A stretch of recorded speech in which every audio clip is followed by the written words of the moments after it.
Oh, what am I doing here? Hi, good morning, good afternoon, good evening.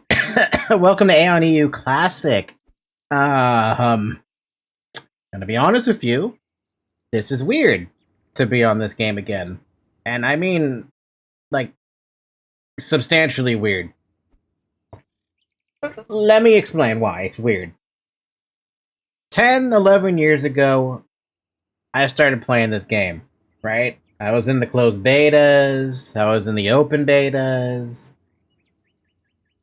and I never stopped playing it for like 10 years, except for taking one time a 2 week break. Patch 1.9, for those of you who are familiar with it, and 1.5 were probably the best times for me with this game. But I have way too much history in this game to be like, oh god, I remember too much. I remember too much. I remember everything. I remember everything about this game. I remember Poeta. I remember Verteron, Elton, Hyron, Theo. Obviously, there's a couple of things missing here, but regardless, I wanted to play this. Why? I don't really bloody know. I figured it'd be a good idea. And then people are going to be like, who the hell is this cow talking? Because I don't. Yeah, no. That definitely the Aion community would not know about a VTuber. And then never even consider it. And yet here I am, invading their space. Come to think of it, though, I did remember seeing one VTuber that a friend linked me who was playing Aion. Fun, good, fun thing to know about, I guess, but I never actually followed them all that much. I should have. I should have. Could have had a collab there or something. I don't know. But anyway, yes. We are now in Aion EU, specifically their classic server, which they opened up like a month ago and some change.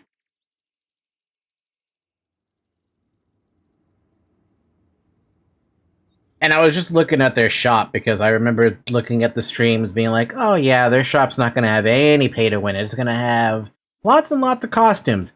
I was looking at the costumes and I'm like, oh yeah, I recognize a lot of these costumes. I recognize some of the ones we didn't even get on North America for the longest time. I particularly want to buy this costume right here because I'm like, oh, that's a nice costume. It's one of my favorite ones. Well, one of the favorite ones. The ones I'm looking at here, I'll think about it. And for those of you who are already in EU Classic, I'm on Atreia server. I don't know what the population's like. I keep hearing it's pretty good. Don't even have a bloody note here. Alright, so what is the goal with playing Aion EU Classic as I let my poor Seal's energy waste away? The goal is I want to share the lore. The lore of this game is what hooked me. The PvP came second at that point. And then it switched with being PvP first, then lore second. But they kept interchanging between each other because the lore in this game is fantastic. That being said, how much of the lore should I share? We're trying to share as much of the lore as we can. But I'm just going to warn you right now. You can't see my level unless I select myself, but if you look right up there, right up here, you'll see that I'm only level 1. We haven't done bollocks. Don't have anything in my XP bar. And my ping is right now like 200 or something. It's pretty freaking bad. We'll just have to live with that because obviously there's an entire ocean separating me and their servers. So it's like, oh, okay. But don't worry about the PvP, though. It will happen. It's just, obviously, I don't think it's going to happen on this stream, because, I mean, let's face it, I'm just level 1. What am I going to do at level 1? Fight? I could duel somebody if I wanted to. There is the option to duel people. By the way, that account, that person there, that's not me. That's just... They just happen to be here. So let's just get started. I've already set up all the hotkeys and crap like that. Everything's all set up, so you don't have to see me do it. I've already made the character, which you probably saw from far away, and you're like, who the hell is this character? Meet Luis back when well, not modified her, imported her to Aion. This mascot OC, the one holding me, the one above there, right above me, She's been with me for way longer than Aeon's been around. She was with me since, like, goddamn, Guild Wars. Guild Wars 1, actually. But this is her look that I came up with in Aion, and it's been updated over the years, obviously, but this is more or less the look. I mean, you can see it, right? The hair, right? The hair color. Obviously, this Aion classic in its own, like, weird, old, semi-old character creator was kind of like, eh. And then it got better, but it still doesn't compare to Blade and Soul, doesn't compare to Black Desert. Honestly, it probably doesn't even compare to Arcade in some sense. But if you were to look at the character creator, it's fantastic. Anyway, let's get started. Aion has led you here. So what am I going to do with these? I'm going to play the game like I would normally, but we're going to share as much as I can about the lore and the differences that you see between Ilios and Asmodean side. I'll preface this with saying right now, we are on Ilios side because that's just what I picked.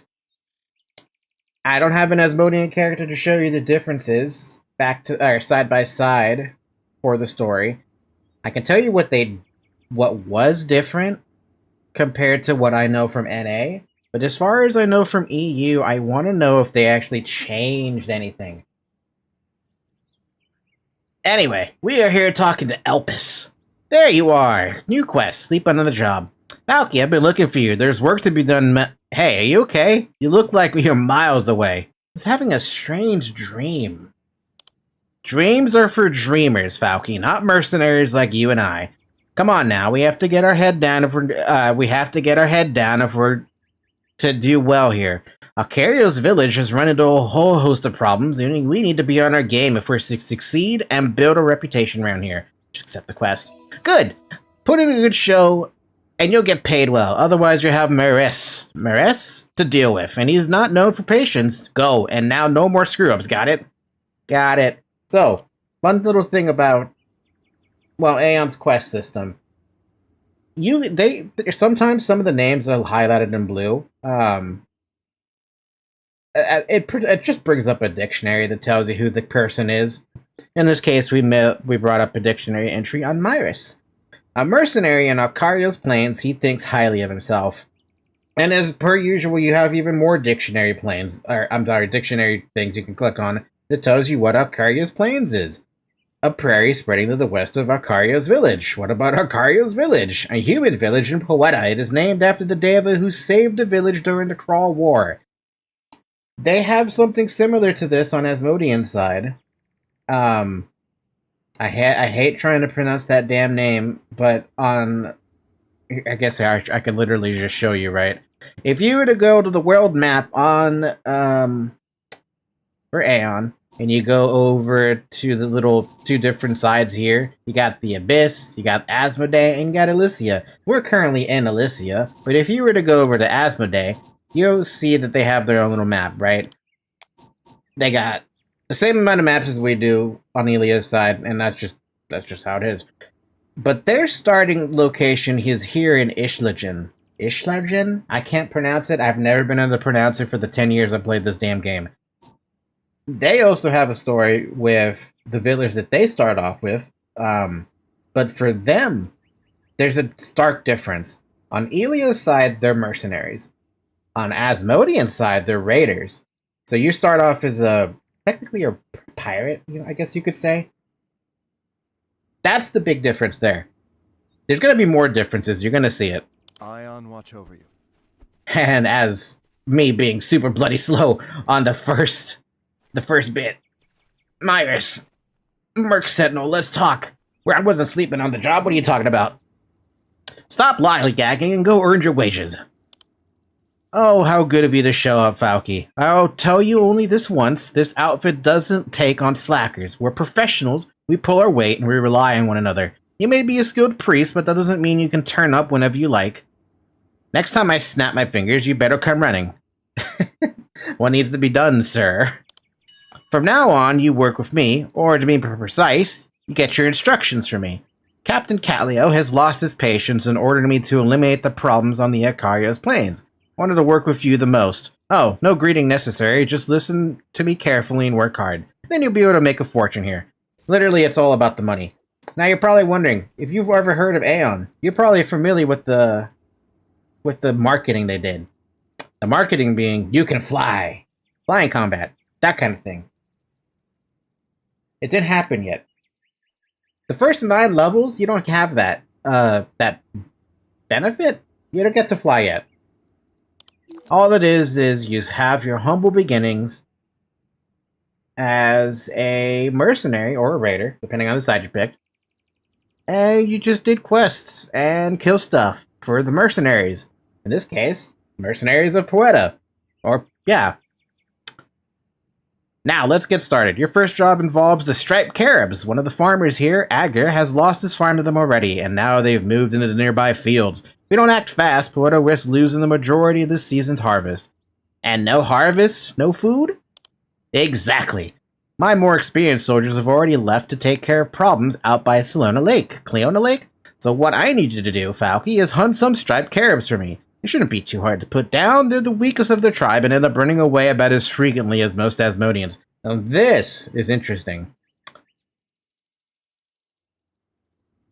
I never thought about this from a dialogue perspective, but I feel like they changed that dialogue. I feel like that's supposed to be a crawl. Which, by the way, if I could show you the map, I would, but obviously a lot of stuff is, caught in fog. You're gonna have to forgive me on the original translation, but that probably was the translation. I mean, Helios and Asmodeans know they both exist. That's no secret to them. It's the stories that they tell each other that is the most interesting part about Aion. You'll find strub caribs all around here, but you need to get more. You need to get a move on, or else the crops will be ruined before the harvest. Remember, these are your proving grounds, Falky. You fail these first few jobs, you can kiss your mercenary career goodbye. Here goes nothing. The shadows never find you. And I just realized I never fixed my bar. I mean, I fixed some of the bars, but I didn't fix all of it. Right. So I guess I should preface this by saying, I don't hotkey as much on this game. There are some hotkeys that I have that, if you zoom in somehow, you'll see that this key is a B, this one's Shift B, one of them is middle mouse button somewhere, but I don't know which one it is. I think it's this one. Yeah, it's middle mouse button. I have the K button automatically binded to my mouse, as well as the L button, but those are worthless in this game, and I'll have to change those again at some point. So don't worry too much about that, but hold on just a minute. I need to open up a screenshot. Why a screenshot? Because I don't bloody remember the bar I used for this super early patch, and that is not the right screenshot. That looks like the right screenshot, and yet it still doesn't look like the right one. What the frickin' heck? Fun fact about this. This little old skill smite doesn't exist anymore for clerics in the most recent patches of Aion. Because of that, if you thought you had it, you didn't. You had it at the low level, but you don't have it now. But now, because this is classic server, I'm stuck with it for pretty much my entire career. Now, where the hell did I save these stupid screenshots? Right here. And this one. And then scroll down so we go to the right picture, because I have way too many goddamn screenshots of Aion saved in my bullshit. Is this right? This doesn't look right. If anything, this looks wrong. Let's go back further. Like, super further, like into the 500 range or something. No, that was... Really? That's the way I put... No, we're changing that. I thought I could rely on that. Nope. We're gonna change that. We're gonna move everything to where I would personally use them. Which means you're supposed to get access to Punishing Earth at some point, but I can't see that yet.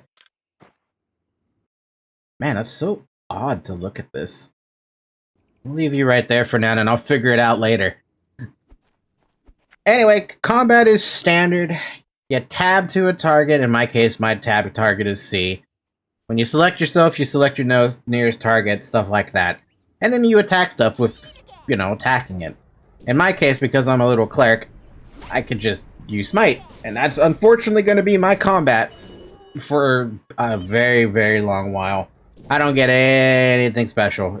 If I was at least, like, a different class, I'd have something. But the reason I picked cleric is because I wanted to be self-sufficient. What a dumb fool I am. Also, I just noticed something else, too. You're supposed to be... Never mind, maybe that's just how it is. It doesn't look right. It never looks right. Nothing looks right to me, and I'm just gonna have to deal with it. Anyway, all they wanted to do was get 3 kills. Greetings. Back already, Falky, so have you done the work I gave you? You give your report. Nice work. Maybe Elpis was right to recommend you after all. Here's your Kina, don't spend it all at once. Kina, as you probably guessed, is the currency for this game. Both sides have it, they can't interchange it, because I guess Asmodean Kina just is not the same as Ilia's Kina, even though there's a faction in this game who will happily take the Kina from you, no matter what side you're on. We've knocked the Caribs down a few notches, but a lot of the grain that had been harvested has gone missing. The Caribs are stealing it, Falky. It seems they're not quite as stupid as they look. The villagers need it back. They're facing a tough harvest as it is. They have to gather enough crops for their own stock on top of the tribute to Alicia. They need to send to Sanctum. Now this, you're going to start learning pretty quickly why I think Ilios are worse than Asmodeans in terms of how they present their, story. This is just one of them. Tribute to Alicia. Humans are often required to send tribute to their capital as a mark of respect to the Seraphim Lords. Tribute is often most given as livestock or crops. Here's the funny thing. And I'm gonna say this right now, too, because we'll find out eventually. Devas don't have to eat. They don't have to drink anything. They are immortal beings. They don't need to do all that. Getting tribute is just a waste of space for them. Why do they need it, then? Sanctum, the capital city of Alicia that is floating in the air. It is also sometimes used to describe the Ilios government. That is the main town that you get to visit. You'll be visiting that town a lot once you get to level 10. Now, what about Asmodean side, though? What do they do? They don't have that tribute thing. Their entire premise is a little different. Actually, substantially different from Ilia's side, and we'll get to that when I get to that. Yes, exactly. Polina, the one who hired us, threatened to withhold payment until the sacks are returned to the villagers. I don't know what she learned. I don't know where she learned smarts like that, but it certainly wasn't preschool. Can you help? I know she fought those... I know you just fought those Caribs, but the faster we get those sacks back, the faster we get paid. Sure thing. First off, get 4 stacks of grain, so we can pay our tribute to Sanctum. Troops already dealing with the Caribs, so you can focus on the grain sacks. First, go to the hut on the hill, the one behind the wooden fence. If you don't find any grain sacks there, search for the other camps. There must be more of them on the Ikaros plain. I'll go as quickly as I can. And I just realized I forgot to move that map. Fun little thing. There's a little overlay map. When you open up the game, if you push N, it opens up this, little, transparent map. It's not as detailed as this map, but it's essentially the same thing. And I apparently have got my compass all fucked up. See, I knew I was missing a couple things here. Where is the compass? I don't like it when it's stuck facing north. There we go. So this one is another easy quest. You just pick up a bunch of sacks. Asmodean side, funny enough, has the exact same quest at level 1 and 2. You kill 3 Caribs, done. You go back, and it tells you, hey, some of our shit's been stolen. You go and collect it. Unfortunately for Asmodean side, it's much farther away than what Ilia's side has. On Ilia's side, you got your first NPC, wherever the hell he is. Somewhere. I can't see him from here for some reason. That guy. Elpis is the first NPC you talk to as Ilias. He's right next to you. Asmodean side has the same thing. Myrus, the second NPC you talk to on Elia's side, is a bit of a walk, but it essentially gets you, familiar with the control of moving around. Asmodean side has the same thing. First quest you get from Myrus, go kill some Caribs. That's the same quest for Asmodean side. They're very close by. You don't have to go that far. Unfortunately, when you got to the next quest to go pick up the grain, it's quite far. It's very close for Elia's side. But for Asmodean's side, you gotta travel a bit. You gotta travel pretty far to get to the fruit that was stolen. Have you business with me? You're gonna see that if you're playing Asmodean side for the very first time, even if you're playing U Classic or any Classic server, you will see that Elio's side generally has an easier time with things, and Asmodean side purposely has things a little bit harder. Back so soon. I hope you have all those grain sacks right here. 1, 2, 3, 4. Very good. 1 grain sack, 2 grain sack, 3 grain sack, 4 grain sack.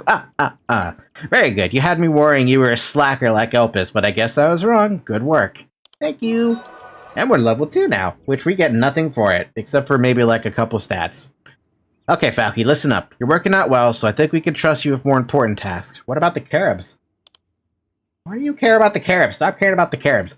Don't worry, there's a new bunch of recruits starting later, and I'll get them working on the infestation. Your orders are to head up to the village and give a report to Polinia. She needs to settle our account so we can get paid. Tell her everything we've done here. Alright. Polinia is usually near the Nobilete. Make sure she gets all the details in her report. Afterwards, speak with Captain Callio. You'll know what to do with you. Good advice. I'll be on my way. And I'm not going to look at every single one of these entries. I could. Assuming my voice can hold out for that long. Temples constructed long ago in tribute of the Imperial Lords. Priests work in the temples to serve as mediums between the Lords and the humans. Meh. Captain Callio of the Callian Mercenaries. He can be found in front of the Nobelium in Akario's village. Cool. Thanks. Never find you. So, where's the village? Kind of far. We're a bit of a walk. I guess this is a good time to explain how far of a distance are you traveling for Asmodean side. You see where on the compass you see this glowing green dot that's kind of pulsating? Yeah, the quest that you need to do for Asmodean side makes you go like, I don't know, 200 meters away. It's pretty frickin' far, relatively speaking. And since you're level 1, you're not going to really have a way to travel faster. I mean, I do have some things to travel faster, but let's just enjoy the journey. Now here's the next thing. What you saw there with those quests were dark blue quests. Sometimes you might see these light blue quests. It's totally optional if you want to do them. I'm imagining EU Classic sort of like skipped over the need to do these light blue quests. The more important quests and more important story quests are going to be the dark blue ones. So, if you really want to help them and get some extra story, by all means, go for it. But I probably don't care about this one. Anyway, this quest, he asks you to kill a couple of these little snuffler dudes because they're attacking his crops. So if you really want to get a little bit of extra help, you can.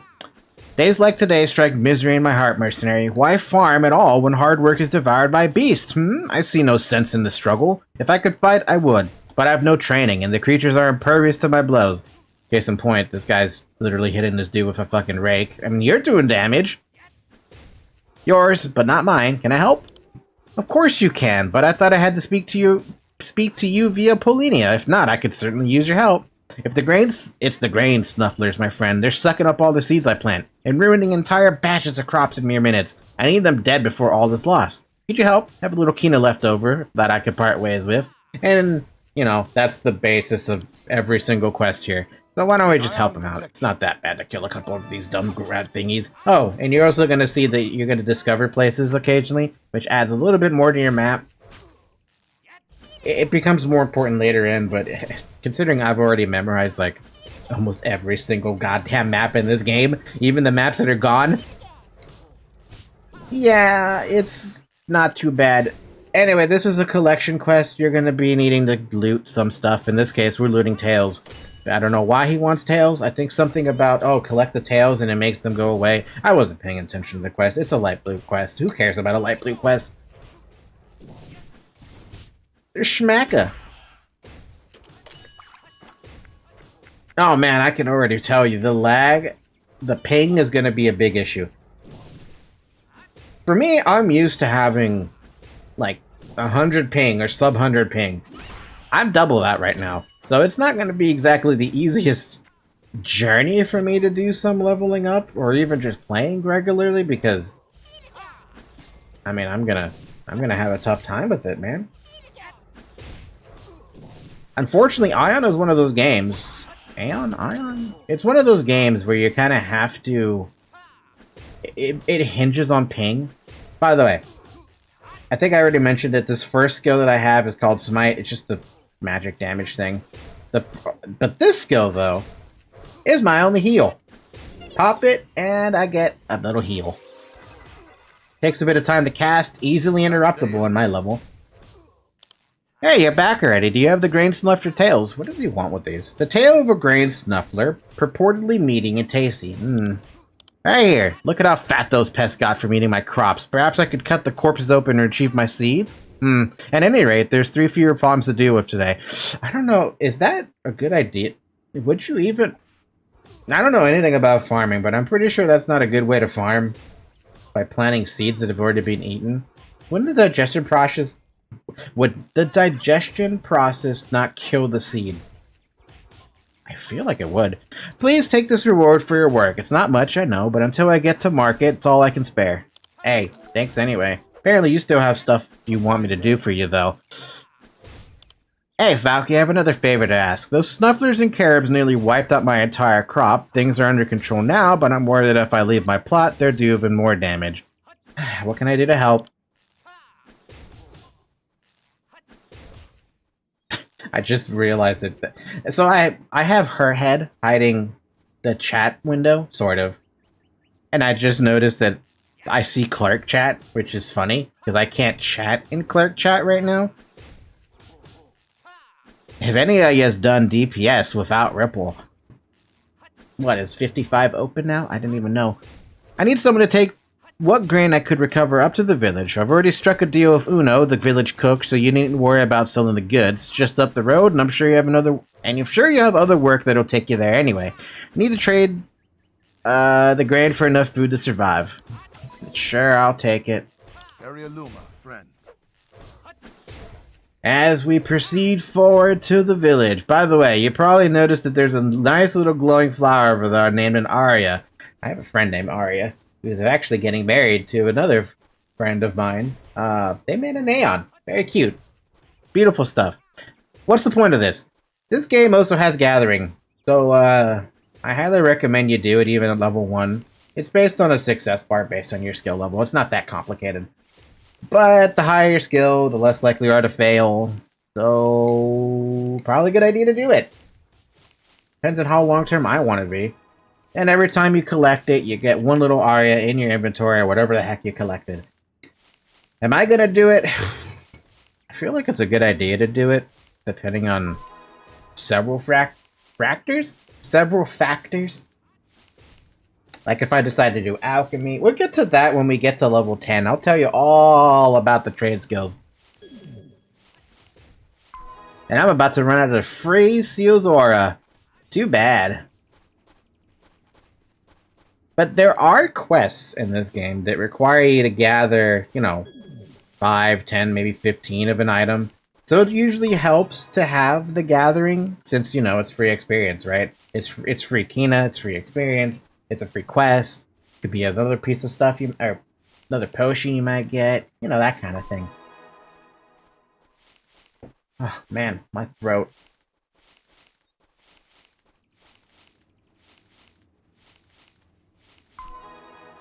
So how long have I been playing Aion? Like I said, 10 years. It has taken up a third of my life. A total third of my life. And I remember I have memories from all the different things. Here we go. The first of many campaign quests. you have 3 different quests that pop up, as well as 2 different subquests, technically. You have your campaign tab, which is essentially just main story quests. You also have your standard quest tab, which it doesn't tell you if one is a dark blue quest or light blue quest, it's just their quests.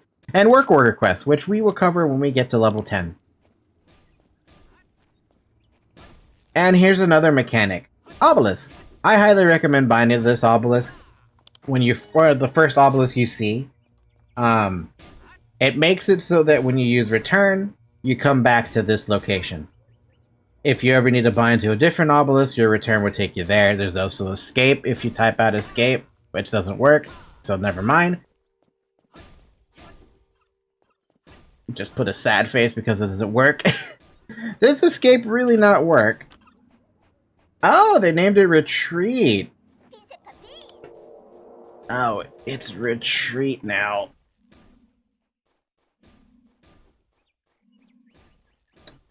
I knew it as Escape in North America, but here it's Retreat. Essentially, it just means if you ever get stuck or something, you can... It takes a 20-second cast to get back to your obelisk.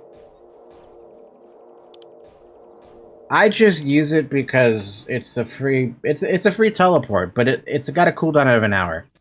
You should try my award-winning cuisine. No, because you're stuck here in a village. What are you gonna make for me, sir? Helping Kales. Here you go. I got your delivery. I don't need to do anything else. Freshest ingredients. Oh, hello there, Salky. Sorry, I was a bit distracted. Worry about the end of my prestigious 20-year career. A big cooking event is taking place in Sanctum in a few days. The most famous chefs in Elysia will be taking part. This time I want to submit an Aion steak with cream, but Aion meat is hard to come by. Been considering out going hunting myself, but I'm scared of animals. Would you help me if you have nothing urgent to do? I mean, I can help him. Why not?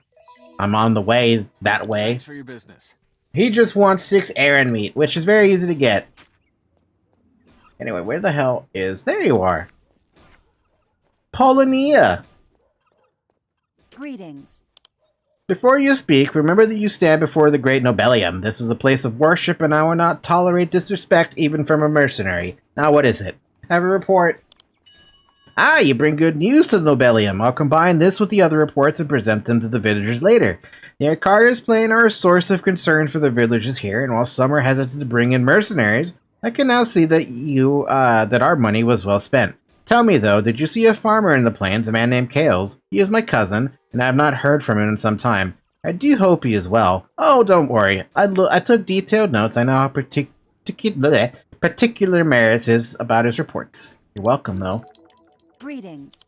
And this lady wants some Arias. This is what I'm talking about. Yes. Speak New up. quest, collect an Aria. Literally, she just wants some Aria. Have you heard about the have you heard that the Asmodeans in the Abyss are attacking with growing intensity? Well, how are we supposed to know that? We're just a simple human right now. Since you're a mercenary to fight for a living, I'm sure you're not interested in battle that is only about the survival of Elysia, but for a priest, that's a very important duty. After all, different tribute is chosen for Elysia depending on the battle situation. Let's keep listening. I don't expect loyalty to Elysia and the 5 lords from you mercenaries. However, we all have the 5 lords to thank for the peace in the Elysian etheric field, so it would only be proper to do something for the benefit of Elysia for once. Would you do me this favor? Nah.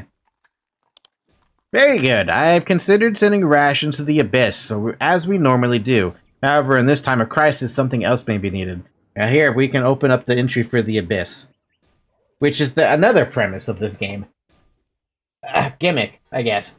A dimension created by the unstable flow of ether flowing from the following the fall of Aion. It's connected to Atreia through specific rifts. I've received word from Sanctum that they need more healing potions for our suffering Davids. Unfortunately, they're running low on the key ingredient. Valky, I need you to bring me Aria so we can send it to our alchemist in Sanctum. The herb grows in abundance throughout Poeta. Aria is actually a potion material, funny enough. As you start going higher in the gathering levels, you start needing a better material, obviously. But for now, literally the most... I don't know why they want Aria. Aria is the basic potion material.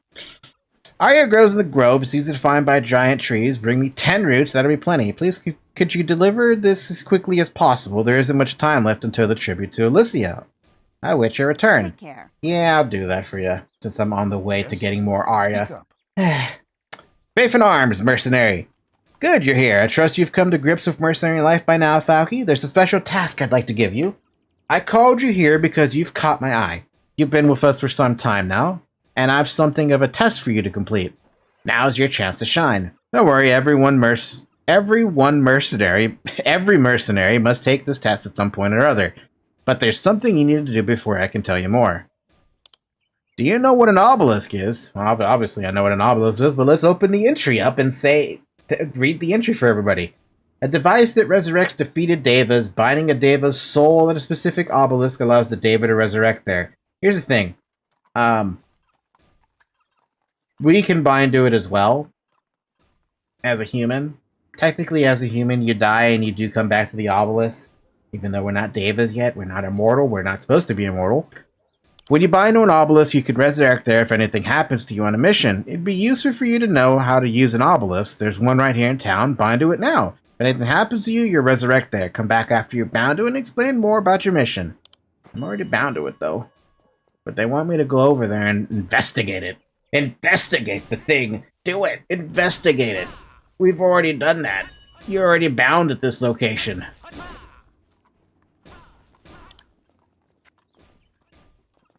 Yes? You're back earlier than I expected. Did you bind to the obelisk? Yeah, huh? Now let me tell you about this mission. Your mission. I've signed a contract with Vicarious Village, and I'd like you to take care of the village security and keep an eye on the local sapien. In this case, yep, a group of races that serve the Balar. They are the Crawl and Kobolds in Elysia and the Mound Scurvs in Asmodee. I didn't think they would tell you that about that. They are a constant distraction for both Elios and Asmodean combat forces. But yes,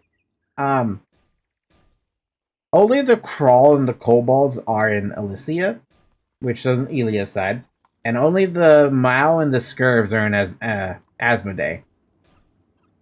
There might be a situation, I think, somewhere where you might see one or the other on the other side.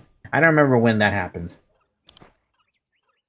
Here are your first 4 contracts. There's a 5th, but it's risky, and I'll only give it to you when you completed the rest. You needn't complete them in a set order, but it'll help you if you do. If you can't manage the first 4, there's no chance you'll be able to get through the last one. Don't forget to use the obelisk. I'll also give you a kiss you can use if there isn't a nearby an obelisk nearby. Good luck. 3 cheers to the Callian mercenaries. This is the first time I guess they introduce you to a kiss. Essentially, it's just a mobile obelisk. Summons a kiss which resurrects the fallen at its location. It lasts 2 hours and can be activated by up to 6 members. Only usable by members of the same group as the summoner. I know specifics about this one. I think because this is a quest item, it doesn't have the same amount of uses. But it's supposed to have 18 uses. And you also get a whole bunch of campaign quests. And we also got level 3. We got the Caribum Threat and Quest of the Elam. We also have quests I forgot to double-click and put on my bar. Now then, the other quest we have is to go inside the Nobelium, because we are now level 3, and talk to our priest instructor. It is time to learn a new skill. Visit Kagas in Vicarious Village. Are you drunk, sir? Well, is it you, Falky? Just tell me what you want. Here? I'm here to learn some new skills. Oh, why didn't you say so? Got 'em right here, safe and sound. You ought to get a bunch of 'em for later, you know? Then you don't have to come back here all the time. Smart, eh? Fucking guys. Why do you let a priest who's drunk come in here? Washa, who are you? Just a second, give me a moment. I know this one. You're here to buy a manual, right? We have just about every manual a priest might use. And he's right. Just about every single manual you need. Unfortunately, this was an issue with starting the game out back then. You had to buy all your skill books. And they were expensive as time went on. I only have 1,300 Kina. And that was me doing the, all the quests out there. I only did them because I wanted the Kina. Buying all these books is going to cost me a whole 639 Kina. That's half my money.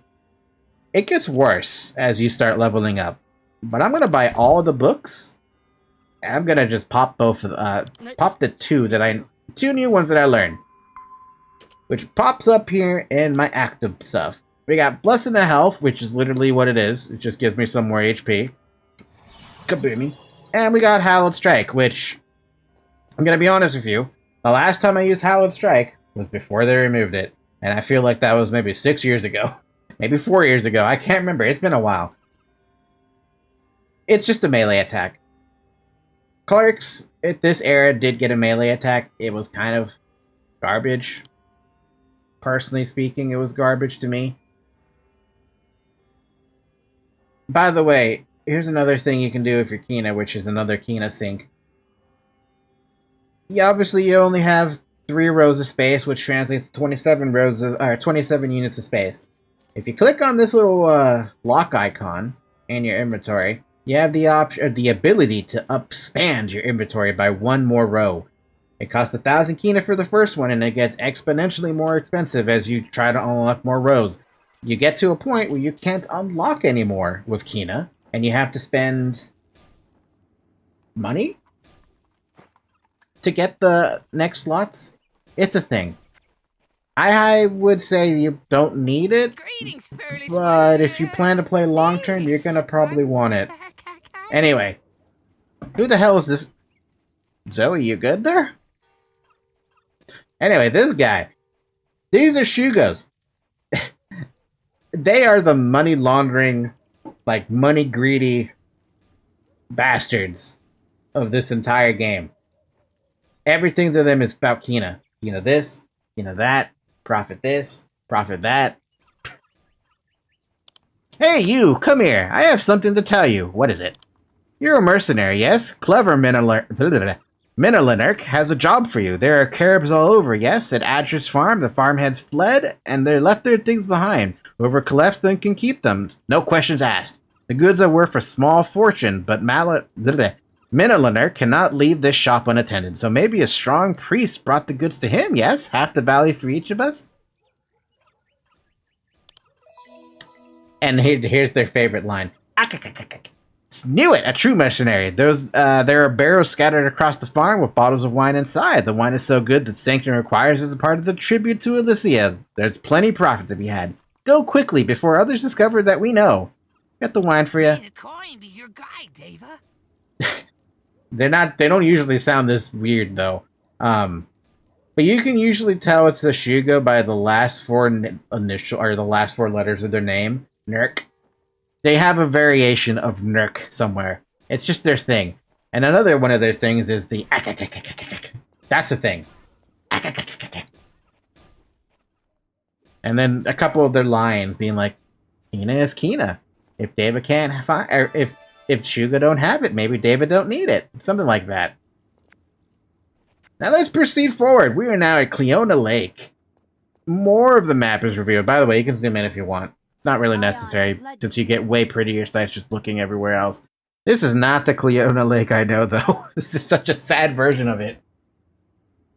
Busy as ever, I see. Ha! Finally awake, are we, Falky? Heard about your little nap. Not the most auspicious start to your new career, but perhaps we weren't... Well, perhaps we weren't working you hard enough. Well, that's about to change. I've got a new job for you. Job?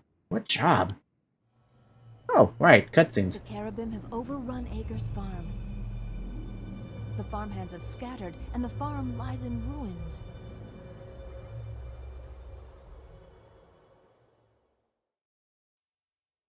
I forgot they even had little cutscenes sometimes. And there goes my Seal's Aura energy thing. I mean, I could open it up, but, I'll think about it.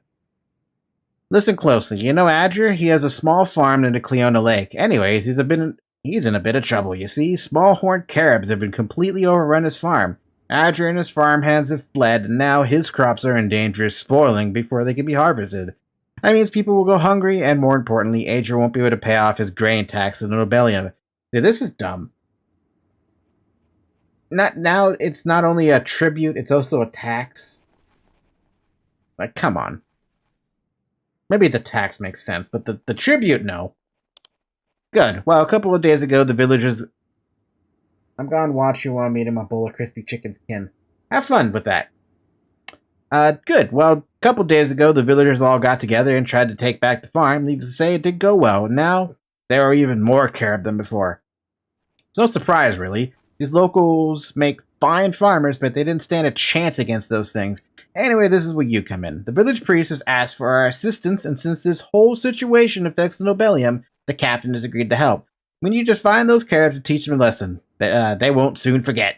Time is of the essence, Falky. Get going. It's not that big of a deal, especially because they're literally right here, which is funny. The quest tells you gotta go all the way to the farm, which is way over in the distance, right? There's a couple here, and they still count for the quest. Obviously, I have to kill 5 of them. It says right here. But it's still funny that they're literally right here next to me. They're right next to you, Mora. You could have attacked them as well. Instead, you make me do it. Doesn't matter. I'll pick up after your dirty work. Man, looking at Poeta, though, it's making me feel things. It's making me feel things in a way that it kind of hurts to look at. Because, like, I mean, you know what I should have done? I should have opened up Aion Retail in the background so that I could show you what it is that I personally see. I'm carrying too many items?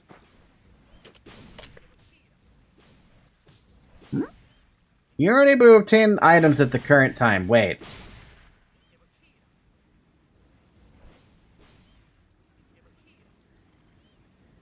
Oh yeah. While I'm at it, opinion on Skyrim. Don't have an opinion because I never played it. Also, I just came to the realization, without Sio's energy, I can't leak these potions now. Because there's a little line right there that says, item gain grade. I can only get common items or below. Which, by the way, means that unless it's a white item or a gray item, I can't loot this good old green item. You what? You never played Skyrim? Nope, never played it. Do I need to actually get the Seal's Aura? Because I was never intending to. I mean, I could, but...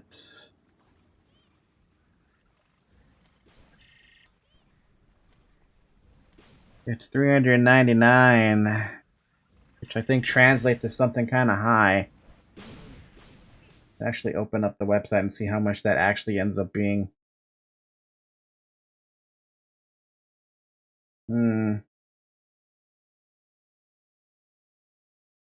Which part of the world do you live on? North America. I just never... I've never played any of the Elder Scroll games. If you can believe that.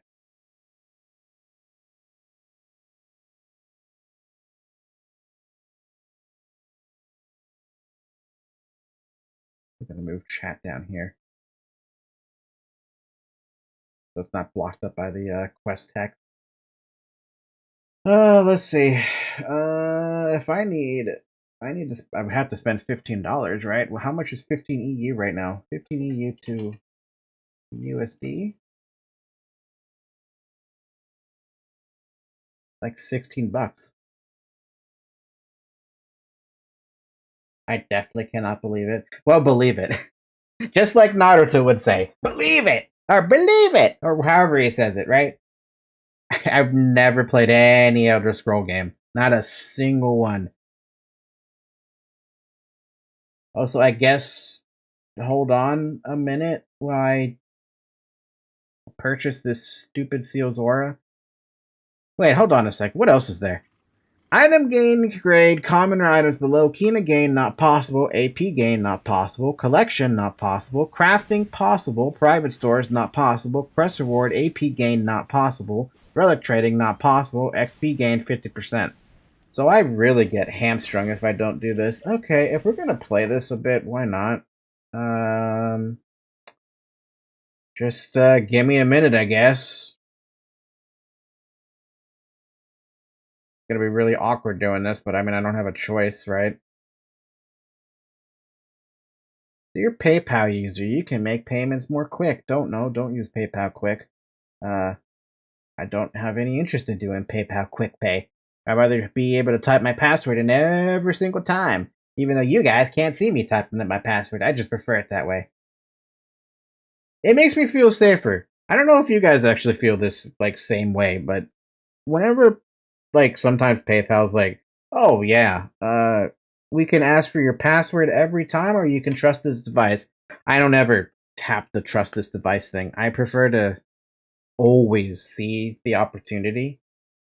1122, huh? Which means, hold up, 9.99 euro to USD. Oh man, they're doing, ew, they're charging more.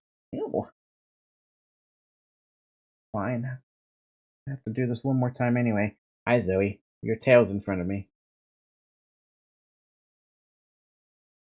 You purchased the deity. Thank you. Now let's go back and select another one, because I have to do this twice.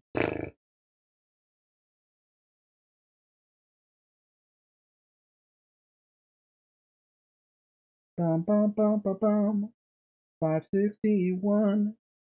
Dun, dun, dun, dun, dun. I should have just bought the $25 one, to be honest with you, but who cares? I'm only gonna do this once.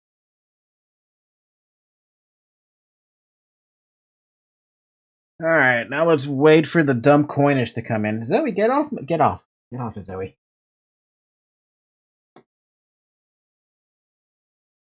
Refresh the thing. Da, da, da, da, da, da, da. There you go. Now we can buy our unfortunate Seal's Aura, because we only need 30 days worth of it. Alright, buy it. And,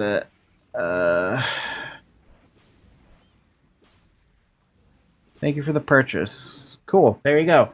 It was instant. I don't even have to do anything. They don't even send it a mail. It's fantastic. Alright, I lost the potion from that dude, but at least now we don't have to worry about another potion disappearing off my fucking radar. Yes, if you plan to play Aion Classic, by the way, I would encourage you to realize that you get a free hour every day of this, right? So you can take advantage of that. Or you can purchase it for the I don't know, 15 euro, whatever it is. Whatever that translates out to. In my case, it translated out to like $17 almost. Just so you know. That was the same thing for... I mean, Classic is trying to mimic an old, the old pay-to-play model from, like, when Aion first came out. Because that's what it was. It was 15 bucks a month over an NA when you first got the game. And nobody complained, really, because, honestly, subscription models were the thing. They were a thing back then. For me, I sure as hell didn't care. I liked the game. I still love the game. Do I still love it now?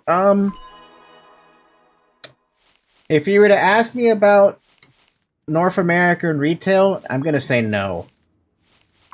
Like, a hard no. Hard stop no. They did so many bad things with Aion retail. Specifically NA retail, I'm gonna be very specific here. Specifically, the North American retail version of Aion has just fallen apart, dude. With the layoffs that happened not even a couple months back or something, a lot of the people that actually gave a damn about, you know, NA's health, it doesn't exist anymore. They're gone. They just don't exist. And it's depressing because it's like, oh, I wasted like 10 years of my life on this, and you're gonna throw it all away because you decide to lay off the people who gave the most shit. I mean, I used to help Loki all the time on North American retail. And then he gets laid off because of NCSoft's decision, and I don't understand it. Because I was the one helping him trying to get stuff onto the store. Like, specifically the North American retail store. Which was costumes and stuff like that, and furnitures. And he's gone. New phone, what this? Hi, Cosmo, you remember this game? I'm sure you do. I mean, well, actually, you don't remember this part of the game. You never played through this part of the game, didn't you? Wasn't it all streamlined at that point? Cosmo, by the way, is another one of the older Aion players. He wasn't as old as I am with this game, but he's around. Played at 2.5 originally. Oh, so you still had the slow leveling for this part. So you were a gunner, right? That was still... No, wait. No, never mind. 2.5 was no gunner yet. But yeah, he's an older player. Gladiator? Yeah. I mean, 2.5, I was a gladiator too, but that was because of playing with a friend. Glad plus Channer. Good times. A good combination of classes right there.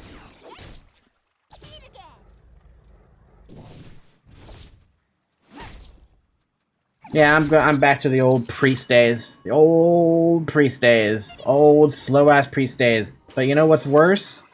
I'm stuck with 200 ping. Ouch. I wonder if... Yes, he does. He still exists. Alright, I noticed that I can run... For the people who are not familiar with Aion, I can run past these mobs, no problem. Why is that? If you look at the compass, there's a whole bunch of white dots, right? But then you see that one red dot. When you see a red dot, that means it can aggro you. If you run too close, it aggroes you. But a white dot, never gonna aggro you unless you attack it. Why did I care about this dude existing? Because I remember this dude dropping a potion. And I also remember him being kind of dangerous for my little level 3 self. Yeah, he hits for like 32 damage on me. If I remember correctly, I came back when AT existed, and I played AT for a while. Damn, he didn't drop the potion I was looking for. Would have been a nice potion to pick up for memories. He's supposed to drop a potion. But yeah, Cosmo, he played... Like, even though he said he played Gladiator and Channer, which is an offshoot class of Priest and Warrior, which is the 4 base classes you start with, when he came back, he said he was playing Aether-Tech. Aether-Tech, as well as Gunslinger, as well as Songweaver, were 3 of the classes they introduced as new classes in the game. And they were broken as hell, because they were way too strong and overtuned for the current balance of the game, and they remained pretty strong, even after the fact. Except for Aether-Tech. Aether-Tech took a bit of time to get to the real strong point. But essentially what an Aether-Tech was it was another offshoot class of the Priest, but they were able to ride around in a mech. That's essentially what it was. They were a mech pilot. And it was really impressive. I wish I could bring a screenshot up right now, but I don't think I have one of an Aether-Tech inside their thing. Cool class. Lots of CC, lots of hard-hitting attacks. Yeah, AT was really strong in PvP from the start. Yeah. And he's not wrong about that. And if anything, if you were to play retail, which I'm not going to recommend to you ever, don't play retail. They are ridiculously strong. We're talking like the potential to one-shot you kind of strong. And that shouldn't happen on a game like this. Gunslinger also had the potential to one-shot you, but it was more of a lot of burst round and then a lot of sustained damage. Yay, look at all the loot I picked up that I can't use. Because I don't have the chain skill, apparently. Wait a minute. Oh yeah, look at that. I don't have the chain skill yet. Ha! Ha! Because they tried to make hybrid tanks so your damage slacked and your defense slacked compared to real tanks. I one-shot enough people on my gunner that I got called a hacker. He's not wrong, by the way. And the reason people thought gunners were hackers, even I thought they were hackers for a while until I played one and started figuring out like what their niche was. It's because they dual-wield pistols, and they can switch their weapon to a cannon. The cannon is not as fast as the pistols, but it's high damage. The pistols are very fast, but it makes you think like you're hacking because their skills fire out extremely quickly. It was a weird time with gunners. It's not like they could cheat anyway. It's still funny to think about that. Did you kill the small horned carib already? You're better than I expected. You must have been a great before you lost your memory. You're so good that I'd like to entrust you with a slightly more difficult task. Take a rest first, then I'll give you your next task. What's the next task, though? You might have killed some caribs already, but you have a long way to go before you got rid of them completely. According to my investigations, the caribs like to gather around a strong animal. Defeat the strong enemy first, it'll be easy to kill the rest. Kill the Bigfoot Carabar, bring me 5 Carabar Fang. The Bigfoot Carib is similar in to a normal smallhorn carib, but it's far more ferocious than it looks, so be careful. A mercenary who succumbs to a carib is bound to become a laughingstock. Oh yes, the priest demands proof for the reward, so don't forget to bring the tusks of the Bigfoot Carabar. Again, it's not that far of a walk. It's just back there at the farm. Funny side thing about this, too. If you were to play this on Asmodean side, the quest is right next to you, funny enough. I don't even think you have to travel to a farm to go and get the extra kills. So can I sell, or do I have to actually sell at a vendor? Yeah, okay, I don't have that cool button. There's a little button in retail, which I appreciate having, that you could just sell to a vendor on the fly. And it had better rates than the vendors at the actual vendor. So, helpful stuff. Stream's also on Twitch, by the way. Is it a crime to draft your friend on a competition without their consent? Yes. And by yes, I mean...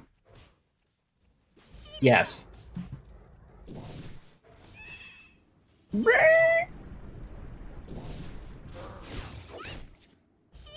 Man, the leveling process is gonna take all day. All bloody day. I'm glad the quest cube exists.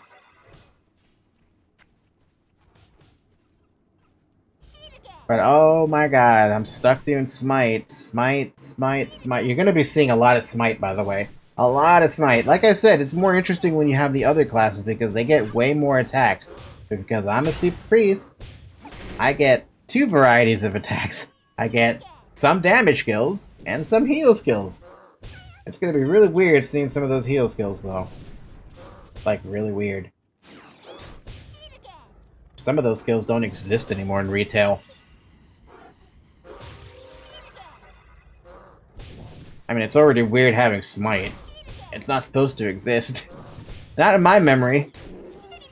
I mean, not in my game. Nope. And you're probably wondering, why the hell am I clicking this, right? For the veterans out there, why am I clicking these skills? Because I prefer to have my heals on quick access rather than my attack heals. It works out for me. It worked out in PvP. Why change it? And also, we picked up a better hammer I can use soon. Yay, more damage. Fun fact. You would think a cleric who has melee damage would be more pertinent to use, you know, attack damage, right? It helps. But for clerics, it's all about the magic damage. So if you see something that gives you more magic boost, you take it. If you could get more magic boost, well, you should take it. But you might have people tell you otherwise. I know back then, when the game first came out, nobody knew the magic boost actually helped priests and clerics like that. So they thought, oh, all the magic boost should go to the actual magic classes. In this case, the sorcerer or spirit master, or I think that's it. So it's like, oh yeah, magic boost, yeah, give it to the sorcerer, and that sucked because at the time, I didn't know magic boost helped me. I wish I knew magic boost helped me. Do you know how much easier my life would have been leveling up back then if I had known that magic boost actually helped me? I could have leveled up so fast. I could have done so many things by myself. I could have soloed so many things by myself. I didn't solo a damn thing back then. It was all group stuff that I did. Why? Because I had to. I had no damage. I could heal. That's all I had. Now, if you were to like look at my if you look at my character on the retail version, it's all damage, man. And then when I started figuring out you could do magic boost, I was like, hey, sign me up for all the damage. And I just started becoming an unstoppable, like, I don't want to say unstoppable player, but in terms of like, if you were to compare me in PvE to a Sorc back then, I could outdamage a Sorc as a cleric. And at that point, it's like, that shouldn't happen. If I'm a cleric and I'm outdamaging you as a Sorc who is supposed to be damage, you're not doing something right.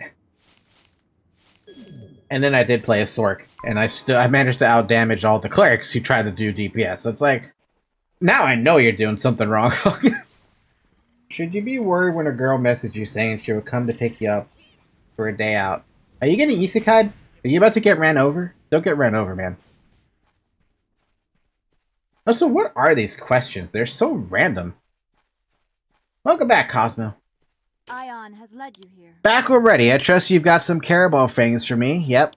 Impressive, Balky. After that first job, I could see you had potential, but I expected this one to be more of a challenge. Clearly, your memory loss has not affected your combat abilities. Good work. Report to Captain Kalia for your pay. I don't remember what the Asmodean story mentioned when it came to these quests. I think they just assumed that you were a raider this entire time. But the premise that Elio's side story gives you, for at least for the campaigns, is that you are suffering memory loss. I know why the memory loss thing happens. I'm not going to mention the story yet, but I do know why it is memory loss. Anyway, we finished that quest. Let's move back up and turn in every quest we have. We've got the Carabin threat done. We've got collecting Aria done. We've got Uno's ingredients done. Because this girl just messaged me and I accidentally replied with K. Well, that's on you, okay? Don't get run over. If just don't get ran over. That's all you need to worry about. Here you go, Calio. Speak up. I have some space. Trade caverns are stuck in Verderon. Untion and Brutus have just started their watch. We need logistics from Sanctum, and Maris is... Ah, it's you, Falky. You finished your first 2 jobs, have you? Excellent. I'll inform the priest and see what else we can do to help. Here's your reward. Keep up the good work. Now, normally I would have just taken the chain armor, but because I can only wear leather, let's just grab the bloody leather. And I don't have any gloves, so let's just equip the gloves. And we now have a new hammer we can use, so I'm going to use that new hammer. It doesn't matter if I can give it to somebody, it's mine now. Oh god, she's actually headed to my house. I'm dead. Don't get ran over. Make sure you have, or if you do decide to get killed, make sure you, are wearing your Sunday best. Polinia, I got your Aria. You're back, Falky. Have you harvested the Aria I asked for? Here it is! Wonderful! This is exactly what we need. I'll send the supplies to Sanctum right away. You did a great thing today, Falky. Please take this as compensation for your work. I really want compensation from you, or from fucking Sanctum. Fuck off, Sanctum. You should try my award-winning cuisine. Now let's get rid of this crap. Sell all the miscellaneous. There's a nice little button over here that sells all your missed stuff. I'll have to try and sort through it all. But if you do want to sell off some of the other crap, which you can't really, like, pick and choose, you just do that. You gotta look. Unfortunately, you gotta look. Get out of here, mercenary food. I'll keep the Aria just in case, and that's actually that fruit juice isn't worth shit. I don't even need it, though. We also have candy, we also have other crap. I'm dropping the bandages because I don't plan to use bandage heal.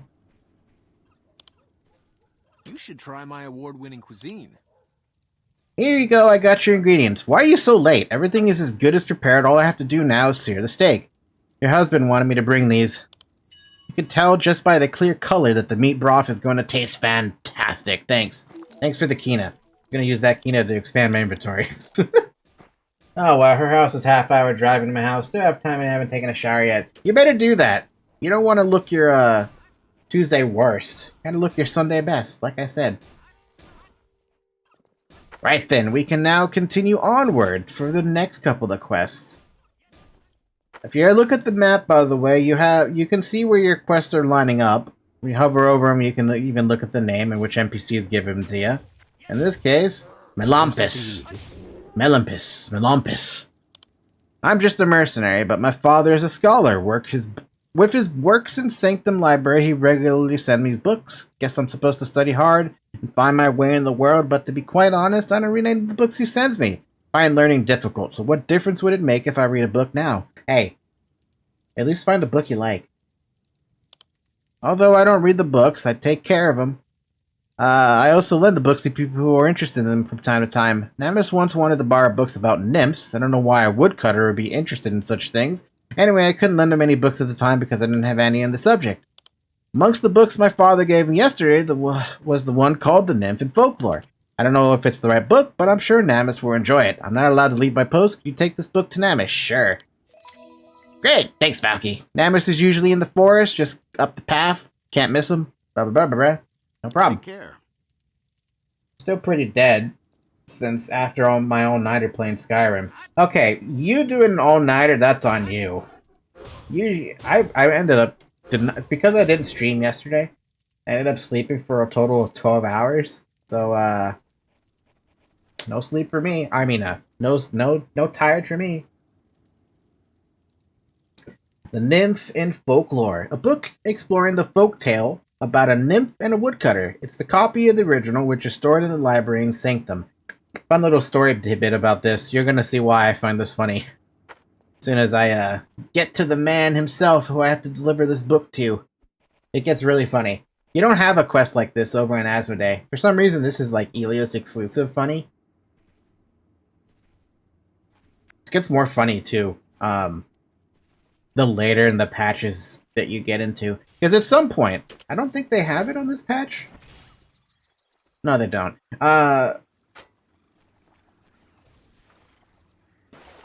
During, I want to say it was like 3.0 or 4.0, somewhere in there. One of the patches, they actually changed out the look of the undergarments for both Ilios and Asmodeans. Right now, I'm looking at the undergarments here, and I'm like, oh, these are the the original garments from patch 1. Like, as soon as the game came out, pretty much. They changed that to look more like sleepwear for Ilios' side, and for Asmodean's side, it was like a set of lingerie. I don't know why they changed it, but I guess they wanted to. Opinion on microtransaction on game? On this game? I say if you're playing EU Classic, spend as much as you want, man. Everything here in the shop is nothing but, it's all costumes. There's nothing here that's going to help you pay to win anything. But if it has pay to win, I would say don't spend on it. That's my opinion. But yeah, the reason I find the quest so funny is the later into the patch you get, when they did change the underwear, it gets even more funnier on this quest. In general, especially on mainstream stuff like Genshin. Oh, God. So, gacha games is what you're saying. Asking. I say spending a little bit on gacha is fine. Like, okay, if you're making like $20 an hour and you working full-time, right? Feel free to spend like 20, 30, 50 bucks at most on gacha in a month. But if you end up spending more than that, you may want to cut back. Of course, I'm not going to tell you how to live your life. I'm simply providing an opinion. If you want to be the kind of person who spends like $500 on gacha, I'm not going to stop you, but I'm not going to say it's a good... I'm not going to tell you it's a good idea. Arieluma, friend. But if you're playing a mobile game where you have to pay money to get ahead, and it gets to the point where you need to pay to win in order to be competitive, I'm going to tell you right now, don't do it. Because I've seen people spend thousands of dollars and they're still not ahead. So don't do it. I'm gathering data for my scientific papers. Well, I'm happy to help. Hello there, lovely day for a spot of fishing, isn't it? Look at them, silvery fins dancing through the pink and blue reflections of the perfect sunset above. Well, there's no sunset right now. I just see nothing but Sanctum. The Tower of Atreia. I'm sorry, did you say something, Falky? This is my true pleasure, fishing this small piece of paradise after many years of exploring Elysia. My husband just does not understand. Forever at his pots and recipes. Do you send you? No? Well, perhaps you can help me then. What is it you need? Most mobile gamers are casuals anyway. You won't beat the biggest whales, but the small ones are pretty free game. Yeah, that's true. So do you see any chance that in the future all games will contain gacha? Are we already living that future? I mean, being honest here.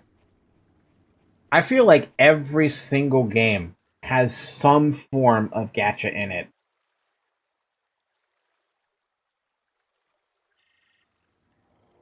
FFX. Wow. Okay. Final Fantasy XIV doesn't have a reason to gacha because it's still on a subscription model, even though it has a free trial up to level 50. Did you know that, by the way? But yeah, if I were to look right now at the Play Store, under games, under top charts, top 3? No. Actually, no. Top grossing. Candy Crush, Coin Master, Roblox, the heck?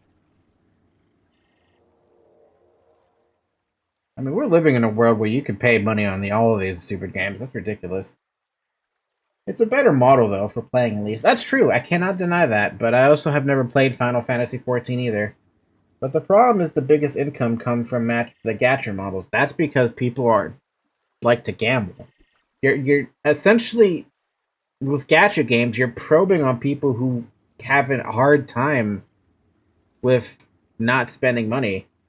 Because that's what it comes down to. Gone are the days where you have a free-to-play game that doesn't have some form of gacha. At least Aion Classic, despite being an 11, 12-year-old game, there is not a single thing on this store that's like, oh, it's gacha. It's like, no, there's no gacha in here. It's all... I mean, it's all stuff that doesn't have any pay-to-win associated with it. And I can say that because I know these items, and I've seen these items before, and nothing here tells me I can use this to pay-to-win. I think the issue they have isn't they have the biggest income. You could just RMT the crap out of your game. Gacha spending limit just lets you go much higher. Versus MTX, and the Mega Whales spend millions. Yeah. If I was like a Mega Whale too, I'm not saying I will be, but if I ever was one of those people who would be like, oh, gacha game? I spend like $1,000 a week. I would be one of those weird ones that like the scientific paper wouldn't work to ask me, you know? Because I'd live in a minority at that point. For me, I'm like, the me here, talking to you now, is not in favor of spending on gacha. I barely even spend $5 on gacha, if ever. Can't catch any fish because of the brown bristlebacks and rakes lost slinker splash man, slurping so loudly where they drink. Just like the errands that are exactly light-footed. If it wasn't for them, I could fish in peace. You want me to kill them? Wonderful. Please remove 5 slinks and bracks. They could... Yeah, okay. I don't mind doing some killing for you. I am, after all, an equal opportunistic killer, as they always say. Actually, I gave myself that title. And the only reason I gave myself that title is because... Fun story about this. Back when I first started Aion, I started off as Asmodean, right? As time went on and the patches went on, I eventually got to patch 3 point something. I don't know when specific patch it was. But that's when I started switching over to Elio's side as well. During that time, I had no issues with killing Helios as Asmodean, or killing Asmodeans while playing Helios. Eventually, the servers got to the point where they started merging up together, right? Because they were running out of population. And I ended up, eventually, the 2 factions that I played ended up joining up on the same server. So I would be playing Helios, and I would know people on Asmodean side, and I didn't change my name. They would recognize me almost instantly, because I didn't change my name or anything like that. So they would see me and I would kill them, right? And they would get mad at me for that, because like, dude, I know you, why would you kill me? It's like, I know you, I know you know it's me, and I kill you because it's fun to kill people I know. And then I did the same thing with the other faction. It's like, oh, I know you, I'll kill you. And that was it. You remember when all the fail went on Asmo's side and made sins?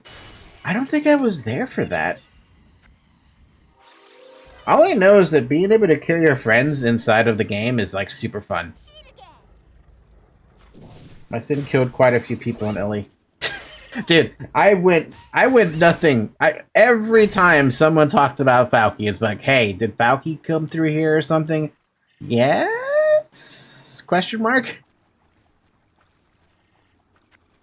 Honestly, I killed my friends way too many times, but I also didn't care. The probability of success is insignificant and dropping. No one knew it was me. Oh my god, everyone knew it was me. Oh, hi, Golden Cawthorn. How you doing? How was your stream?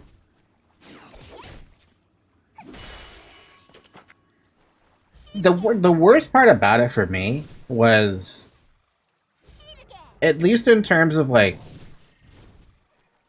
killability, I guess you could call that a word now. My Elios was technically weaker than my Asmodean, and it only came down to the fact that that's because I had one very specific minion that let me actually get those kills. Sheba. Good old Sheba. Anyway, you're welcome for killing your stupid enemies so you could fish.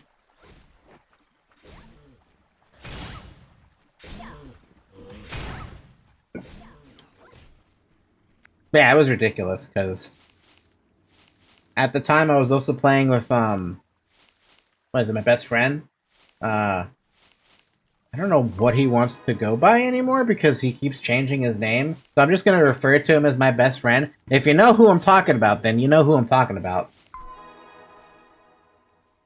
My sin is I made a vegan girl who debated my habit of eating meat into depression and makes her drop out from the college.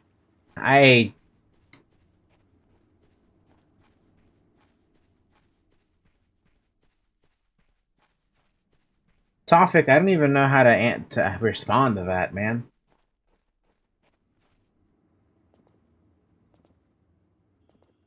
That actually derailed my train of thought so badly that I feel like I actually capsized, and not even on a boat.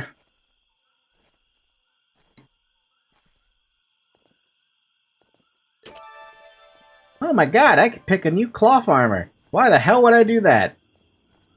I mean, I could. How does it look? Pretty garbage. Here's another thing I'm not going to enjoy with Elia's side. A lot of the costumes are garbage. Neither do them. That was present at that moment. Have you business with me? Fair? I guess? Anyway, collect mushrooms. Go get mushrooms. Collect mushrooms, get stuff. And then the campaign quest. You're late, Falky. What took you so long? Hope you're ready to get started. I've wasted enough time as it is. How can I help? Right. It's this Elam, Forest Protector Noah. He's been pestering me for some kind, pestering me for help of some kind. Now, normally I'd not shy away from extra work, but somehow I don't think the Elam Dio Kina as we do. I've tried ignoring him, but he's been so persistent. Look, just go and speak with him, okay? Find out what he wants. My Ion's tower, if he comes near me one more time, Nemesis X is gonna have a new home, you understand? God. Is it cloth higher magic boost? It's not higher magic boost because it doesn't have any right now. It's all just physical defense, magic resist, evasion, and I guess if I want the extra MP, why not? I'll take the goddamn extra MP. It's not like it's gonna kill me. Greetings, human. Ah, Empis must have sent you. Hear me out, human. I was hoping to avoid calling on your assistance. This, though, can't be helped. What is it you need from us? The kobolds are destroying the forest. My brothers, the trees, cry out to me. Just scroll through your vids, and if your oldest vids is from 15 years ago. Yeah! That might even be 16 years ago now. The first video I remember posting on my channel was a video from RF Online. That's another extremely old MMO. I don't even know if it's even around anymore, to be honest with you. But that's where I learned to have a love for PvP, because of that game. And every other MMO I've ever played, I've always compared that one that has... every MMO that has PvP in it, I've always compared RF Online to every other MMO. Aion is like the closest second to having some of the better PvP out there. But I still love the PvP from RF. Listen carefully, human. Do you hear my brethren's cries of pain with each passing breeze? My brows ache with their anguish. I speak of the forest, the living entity under which you stand. Now listen. The forest cries out in terror as the Gukaki. Sever them from the living world. Jeez. There are creatures within this forest, the sleeping elders, and they alone can save us. Now, though, they lie in slumber, unaware of the carnage and death all around them. You need this, the flute of Elam. It is the only way to stir them from their slumber. Hurry, I feel the forest roots binding around mine. Hurry to the sleeping elders and play the instrument before them. This one is another very easy quest. You get a flute, you go play it in front of a couple sleeping trees. That's literally all it is. A fine day for logging. A fine day for fishing. Yes, what is it? These trees won't chop themselves, mercenary. About your book. Nymph for the folklore, eh? Why this? This is perfect! Of course, I'll pass it over to him. And then we have a couple of other quests. This one is just to get some medicine. Nice to meet you. And this one is just to take a message to Elam somewhere. Be careful. Yeah. Let's go deliver the message and then we come back. You know, in a future patch, there's actually an obelisk that's located right here next to that Elam that actually would make it so much faster to travel around. Fortunately, it doesn't exist in this patch, so we gotta travel around, which means I think I'm just gonna start using these little Luster Scrolls to speed this up a little bit, even if it's only 10%. Oh no, she's here, it's too soon. Hey, that's your fault for not going to shower. Now suffer.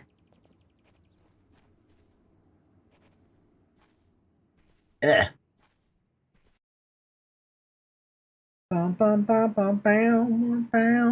You're probably wondering where the hell the music is, though, right? I have it off.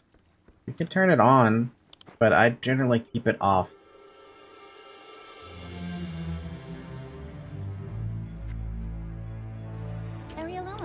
You look concerned, priest. What's wrong? Elams, trust me.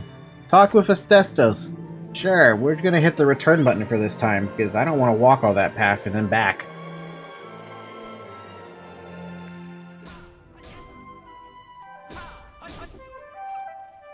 Oh well, she's gone. Chat with my mom first. I'll go lie down in bed a little longer till my mom call my name and notify me that she's here. Have fun. Have fun. I mean, really, have fun. Aion has led you. May the Seraphim guide your hand into things. Ah, it must be Falky. I've heard the stories about you. In fact, I hear you're quite the priest. I am here to talk to you about stuff. I don't know what the stuff is. Don't really care about the stuff. We're level 5. Blessing of Rock, Light of Renewal. Crappy skills. So, Blessing of Rock is just a physical defense buff. Back then, you actually had 2 buffs to pop up. So Blessing of Health, Blessing of Rock. There's a 3rd buff that I don't have yet, and a 4th buff I don't have yet, and a 5th buff I don't have yet. But we'll get to those when I get to those. And then we also have a heal over time in the form of Light of Renewal. This thing is probably one of my favorite skills because it's just nice.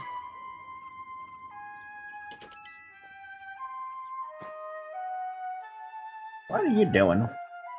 What are you doing inviting me? I don't even know who you are. And I just realized my whisper color is wrong. She's a good girl. The only thing is that we're 2 years apart. I don't see an issue there.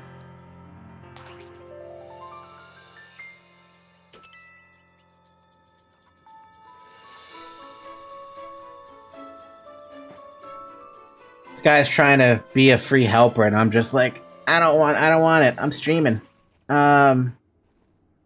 No thanks, I'm busy streaming is what I said. I mean, you'll probably eventually see the chat. I mean, yeah, if I were to move around, you could probably see it. It's not that important. What was I saying? Oh, right, the music. I generally do not keep the music on. Only because, like... Okay, you're gonna have to understand. I've heard this damn music for, like, years on end, okay? So me, I'm tired of it. I'm tired of hearing it. But I know that a lot of people have never heard it, so why not let them have it? You stream tomorrow? I am streaming tomorrow. Tomorrow is going to be a collab stream with Shovel to finish up Red Alert 3, and then I'm going to be doing Uprising after that. Was there something you needed? BGM always distracts me. I always turn them off. Yeah, same. I mean, I do like the Aion BGM, don't get me wrong. It's also really nice too because like they use sound cues. Oh, well, obviously when I get into an area where I actually have a chance in fighting in PvP, I'm gonna have the music off because I like being able to hear the background noise. So if I didn't come to your stream tomorrow, it means she kidnapped me somewhere and didn't allow me to go home. Well, also, by the way, Tofik, I'm gonna be streaming earlier tomorrow because obviously it's the weekend, so I have the ability to do that. Wonderful, more mercenaries. And where exactly is our money going? And what do we have to show for it? I've seen Atreia farm. The caribs are still infested. We farmers watch you and your companions occasionally kill one while we grow hungry with each passing day. Now the vermin have reached my doorstep, and I must use my tools as weapons. What else am I to do? I can't work, can't sell my crop, and little money that I do have is spent paying you mercenaries. Sorry, but what can I do about it? I'm sorry if I was too direct. I didn't mean to cause you any offense. Please help me and I'll pay you.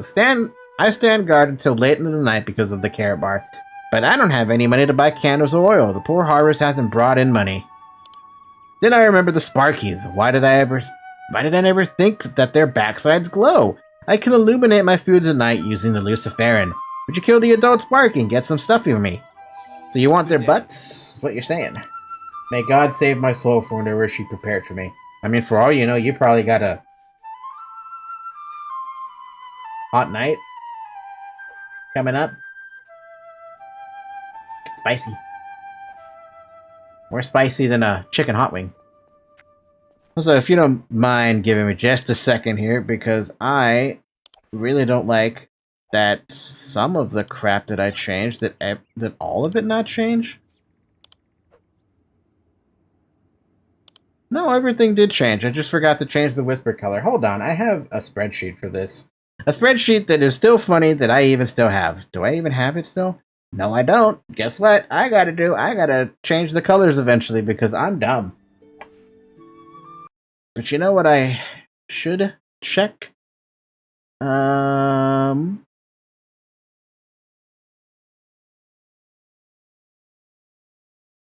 Let's see here. Hidden sheets? No. Version history? See version history. Oh god, I'm gonna lag up my entire Chrome window doing this. Never open up a Chrome history window when it's about as big as mine is, because it's gonna take forever to open this one. Uh-huh. It froze. That Chrome window froze. Alright, let's go all the way fucking back to like... Oh, Jesus. How about this one? Does this have the tab I'm looking for? It does not have the tab I'm looking for, which means I don't have it anymore. Okay. If that's the case, then I'm just gonna back out of that.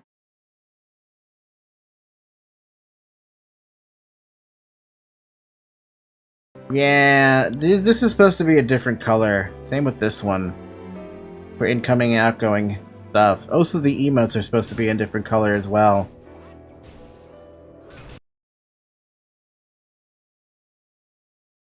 Do I perhaps maybe have it saved? Perhaps? Mayhaps? I don't think I do. I mean, I could just open up the retail version and go from there, but I feel like that's an awful idea and I shouldn't do that.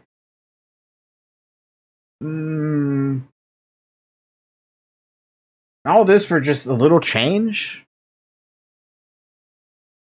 Where is all my shit? Steam, I don't need you open right now.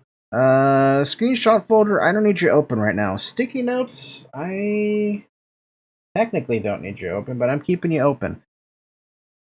Well, here, I'm going to take the opportunity to open up Aion Retail. It's also going to yell at me because I haven't opened it for a little while. I don't know if it even wants me to open it with EU Classic open right now. I'm going to find out. I'm going to find out right now.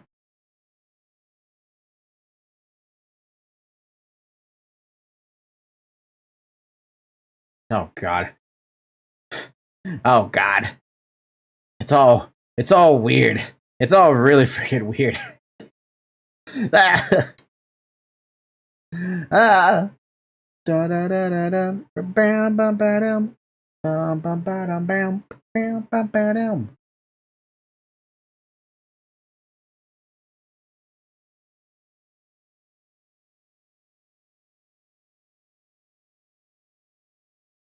Well, that's gonna take a little while to open, so we'll just hit the start game button. Hopefully it doesn't crash me. Right? You're not gonna crash me? Yeah, just let that do its thing. And we're gonna keep walking. Oh! So here's the thing I actually really appreciated Aion for. You know how I said I don't listen to the music, right?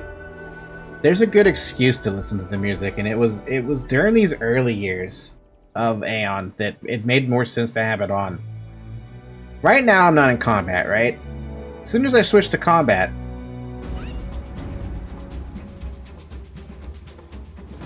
combat music.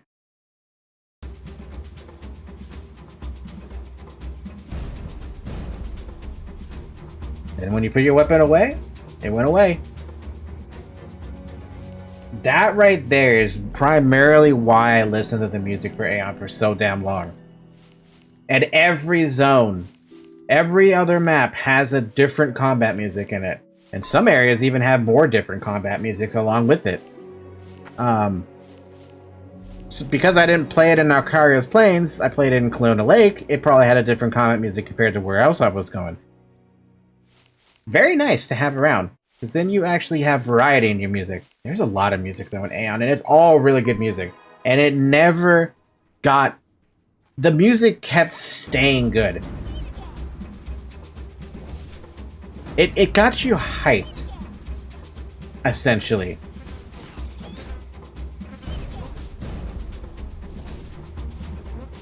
Even if I'm just a little tiny priest, casting Smite on a 2-second timer, 2-second timer, this 2-second cooldown, and be like, oh yeah, we're cooking now, we're cooking with gas.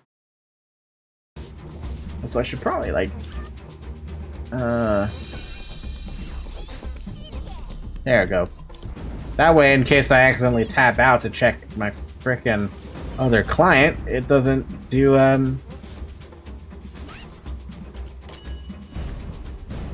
thing. Also, I just realized the kills I'm not getting very many. I've only got 2 kills. That was only my 2nd kill? My god, I feel like I've already killed like 4 of these.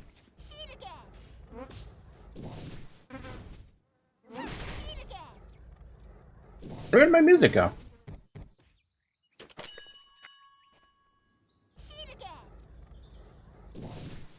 Well, heal over time. It only lasts for 8 seconds and heals 12 HP at a time. Not exactly the best be-all end-all heal, but at least it's, you know, something.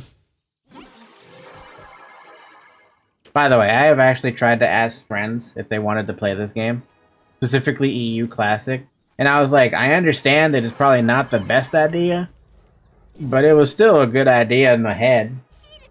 Honestly, I kind of wish EU Class, or I'm sorry, the European team, Gameforge, would take over North America for a bit and probably save us from ourselves. Because I tell you right now, they were not being saved at all by Korea for that one. See? Different combat music, by the way. That's what I mean. It's what made it good to listen to. So in case you ever like wanted to listen to the combat music, you know, just keep your weapon out. It starts going away as you hide your weapon, but it was still good. Aion is beyond saving. I know, man. Aion is definitely beyond saving, and there's really nothing that... Nothing can be done at this point. The only thing that can be done is if someone were to be like... I don't even know. I'm actually drained of ideas on what you can even do to help Aion. Aion Classic, sure, it's good. But Aion Retail, forget it, man, is dead. Is dead. As dead as dead can be. That's why I have no faith in everyone in it. This is why I don't like logging back into Aion. Because there's nothing left for me there. I sunk 10 years of my life in that game, and I was expecting the ship to go down in such a way that, you know, was honorable. But right now, it's not. It's not an honorable way for this game to go out. At least EU Classic is supposedly still good. I gotta ask Aion about how the population's holding out, but I'm pretty sure the population's still strong. Especially because I'm seeing level 50s over here in Coeta of all places. By the way, another little neat thing. If you're below 50% HP, you have a different stance where you're hurt. It's also a different stance where you're just idling about.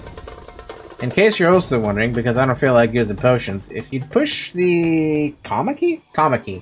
You push the comma key, you can sit down and you can regen HP a little faster as well as mana a little faster. That's what we had to do back then a lot, because we didn't have potions that we could just pop willy-nilly. Like, yeah, you see I have a couple potions, but that's 4 potions for HP and 2 potions for mana. That's not gonna do anything, man. It was easier to sit down. And that's going to be a lot of the thing I'm going to be doing. Even if I go into alchemy, it's not going to exactly be easy to make a potion because I don't have the money for it. I have 4,000 keynuts on my name, almost. Next fucking level is an extension, or the next cube level is like, what? I think it's like, I want to say it's 100,000 to expand the next cube level. And then that's not even precluding the fact that I have to... I mean, I'll show you when I get to level 10. We're only level 5 right now. We're not even halfway through it. Oh no! Somebody died! Look at that! Right up there.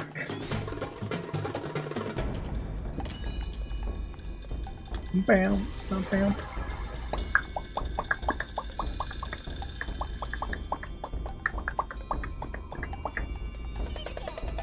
Bam, bam, bam, bam, bam, bam, bam, bam, bam.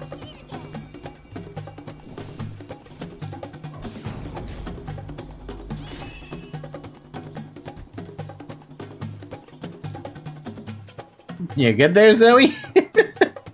She's hovering her hands over her hands? Hovering her paws over her bed.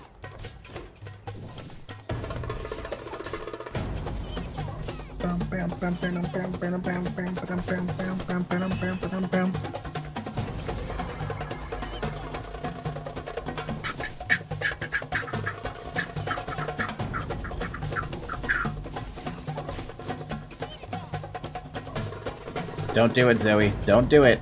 Don't you dare come over here. She came over here.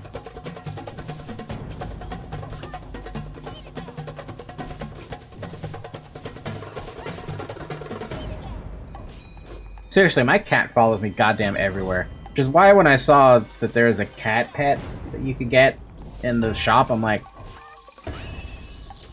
I mean, look. Where is it?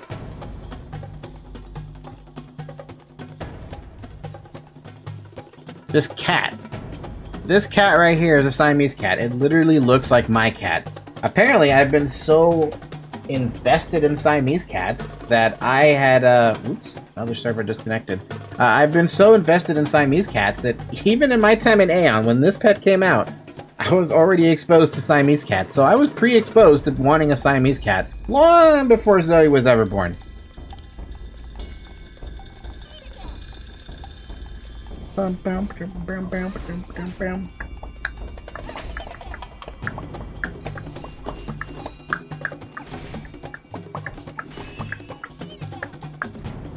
Oh, she did it. I knew you were gonna do this to me, Zoe. And now I can't see a damn thing. She brought her toy up here. So, like, my brain is like, hey, I can't see anything, Zoe.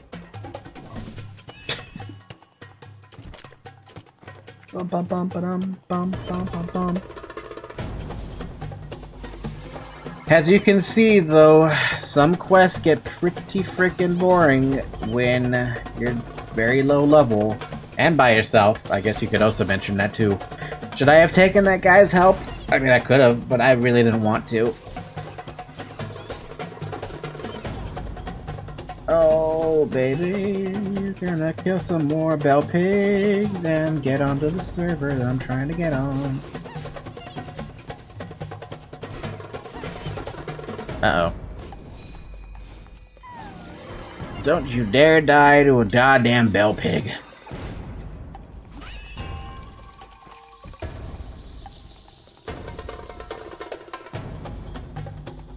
Well, we got everything we needed.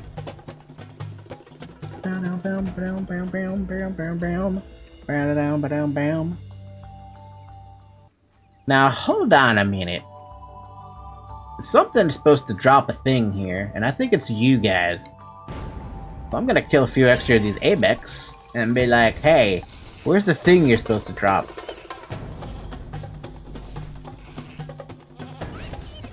I can't heal. That's not what I'm looking for.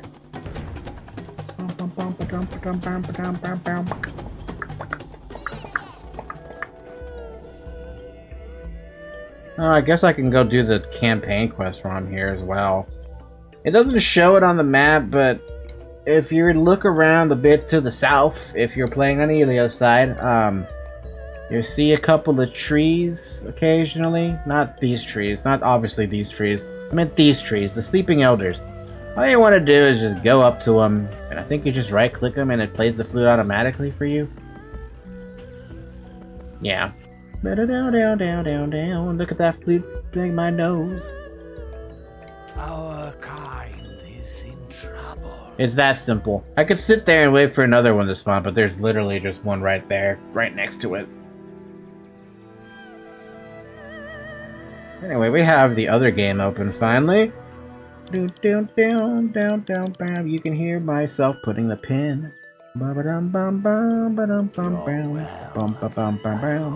And there you go.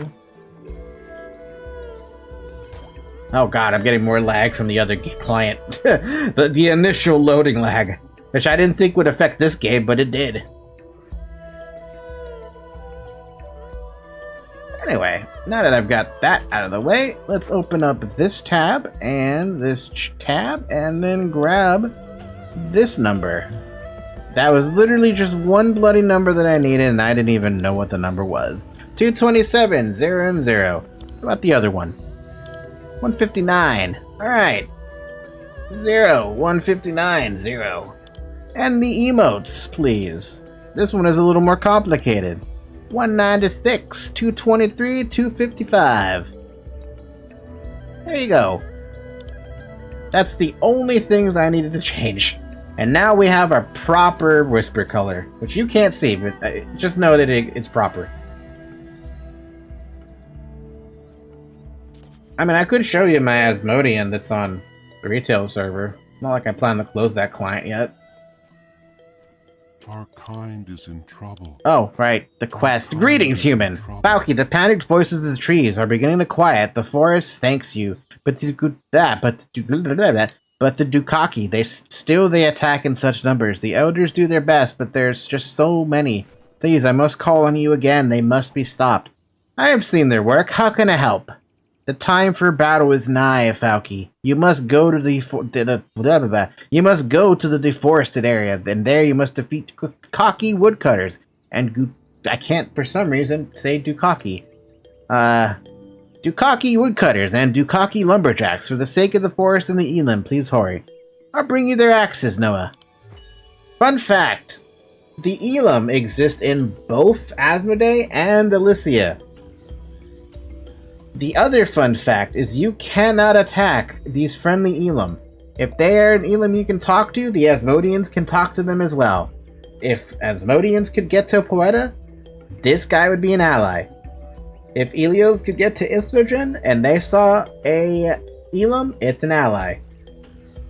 That plays into effect at level 21, I think.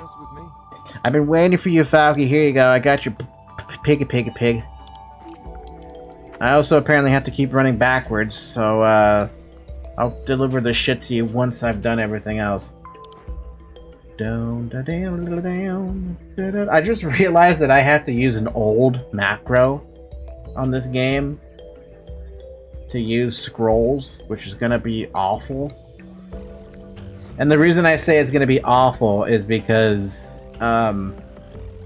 at some point they introduced auto buffing pets, so you don't have to do the buffing yourself. I don't know if those pets exist anymore, or do they exist? All items. Close this window and try again. All items. Customization. No, companions. Carries 30 items. Gathers loot and buff. Yeah, okay. Go fucking figure. It's the goddamn cat, right? Cute Siamese cat. Gathers loot and buffs you automatically. Yeah, okay. So there is a buff pet. And it's the exact same buff pet as the minions in the retail version. It automatically buffs you with 2 foods and 3 scrolls and gathers up the loot for you after combat, but it will need to leave you after 30 days to recover with its own kind. Yeah, that's the thing. Will I buy that? I don't know. I mean, I only have 1 scroll that I'm popping and technically 1 no food that I'm popping. Hi, Zoe. Bye, Zoe. Don't look at me like that. I didn't do anything to you. I just pet your butt.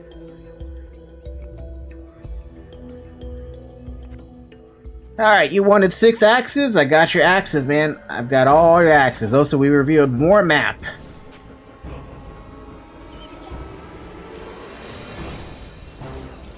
No, even the music's different too. Bam, bam, bam, bam, bam, bam, bam, bam, bam, bam. Damn. Haven't heard this song in so long. Bam, bam, bam, bam, bam. These bastards hit me for 30 damage, and I hit you for, like, nothing.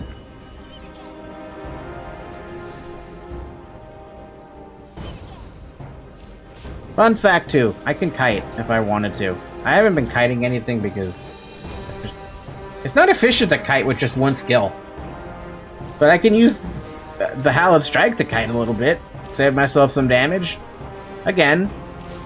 I haven't been kiting because, again, I only have 1 bloody skill. But you can kite. You can kite if you want. Just a neat little trick you could do if I could actually make it work. Like that. Yeah, I guess it's very easy to do with lag, but... what am I trying to... It's like jump casting? At some point it's like, oh, you cast, right? And as your bar gets to a certain point, you can jump and you're still casting. Apparently it's very easy to do when you have 200 ping. But that's another way you can kite as well. It's not a bug, it's intentional mechanics. It's intentional game mechanics! I'm dying to this guy. Stop killing me. Did I get it all? Nope. But we got a new jacket. Crappy jacket. Why you know slide cast? I have never learned how to slide cast. Can you even slide cast with no cast speed? I mean, I messed up the simple jump casting.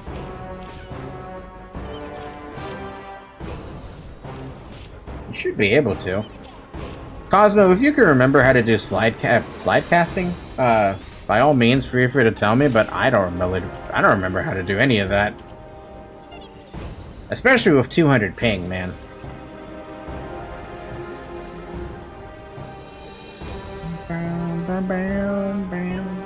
At the end of your bar, you just forward plus jump. Yeah, like that, right? Or is it a different jump? Because, yeah, I was doing that. That I know how to do. But I don't know how to do the slide jump casting thing that rangers are able to do. That's another tactic that rangers can do that makes them a little bit more powerful. Anyway, you can call me Oz. No need to be formal. I've been waiting for you, Falky. I've heard about your excellent achievements. I requested help with the problem. Glad you came. Chaos is broken out because of the kobolds. Why is it a problem? The Dukaki have recently been roaming around the Dominu forest and felling trees. The reason for this is there are no trees near the deforested area where they live. It's become difficult to find wood and combustible materials because the Dukaki are felling too many trees. It is not just about the trees. We simply cannot let the Dominu forest fall into their hands. They need to be eliminated before they set foot in the forest. Head out to their camp, go to the Kabar strip mine, and kill every Dukaki you encounter. Counting on ya. Yeah. No, you have to weave for that. You weave into movement plus jump, you slide shot. Oh god. This is why I'm glad I'm not playing a ranger. This is why I'm glad I'm not playing a ranger that's on 200 ping. I don't think I could realistically do that.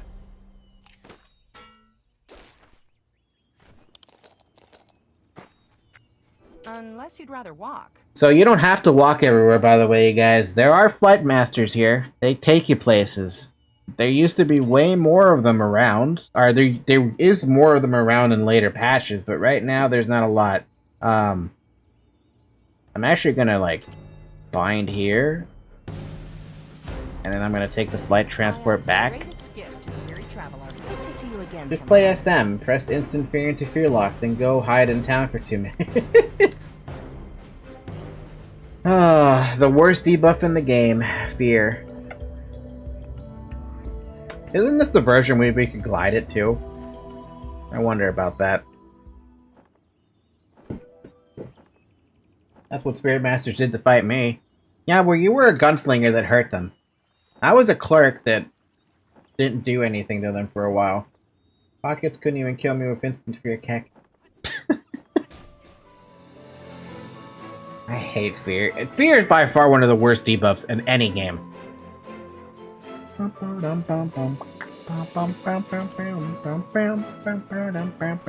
only serve the freshest ingredients. Just an odd drop of Meon, a pinch of salt, basil, and 2 cloves. Oh, Falky, what brings you here? I have a culinary challenge for you. Never heard of that. Never heard about the Everglades siblings, at least. But at least I know what that awful smell is. You brought the wings! Namus is right to ask for help. These are too disgusting to eat, no matter what their healing properties. Now, do I mix wings into a sweet juice, or perhaps a soup with the fragrant herbs? What do you think? I don't think it matters which one you pick. I remember I BM taunted a lot of SMs in Dredge with the translator, and there are a few SMs that would instantly fear me instead of the cleric. At that point, they shouldn't be playing something with a team game. Wings, disgusting. Let's try juice. Stir a little honey into the fruit juice. Oh, and sulfuring too, of course. The fruit is fresh and covered with lots of honey, so it doesn't smell of fish. Well done, and done. Take the juice. Delicious, delicious juice. Meanwhile, all I have is water. I'm actually about to run out of water, too. It's also only been 2 hours. What the heck? Bum, so fucking slow. Pop another one of these scrolls because they only last 5 minutes. What's my gathering at right now?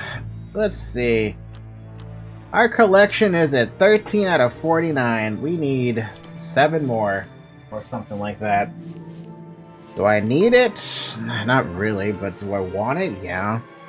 I know there's another quest later in. Well, I know there's tons of quests later in that ask you to gather something. This is just a good means to an end. It's not like I'm gonna sell the Aria anywhere or anything. If anything, I'm just gonna throw it away when I'm done with it. Because there's no... Wow, I mean, actually, maybe I can use it. I don't know. I never actually tried crafting with Aria before. Have you business with me? Have you already defeated the adult Sparkies? Yeah, here you go. Here's your butts. Enjoy your butts. And there's another quest back here. Something about his robes. I'm not going to bother with that right now.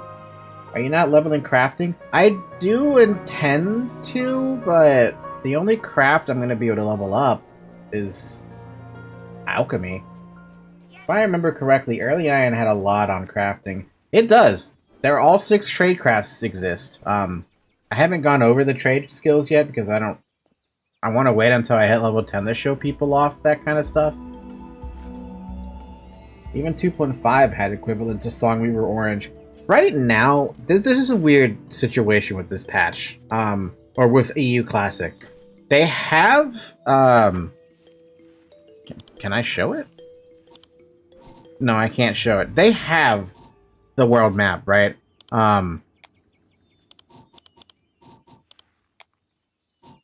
Like, they have the upper abyss, they have the core, they have the lower abyss. They have all of the regular maps for Asmodee and Elysia, but they also have access to Bellaria. The thing is, though, they shut off all the 2.0 content at this very moment. I don't know when they're going to open that up. That's the other thing for you guys who are playing Classic and want to live the 2.0 experience. You will eventually get access to 2.0, if you're familiar with it already. But right now, the only thing you have access to is everything that's 1.9 era. So if you know what 1.9 era means, you already know what I'm talking about. But it essentially translates to just the upper fortresses, the core, and the lower fortresses, as well as rifting. If they can access, can you gather? The maps are closed, so they don't have access to Gelk or Anguson or Solitaire Canyon. They're just closed. But they can't even get to level 51 either, because you know that quest? Wasn't there a quest where you had to actually like unlock level 50? I'm sorry, 51? They don't have that quest right now. It's all closed off. I think they might have Marigin / Fenris, though? I don't know about that one. I'd have to actually find out myself. Nice to meet you. What kind of fruit juice is this? I'm thirsty anyway. Very nice. Ah, how refreshing. That was good. Really, Una did a fantastic job. You can't taste the wings at all. Congratulations. Here, I got your axes. Our kind is So much pain caused by such simple beasts. You have the thanks of all the forest. You did something remarkable today. Listen, the wind, it carries your name, Falky. No, it calls out. Donamu has called on you. Oh, no. The very same. The Lord of the Forest is calling your name. Listen closely to the breeze. Falky, this is a great honor. His lordship has not spoken to a human in a great many years. Do not keep Donamu waiting. Donamu is the chieftain of the Elam tribe, specifically for the Elams in Poeta. He's the ruler of the forest. He is found in the center of the forest. You might have saw him. We ran past him at one point. Merigen's Fenris was so annoying. It was annoying, but I also liked how it looked because it was like one of the better looking skins we had back then. I say skin, but people used it for actual gear. Anyway, here's Dominu. He has the big old face. He's old. He's a tree. I don't have anything fancy to say about him. Maybe this is like the original sapling or something from Fauna. Pay heed, human. Greetings, child. I am Lord Donamu, protector of all you see before you. I have summoned you here so that I may thank you on behalf of the Dominu Forest. Noah has informed me of the hard work and dedication you displayed in defending... Wait, what trickery is this? There's this something. Who are you? My apologies, Lord Dominu. I have lost my memory. Apparently he recognizes me. Why? Strange. Something unusual resides within you, Falky. If you desire it, I can help you recover parts of your past. But know that you may see things you do not wish to recall. It is your decision, young priest. If you wish my aid, you need only lay your hand on me. Alright.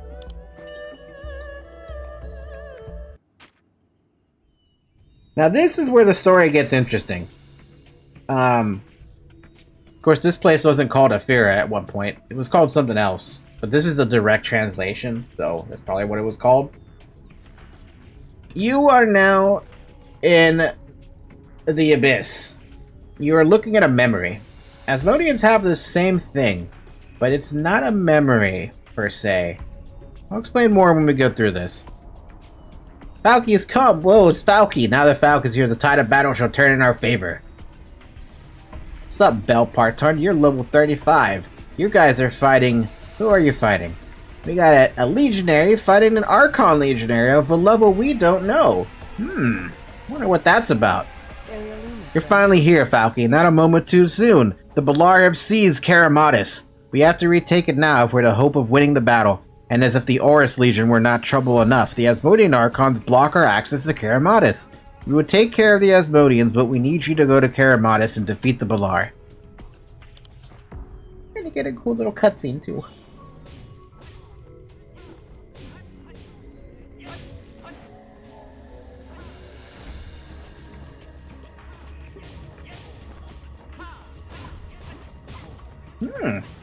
I wonder what this is all about.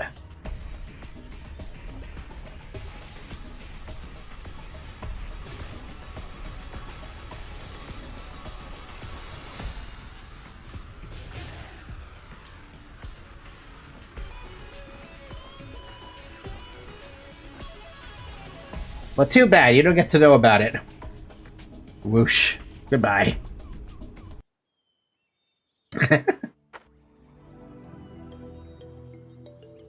You're well, I hope. You're well, I hope. Interesting. Clearly you are a being of great significance to Elysia. Perhaps in the fullness of time your memories will return to you. Your destiny and the fate of Elysia, these two branches, they are entwined together, though I do not know yet how. Falky, I must attend to the forest now. We will meet again, though I am certain. Well, whatever that was, we have no idea. Was it something important? Was it something that we missed? I don't know. At this point, you're asking yourself many questions. What was that all about? It's an interesting thing, too. The Asmodeans have the same sort of cutscene, right? But they have it in a different location. It's not Karamatis for them. It's a tax. I think it's a Taxia is what it's called. But theirs is not a memory. No, theirs is a vision. What that vision is... Well, you have the exact same flight pattern that the Elios have showing off Karamatis. The Asmodeans have that same flight path. Or same exact flight path, but they don't know what it's about. All they know is that in the future, an Asmodean Raider, which is the character you're playing as, becomes a Deva. Well, in this, you're getting a memory where you are an Elysian human destined to become a Deva. Perhaps, perhaps not. You never know. I know the story, but I'm not going to spoil it. Instead, we're just gonna run on back very fucking slowly, because I don't have a choice but to go slow. To be fair, if I did use like this scroll, it'd be a little bit faster, but I mean we're picking. It's not that much faster. It's faster, but it's not that much faster. You took care of the Elim, I hope, Falky. There's no money in working for those creatures. With those creatures, but the villagers understandably want to maintain a level of harmony with the native species. We keep the Elim happy, that keeps the villagers happy, and that keeps us in the pocket. Or keeps us in pocket. Simple. You have anything else to report?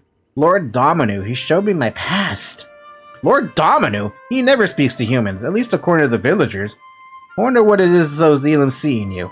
Right, well, there's no time, now. If your memory comes back, Wouldn't dwell on it if I were you. I'm sure you have work to do. Dismissed! And we get a title. Tree Hugger.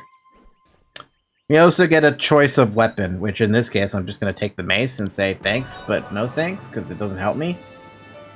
Here's another thing that this game also has. I guess I could just show off this window now because I haven't shown it yet. When you push P, you bring up your profile window. You get your info tab here, which are all your gear. You get a stigma tab, which... We're not going to go over that until we're like level 20, I think.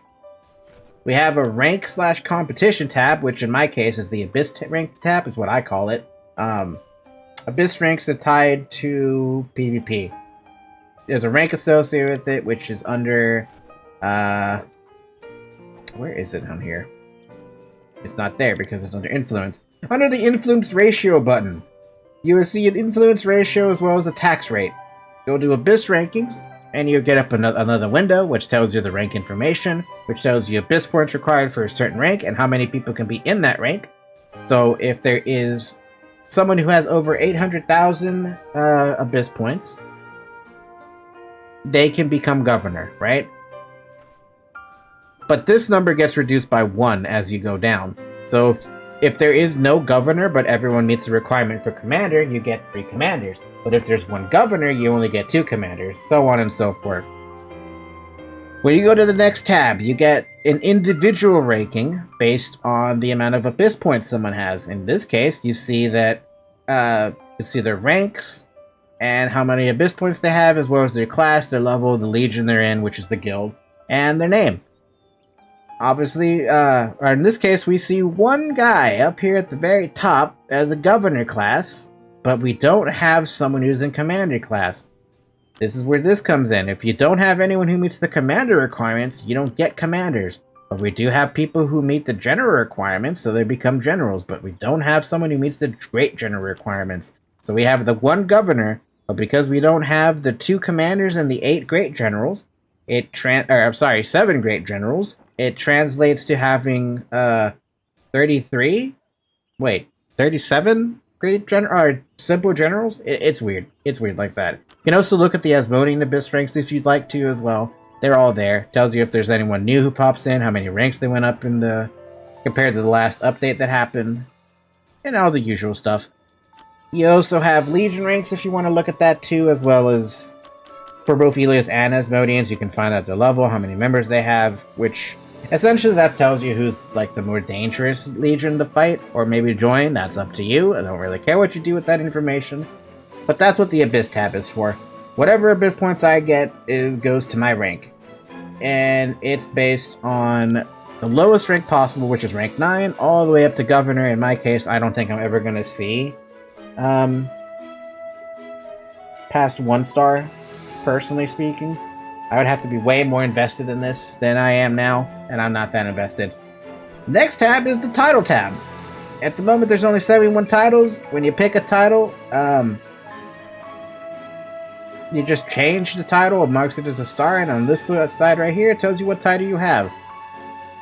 I don't really need Tree Hugger, it just gives me 4 accuracy. But each of the titles gives you 1 stat or some other stat. It's pretty good.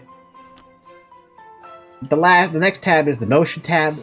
This is if you want to change some of your idle poses, or run poses, or whatever pose. If you buy a card, it'll change it here.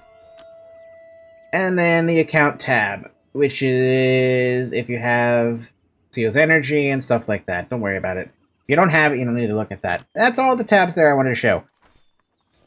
Yes. Quests! Speak up. Kabara strip mine. I'm going that way.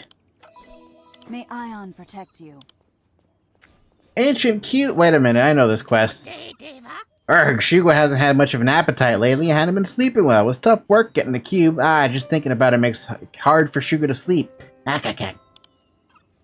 S lost his ancient cube. Who is S? The cube was made by a famous monster. Blah, blah, blah, blah, blah, blah. Shugo rented Verderon Citadel. It's lost somewhere in the Kabara strip mine. I'll pick it up for you, no problem. That's no problem at all. I'm headed there anyway. What about you? You're looking for somebody's help. What do you need? Thank goodness you're here. Da-da-da, special robes. What are special robes? It's got ether in it. I need you to pick up some Apegrixs skin. Sure. Anytime. We're headed that way anyway. I could just take the flight path out that way, but I gotta walk. Why? Because... I mean, I'm gonna show you how fast it is compared when I use one of these. I'm also gonna pop, attack speed as well. Because I prefer attack speed. But yeah, this is how fast it is with a 30%. The reason why I say it's not that fast is because I don't have boots. They give me run speed. So all I'm getting is just 30% extra run speed on top of my base speed. Which is not that fast. And I am not a big fan of it. Running, running, running. We're running to the next spot. Running, running, running. Da ba ba ba da bum.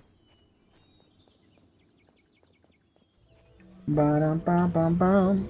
Bum ba dum bum bum. Ba bum ba dum bum. Ba ba da ba bum. Got da cutter, a taste of medicine. I don't really care what you have to say. Just give me your quest. Take the potion to Lonion and receive a reward. He's way over there. Okay, well here I am gonna kill some Grove Apegrixs to get some cloth for Pernos's robe. Who's Pernos? You'll meet him soon enough. Huh?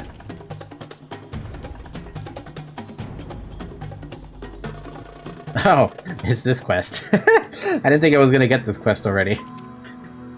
It's a thick book with the word Namus inscribed on the cover. Most of the pages are worn and faded, but on the last few are descriptions of a beautiful nymph bathing in a pond.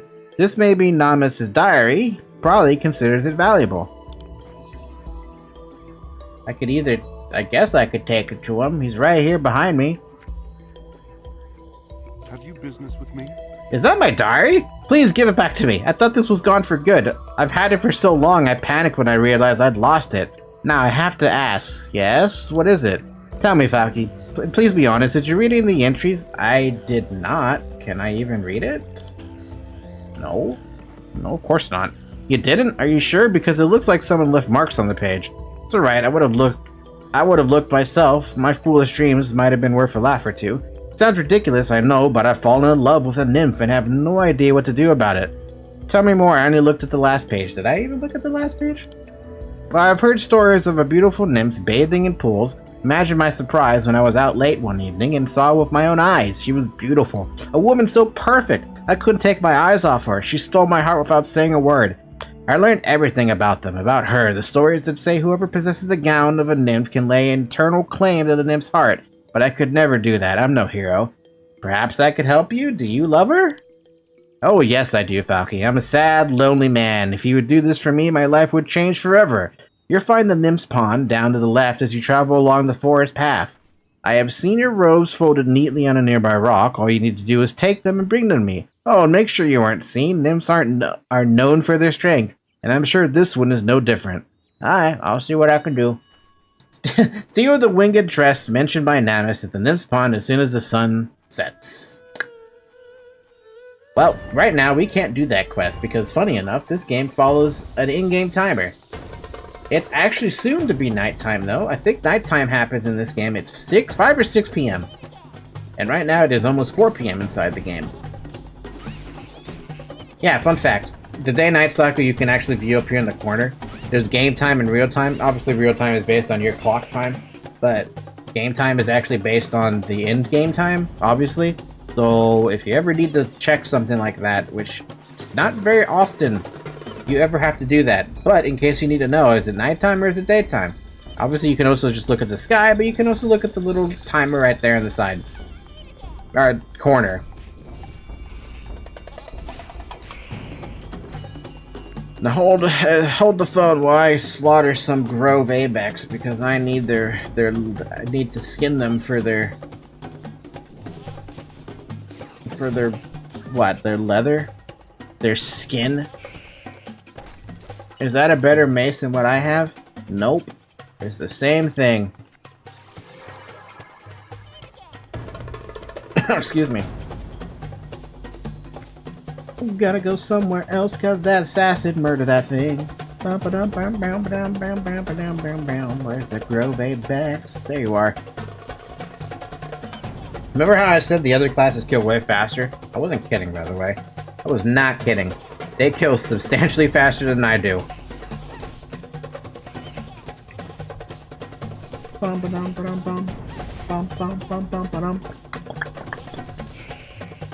Alright, we now have those, and she wants me to go all the way bloody back. Fine, I'll go all the way bloody back.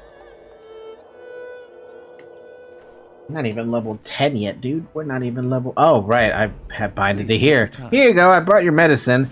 Stuff. Wonderful! Bottoms up! Ugh, if this is medicine, I'll stay sick. Here you go, I bought you ointment. Thank you for the Kina. Here you go, I bought nothing for you. Here, Falcon, I need to talk to you about the Turson tribe. They're a fairly minor tribe as far as the Crawl go, but the Crawl never pushovers. The Blar knew that, which is why they decided to use the Crawl rather than exterminate them back before the Cataclysm. Personally, I wouldn't be surprised if they're still serving the Blar. The Blar?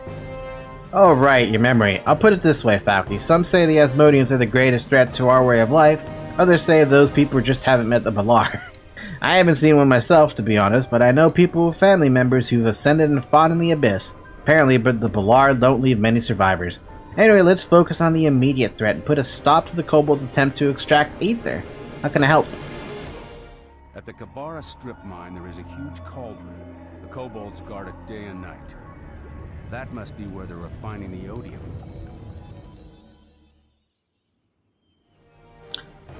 Alright, our scouts tell us the kobolds have been boiling something in a cauldron, probably experimenting with the odium.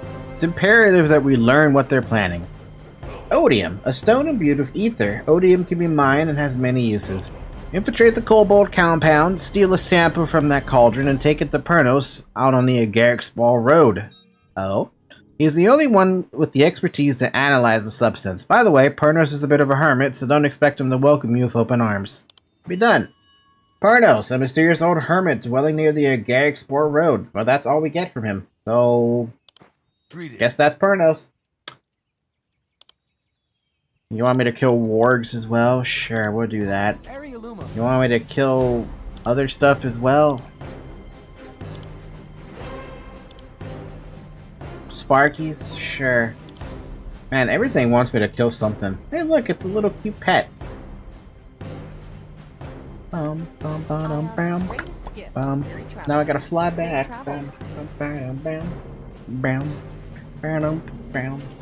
Oh my god, okay. I just tabbed over to the other client that I have open because I haven't closed it yet. I forgot that my inventory was a fucking mess. Such a mess it's on purpose why it's a mess, but it's still a mess. You can also tell whenever I tap out, because if I tap out, the frames drop, just like that. If I tap back in, the frames come back. Obviously, my mouse also disappears too. Alright, I'm here to deliver the Apex skins so that I can get a thing. And hey, you have the steel rake armor on. Oh jeez, I just realized that zooming in is not very efficient anymore. That's not right. That's not right. When you're supposed to zoom in, you're supposed to get a first-person view, but I'm getting a chest view. Is that always good? Wait, hold on. How do you zoom in? Oh, you zoom in on the head. You don't. I wonder if that's because... you know what? I don't know. Luma, friend. Perno's robes. Got your skin. Thanks. You want me to deliver that for you? Nope. Alright. And now we can travel all the way back. And it's almost dark time, so we could go and steal those robes. Oh, let me just get a stretch here, dude. Oh, yeah. So I was today at work. This is not related to the Aion, but today at work I was I saw a couple of manga. Decided to like grab them real quick. They were all sellable, but one of the manga, I saw two manga.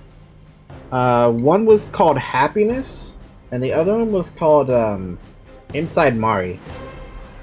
So I decided, like, you know, read a little bit of Inside Mari because I figured, why not? I have time. Not like I'm beholden to a quota or anything. I was so interested in it after reading these the first two like entire mangas, because there were 7 in the set that I found, and I read 2 of them, and I'm just like, holy crap, this is incredibly good. So when I got home, I looked it up on Crunchyroll, and it was there on Crunchyroll. So I read the entire thing, and I'm just like, this is really good. Why isn't this actually like, why isn't this a animated? And then I finished reading it, and I'm like, now I know why it's not animated. Because not only is it short, we're talking only... How many chapters? Do I still have it open? I don't have it open right now, but it's not that long. But if you want to read something that's kind of fucked up, but also kind of good, I recommend it. I'm gonna check out Happiness as soon as I get the chance to, because I'm interested to see how, if that one's any more fucked up. Because now I've got the artist, the dude who made it. I'm like interested in what his works are about, because if this is the first manga I decide to read from this dude, then there's clearly he's got some interesting storylines going up in his own noggin over there.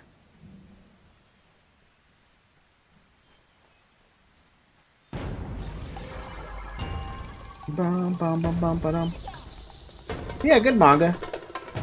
Makes me realize that I need to watch more anime and read more manga, because I am far from weeb status where I want to be at.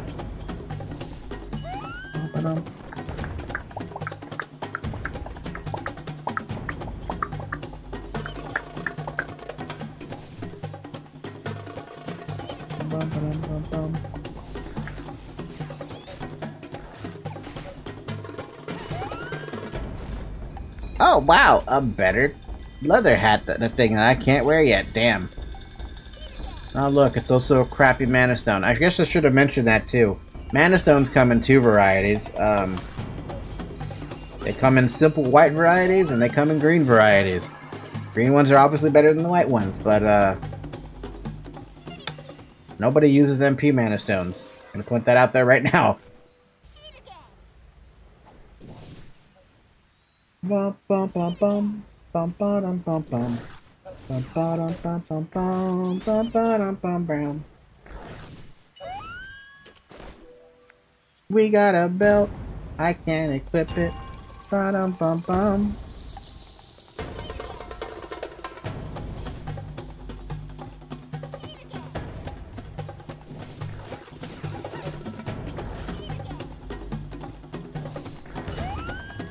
There, now we're done with that. Let's go collect this nymph's jacket. Robes? Winged dress. That's what it says. Is it actually here though, right now? No. You discovered the nymph's pond. I forgot that was a thing. So why do I find this quest really funny? This quest is actually, where does it start? It starts with the book, right? That Namu's wanted, right? And then the next quest, you find the dude's diary on an Apegrixs. You turn the diary into him, and he's like, I look like a fool, but I really want to get this nymph to love me.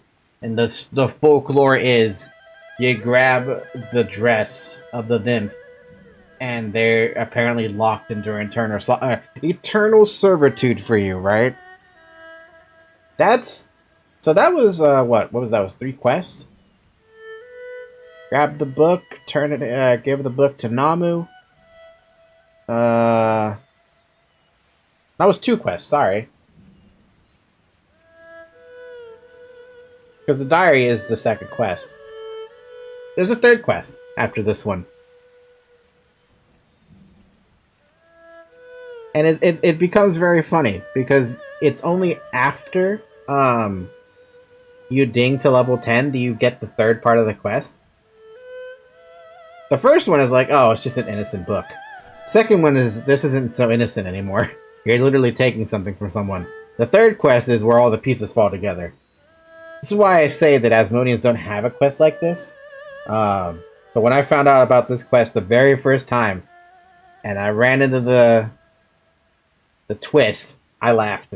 I laughed real hard, because I was not expecting that sort of a twist to happen. You're probably wondering too, why am I just standing here, right? The reason I'm waiting here is because I'm waiting for the time to take over the night. And I was also almost right. I thought, oh no, game time is actually synced. What the heck, they're both the exact same time. Did not realize that. 5:15 to 64, 6 p.m.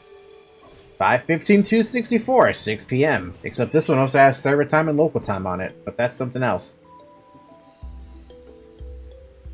Yeah, I'm waiting for it to ding night so I can pick up the quest and then be on my merry way, even though it's been almost 2.5 hours and I'm still not level 10. By the way, most people have rushed this portion of the game after they've already gone through it so many times, but I want to share the story of Aion, so I'm like, I want to show off the comparisons and the contrastings that I can get from the game, especially the differences between both sides, because obviously my memory is from 10 years ago, and my memory of Aion is pretty freaking good. I mean, shit, can I even show you Ishlagen right now with this current other client I have open? No, because it's not the right one. If I were to take you over there, it wouldn't be the same thing. Because if I take myself over to Pandemonium on my Asmodean that's currently opened, it would be a different, it's a different version of Ishlagen because they have updated the maps since then. Right, I guess I should also mention that too. The Poeta that you see right now, as well as if you're playing an Asmodean side at this time, The Ishlogen is also different to what they are now. These are the older versions of how they looked. The newer versions of how they look substantially much more, like, beautiful, I guess you could say. They really super updated it all. Speak up. Actually, like, I can go over the Ishlogen on the other client and show it off. Where's my other game capture? I don't have one, that's why. Add a source. Add a game capture. I'll add, make it not visible because I don't want it to show anything yet. Capture specific window. Show it to Aion bin.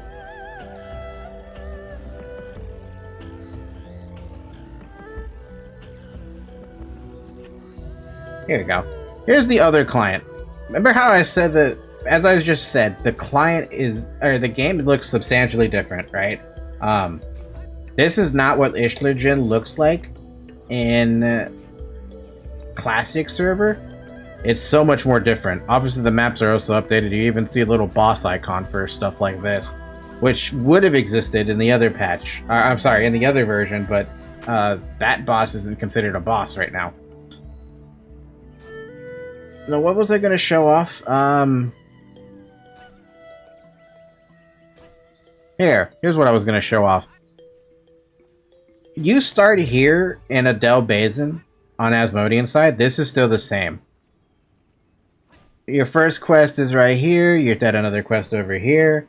And then your second... Remember how I told you that you needed to go gather fruit baskets for Asmodean side? The fruit baskets are all the way fucking up here.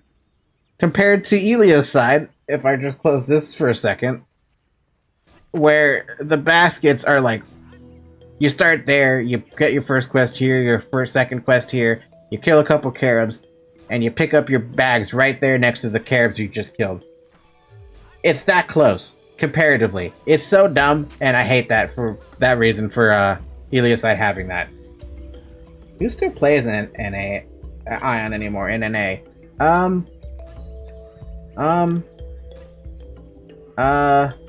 Nobody. What happens if I search? We have 122 people online at the moment on the server out of 200 on a max search. It's bad, man. It's bad. Do I even recognize any of these names? I recognize Shifty.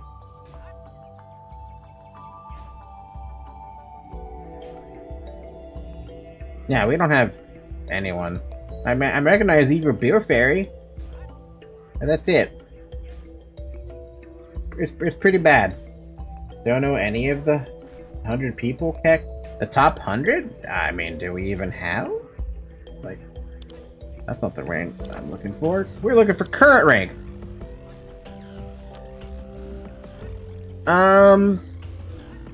Do you recognize a Laurel?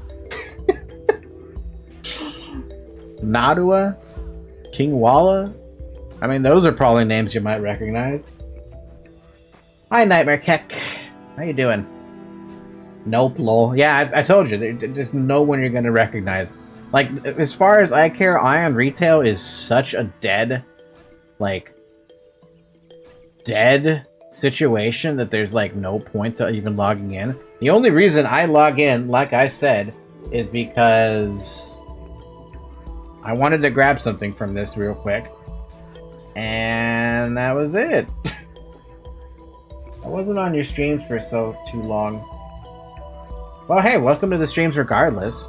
I mean, I don't know if you were around during the days where I used to, like, play Aion a little bit during Panastera, but hey. Anyway, let's just hide that for a minute. Is it nighttime yet? It's about to be. It's about to be nighttime on the other client. Oh, look, she's there. So, okay. Remember this name. Serenia. Remember that name if you're on Elio's side when you're doing this quest. But also, don't let her catch you. Instead, walk up to these clothes that are located conveniently right here, pick them up, and run away. You were caught by the owner of the dress. Escape as fast as you can. You took my clothes. Come back here. Nope.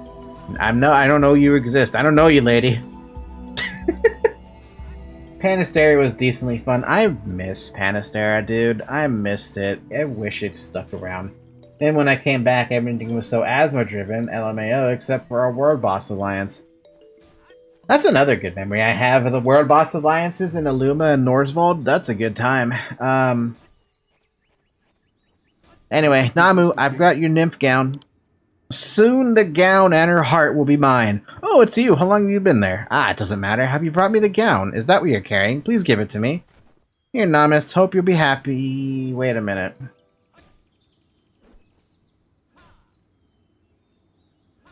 Board Boss 2 Alliances versus entire Asthma faction. I don't remember that situation. I just remember we had a tough time. Sometimes. Anyway, here you go. It's mine! Finally, it's mine! Thank you so much, Falky. All my dreams have come true.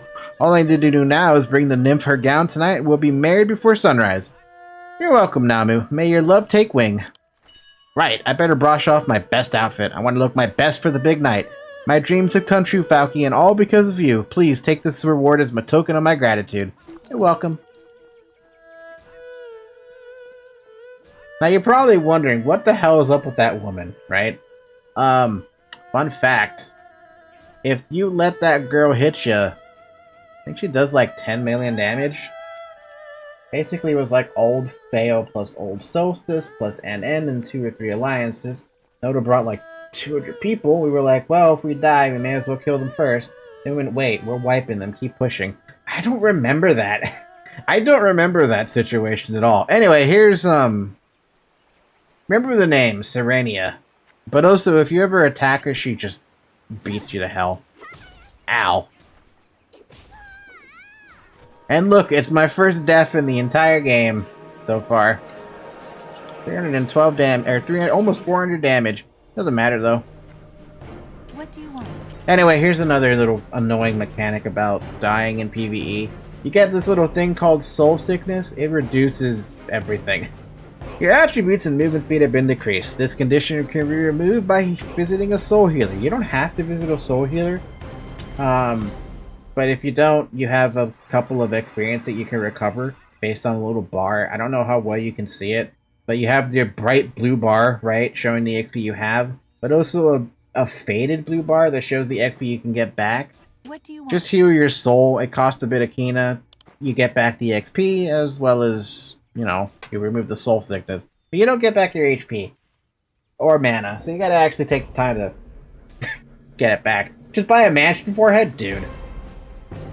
I don't even know. When did housing come out? Was that 2.5 or something? But regardless, I don't think it's this patch. I'm out of water now. I think it was 2.5. Yeah, I remember the housing, the first time housing came out. Friend and I got mansions pretty much immediately. We paid the base price for it. Good to see you back in one piece. I dealt with your wargs. Thank you very much. Okay, so if you're wondering what the hell the housing market's about, essentially it was divided into... When the housing thing came out, I mean, I can show you. Literally, I can show you. On the other client. But I have to actually take us somewhere. So, during patch 2.5, or whatever patch it was, a new map opened up, which had all the housing on it. For Ilios, it was called Oriel, and for Asmodeans, it was called Pernon. Essentially, it was just where all the housing was, all the housing auctions was, every housing item, as well as the construction master stuff. That's what it was for. Every single person was able to get a free studio house, right? So you had at least a basic house. You didn't have to pay anything to have it. But if you wanted to buy any one of the other houses that were located at anywhere on the map, you had to actually fork over some Kina. At the time, I think it was like 24 million Kina for a house, 112 million for a mansion, 336 million for an estate, and 1.2 billion for a fucking palace. And there's only 5 palaces on the server. Per faction.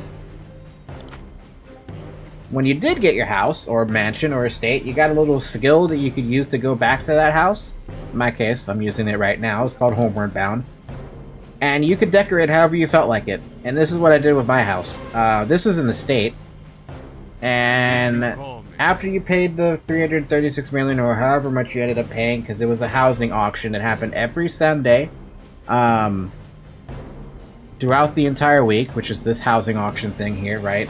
You got a whole... I'm actually glad that this exists right now because I can actually show what I mean. You have houses here available, you have estates, mansions available based on type, right? Based on a bid, based on the people who are bidding, based on how much time is left, and the Kina cost, right? Once you made a bid, you would be locked in for that house for the moment. But if someone outbid you, you would get your Kina back in the mail, and you could bid on something else or try to counterbid them for something higher. Once you won, you get access to your home, and you could decorate how you like. The primary reason people decorated at the time was to make it look nice, really. And also add a whole bunch of extra storage chests that you could add into your house as well, which is what I have a lot of. And then after about, like, I don't know, a week or something, you'd have to pay a maintenance cost. Maintenance cost was divided into a maximum of 8 weeks, I think. No, 4 weeks. And it changed depending on whether you had a house, a mansion, or an estate, or a palace. If you had a house, it was the cheapest maintenance fee. If you had a palace, it was obviously the most expensive maintenance fee. In my case, since I haven't paid this maintenance fee this week, it's 4 million Kina for me, out of my 2.6 billion Kina that I have right now. And, that's how that worked. Obviously, I wish I could show you the decorating, but why would I don't need to overload you with that information. Just know that it was nice to have a house that I could decorate, and hell, even when I was decorating this, I would always ask my mom for advice on how I should decorate. And like, hey, do you think this is good, or is this good, or some other kind of thing is good? That's what I did a lot. It was fun. Anyway, now we're back here, back to the classic. What quest do we have right now? We have to go to the strip mine? Let's go to the strip mine, but let's go deal with some stuff first. Particularly, kill Elder Sparkies to collect some prayer beads. New prayer beads. Agaric Spore. Oh my god, I'm getting flashback memories from playing closed beta. I remember when server merges were coming and I spread rumors that the housing gets reset, then bought 4. Wow. Did that actually happen with the reset? Or the server merge? I know eventually they ended up, like... No, I kept the houses. Oh, sneaky. I know one merge, they actually killed the market completely and made everyone's houses reset. Or something like that. Or maybe it was something else, where one server get to keep their house and the other didn't. Something stupid like that. I think I was one of the few who lost my house when that transaction. It was dumb. It was really dumb. No, I'm not interested in fighting you. Now I have to pay attention to a stupid red dot that I have no interest in. And he does 56 fucking damage to my face. Stop doing that.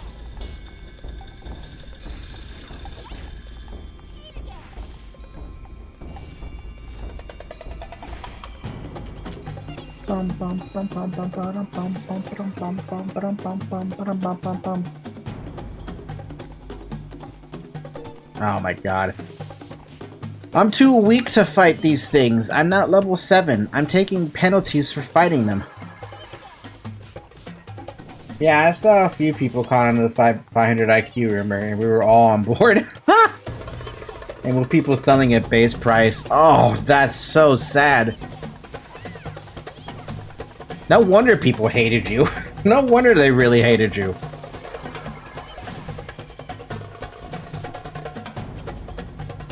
Oh, I know who that NPC is over there. That green one.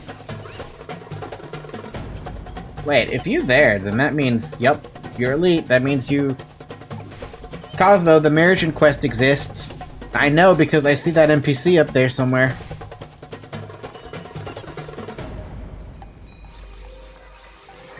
Only people who have played Aion will know that. They might have hated me, but they liked me in parties. I could say the same thing about me. I could heal and DPS. Let's go. Meanwhile, Final Fantasy XIV is like, that's expected. Like, no. Yeah, sure, it's expected in Final Fantasy, but it's not expected in Aion.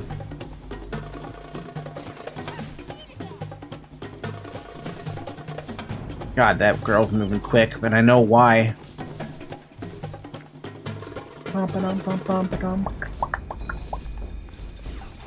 Oh, Cosmo.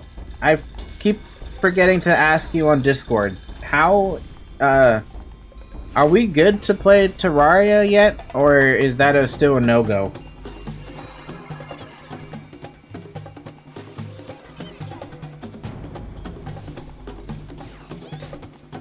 I mean by Terraria Journey's End, that's what I mean.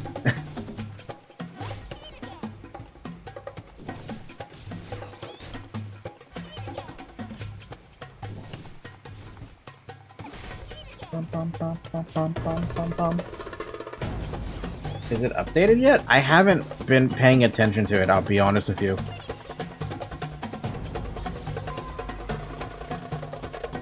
I've been pretty busy with work this previous few weeks. That's fair. I wouldn't be able to...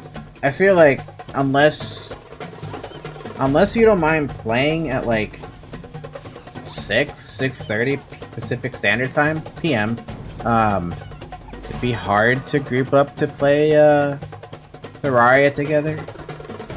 Just because I have stupid work now, a part-time job that I don't even want to be at.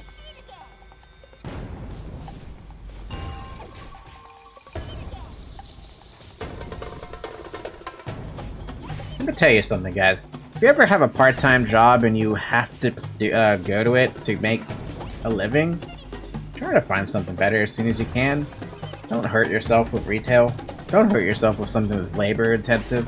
Unless you can handle it, in which case, I mean, more power to you if you can handle it, but I cannot handle those kinds of jobs. I mean, I have plantar fasciitis. It fucking sucks. Standing on my feet sucks. That's why I got those cortisone shots, because I was already living with this for 20 years, and now a month after the fact, and I'm still in pain? Fuck that, man. Fuck that.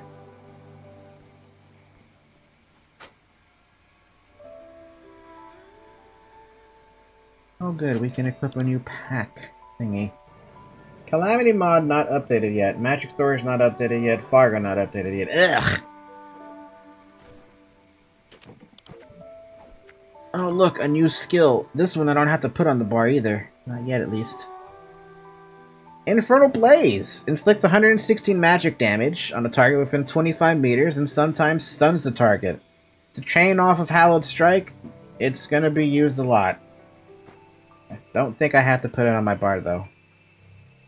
I can understand Calamity mod not being updated, but I would prefer if it was. But Magic Storage not being updated, that's just... why would you play a Terraria mod without that? Anyway, Pernos. Tuddy's disappearance. I have not pestered you once before, friend. Faithful servants. Come to pester me again. Actually, I have a good use for your skills, priest. Tell me, have you met Tuddy on your travels? No! Yes, Tuddy is my pet Porgus. A lavishly little fellow with as much care as I would my own child. So you want me to find him? I got it. The shadows never find you. I wonder if there's a mod that fixes the Void Pouch to make it like Labor of Love. We would have to wait till Journey's End, wouldn't it? Yes, no, sorry, Labor of Love patch. My brain is... Journey's End is the name of the patch. Labor of Love is the patch we're thinking of. Bum bum bum. Unless there's a mod that did it. I don't think there is then, to be honest.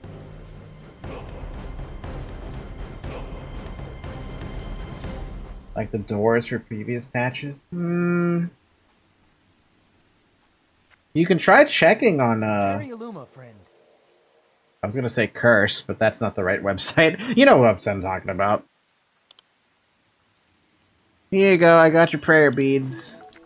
Now let me get another quest. Magic box, I need iron ore to gather. Sure. Good day. Collect 7 iron ore, you got it, man. Glad to have met you. bum, ka bum. Where is the iron ore? Bum, bum, bum, bum, bum, bum.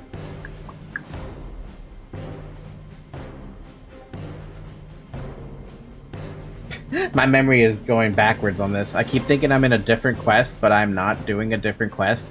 I'm not even in the same area for that quest. So on Asmodean's side, when you get to the second, like, flight path area, the quest you get is actually to kill a couple of pirates. Helios don't have that. And it's specific pirates, by the way. They're called Lephorist. You're gonna get exposed to a lot of those guys very often. Too often, I feel. Oh, you aggro like that? Come on. This is level, like, 10 stuff. You're not supposed to aggro like that yet. I shouldn't be having this many issues either with attacking something like this. Ow.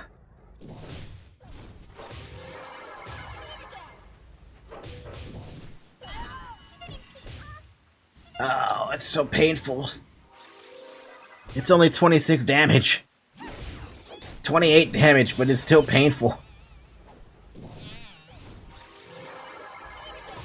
Bum bum bum bum. Bum bum bum. Bum ba da bum.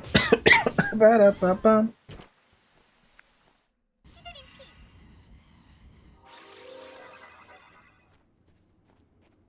Oh, here's another nice little thing you can do when you actually have a character who's high enough to help another character.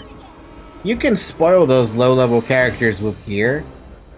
Obviously, you know, a new character, level 7, level 1, you're not going to have access to some of the supplies that a higher level character is going to have. But if I ever get this one to, like, I don't know, level 40 or something, 50 even, I could deck out a level 10 and be like, hell yeah, let's give him plus 10 gear and all the magic boost stones I can find, or plus 10 or whatever physical attack stone I can find, or crit stone, and be like, hell yeah, fasting leveling experience, beautiful, could one shot just about everything or something like that. Magic boost, mana stone, and gear. Magic boost was so much better at low level. It was so much better at low level. I'm not gonna group with your friend.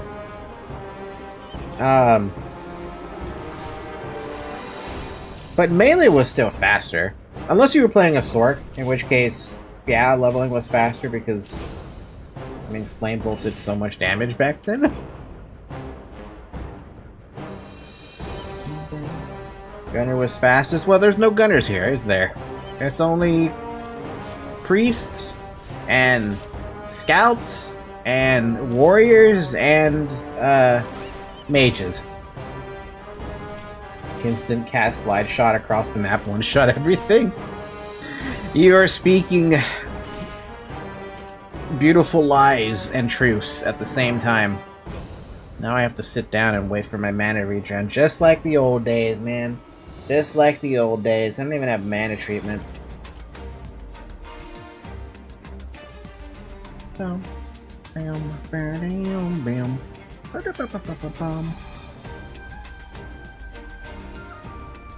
Hey, Zar. Oh god, I don't have enough to collect it either. What the fuck? I thought it was at 15 already.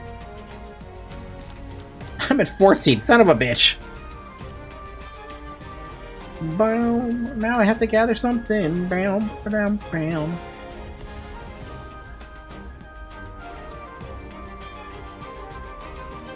You know, there's a dumb little side of me that wants to waste my time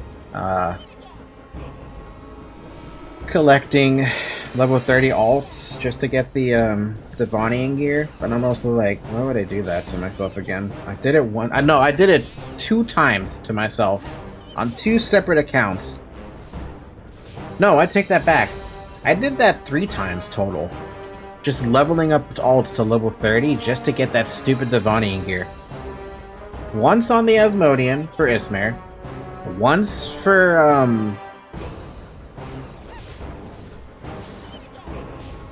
once for Falky when I was rolling Helios for a while. I even still have this stupid Devonian gear somewhere. And one more time on I don't remember when it was, but I know I did it one more time just because I felt like it. People who probably have never played this game are like, what the fuck are you talking about?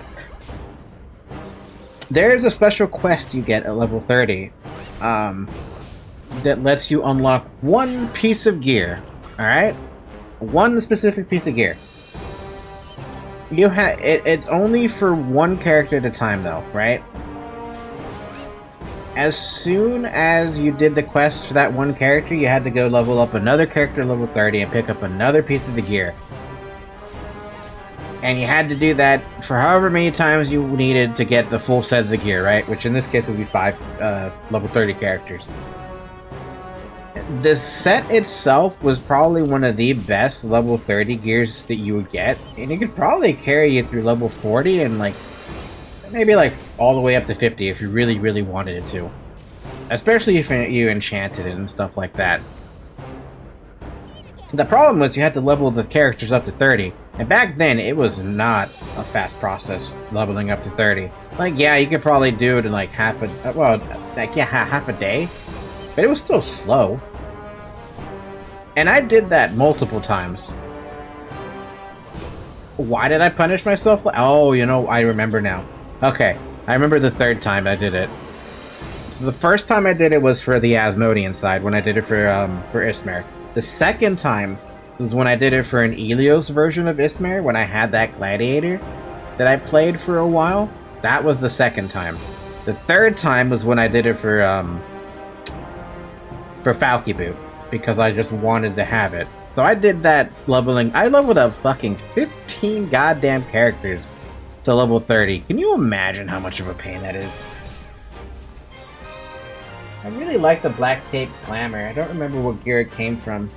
Black Cape. Black Cape.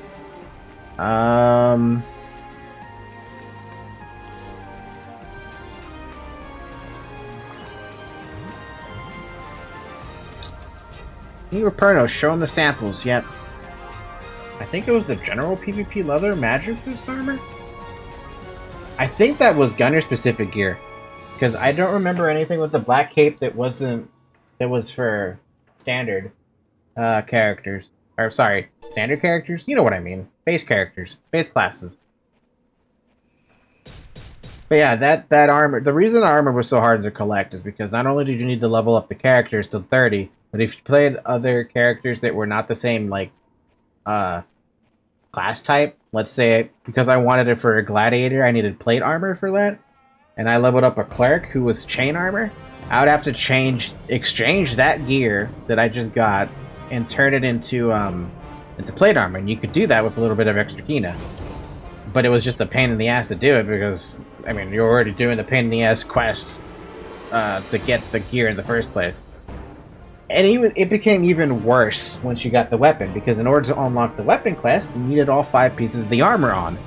And that was the only time you got the weapon quest. Anyway, we found Tutty.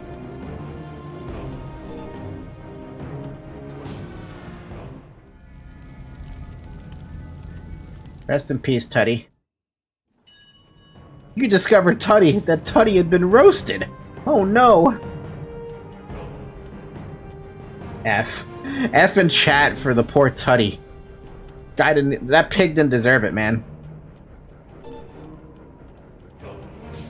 I'm too slow to outrun a fucking outlaw, dude. No!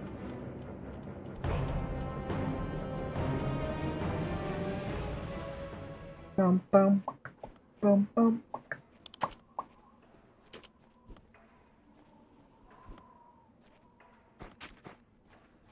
I don't remember where that ancient cube is, to be honest with you, and I don't think I'm ever gonna find it. Because my brain doesn't remember anything about that quest. I remember the quest. I remember finishing it. I think this is why people always begged for Kina and Poeta. To buy greater running scrolls. I mean, I share that sentiment, because it sucks running around so damn slow. I mean, I understand with a new server, right? I mean, this server's probably like a month and some change old, right? There's no choice but to be slow. But I would love to be a little bit faster. Now, will I punish myself leveling up multiple characters up to 30 again? Maybe if I give the gear to a gladiator, because I prefer the plate armor than I prefer the chain armor. Chain armor is cute and all, but the plate armor is where it's at. Mwah, chef's kiss there. I thought you were looking for Tutty. Where is he? Or are you still looking? The Dukaki. They were barbecuing him. They were what? Those filthy vermin! To butcher my friend just to feel their greedy worm-wielding guts? This is an outrage. Unforgivable. Those filthy vermin. Those diseased, greedy vermin are a pox on the face of Elysia, and I will not suffer their presence any longer. You're battle-trained priest, aren't you? Those kobolds, fat and slow from their banquet, would be easy targets for you, wouldn't they? You're hiring me to avenge a Porgus? We can sort out the details later, priest. Remedy this headache of mine, go back into the Kabara strip mine. Hunt the Dukaki smackers down. Dukaki brawlers if you see them too. They foul the air, Poeta. Nobody would mourn them. You will do this, won't you? And you get the title Animal Lover. Absolutely. A good decision. Head to the Kabara strip mine straight away, kill them, and get 5 spoons. If the spoons were their means of survival, they shall make a wonderful offering to comfort the soul of my beloved pet. Get going right away. Sure, I could do that. The shadows never find you. Now, question to myself here. Do I actually have that as a trophy on this side? I swear I did. I do. Okay. So I had tabbed out just a second to show this. So, you know, if you're in Elios, you'd know that quest with Tutty. Because you find out pretty quickly that you're avenging Tutty. And there's a friend that I'd have in Aion. Cosmo knows who I'm talking about, that loved Tutty. They did something dirty when housing came out. They made him into a fucking trophy that you could grab. It's a You're Tutty. The animal that you just tried to avenge was made into a trophy for your house. In spectacular fashion. Do I know them? I don't remember their name. It begins with a Y, Cosmo.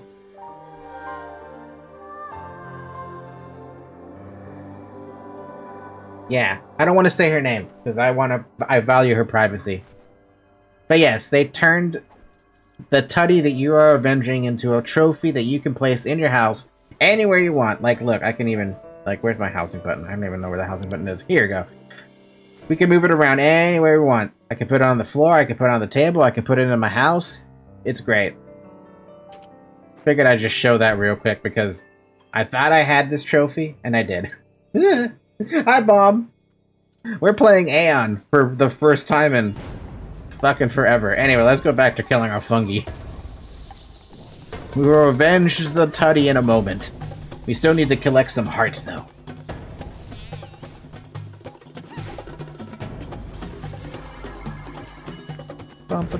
Oh, right. You have here. I am but a faithful servant. What? I don't have any words of wisdom for you, priest. State your business and be gone.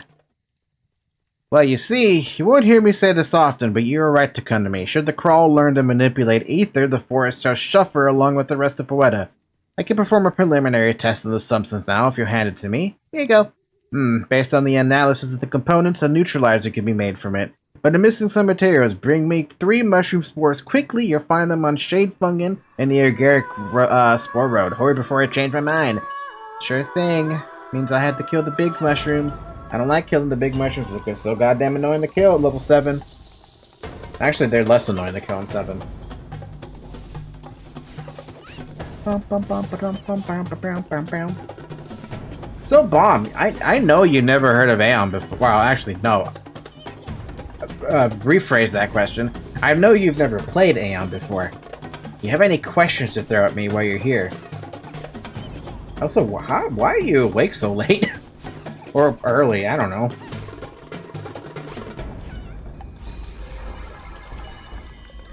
Pick up some things. Oh my god, we have bots.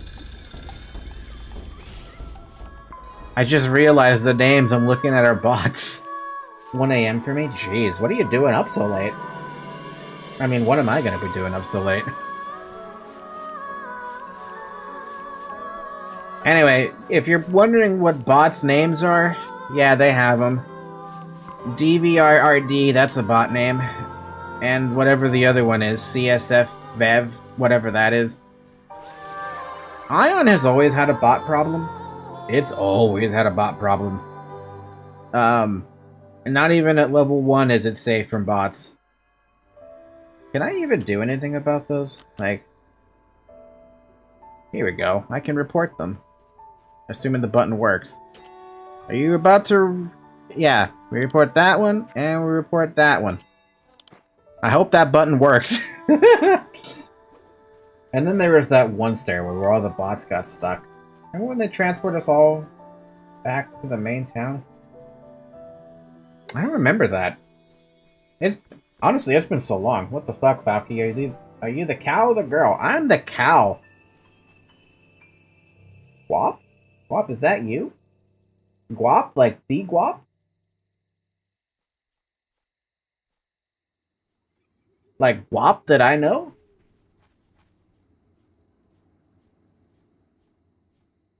The Guap? Oh man, where have you been? I haven't seen you in what feels like actual years. Like literally actual years. 300 bots in one stairwell was crazy. Oh, no, I need you, of course. Are you actually on the same server I am? On Atreia server? Send me a friend invite, friend. Assuming you're on Elia's side. If not, then I guess you can't friend me, and I guess I'll be expecting you to kill me soon. The moment I step into, Yes, my friend... My character name is Pig. See if I can do that, then. Friend. Pig. Well, it looks like you're Asmo, unless I misspelled your name. I'm offline. Fair enough. Wop, send him some of the greater running scrolls he's suffering. I'm not suffering that bad, come on. But yeah, I'm the cow. How you like my VTuber model? Dude, the more I play Aion, the more that people who knew me are gonna see this model at some point. So, hi.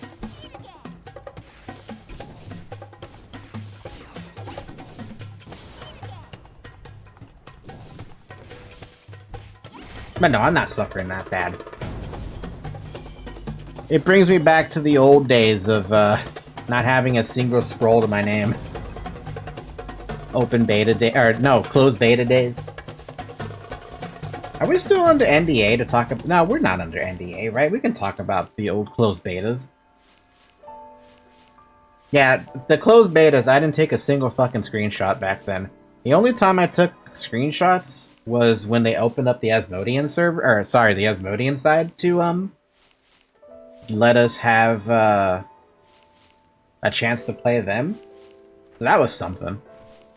But I do have all the memories of the closed betas and how hard it was, at least for me, to get to just level 10. I didn't get to level 10 on the first and second closed beta, I think. On the third one, I believe I did get to level 10, and I was able to actually see Sanctum.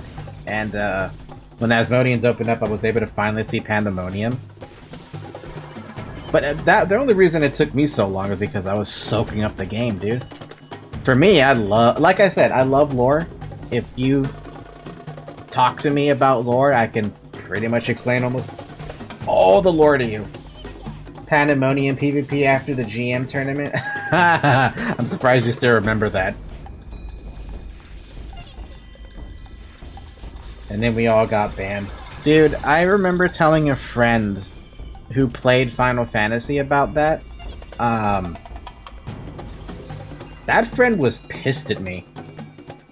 Because they couldn't understand. I say they because I don't remember their gender right now. I don't feel like I don't want to misgender them.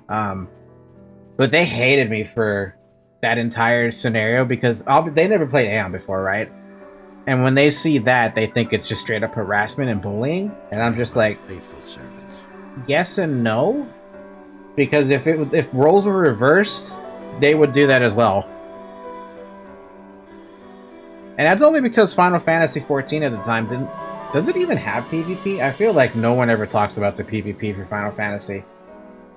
And considering Aeon's entire existence was hinging on PvP, kind of made sense why it was like that. You must be in a hurry the speed you came back. I trust you have the mushroom spores I asked you for? Hand on the mushroom spores. Wait a moment. I will make a neutralizer for you. Now, we add finely ground Apegrixs horn and bell pig fat to the water from the Cleona Lake, then fermented wine, and finally mushroom spores. That's one hell of a frickin' neutralizer. God damn. Is it ready? You're more impatient than I am. I like that in a person. Now, it just needs a little shake, and that's it. Alright, go back to the cauldron and pour this into it. It's toxic, so handle it carefully. Thank you, Pernos. By the way, you can actually read, like, the description you get from items you get like this. Potion made by Pernos, pour into the cauldron of the Kabara strip mine. Thank you, Pernos. But yeah, what Cosmo was talking about, if you want to look this up,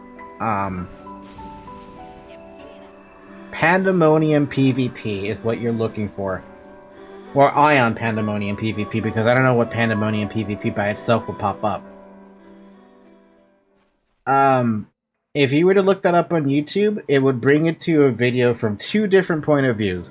One from a ranger called Cloudus, and another from a cleric named Snooky. This was the After Effects, back when Skype was still a thing, for Aion, where we all grouped up after the tournament was over inside Pandemonium, because we had logged out, and we logged back in, and we went to PvP in their hometown. You are not supposed to be able to reach their hometown. It's not like Warhammer Online where you could do that, no. This was something that was completely forbidden from ever happening, and the GMs did not bring us out of the zone after we logged out. So we logged out, came back several hours later, and we just went to town on the entire town. The video will tell the entire story, pretty much, but it was non-stop PvP because you were in their town, obviously. After all was said and done, every single one of us that was there got a, what was it, a 3-day ban for it? We all said it was worth it, because it was. It was so fun. Oh, you're back. Did you find the fungi hearts? Here you go. Got your fungi hearts. I killed the Dukaki already. Back already? Well, no time for congratulations. We made a discovery. Apparently, the Dukaki are more than just a bunch of organized lumberjacks. They're trying to refine odium. I can't believe it took us so long to catch on. We need to inform Captain Callio. What is it, Falky? You look a bit confused. What's odium? Oh, right. I heard you bumped your head. Odium is an ore infused with ether, the substance empowering the Seraphim lords and our Davids. It's incredibly powerful. Worse yet, we've learned that the Turson crawl behind the Dukaki's activities. If they manage to manipulate ether, then all of Poeta is at risk. Falcon, I need you to head back to the Kabara strip mine and immediately kill some of the Turson big bosses. I'm on it! Bam, bam, bam, bam, bam, bam. Bam, bam. How much is my inventory space looking like? It's looking like pretty bad. Should probably consider selling some crap at some point. Alright, let's go kill some smackers for Tutty. Let's go kill some, Turson big bosses for everybody. By the way, the quest on Asmodean side follow the exact same premise, except it's instead of crawl, it's the Mal and the Scurvs. The iron ore. That's not how you get iron ore. You don't gather it with your hands. Get a pickaxe.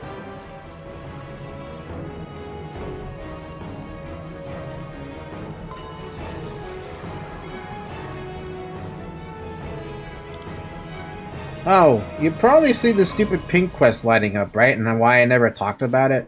The reason I'm not talking about it is because it has to do with this Deva Pass thing. Oh wow, an extra 20 scrolls. Why didn't I just grab those at some point? The Deva Pass is just something that you can do as like extra quests, essentially, for as you play through. That's it. We did it. We have running scrolls. Yeah, I guess. I don't even know where to put these because it's been so long since I had to use a stupid bar for these. Just put them right there for now. I can move again. I'm not fucking slow. Well, I'm slow for not 5 minutes.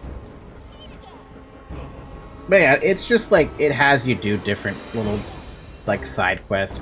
Like one has you do scrolls, one has to kill a bunch of monsters. They're all based on like a weekly quota as well as a season quota. You don't have to do them if you don't want to. It's up to you. By the way, have you looked into modded Minecraft? I have. There's one mod pack that I want to play. I need to look at my curse client for that, by the way, though, because I don't remember the name of it at this point. I just remember it's like, oh, I want to play that. I think it was all the mods. I think. Actually, I probably downloaded the damn thing, to be honest with you.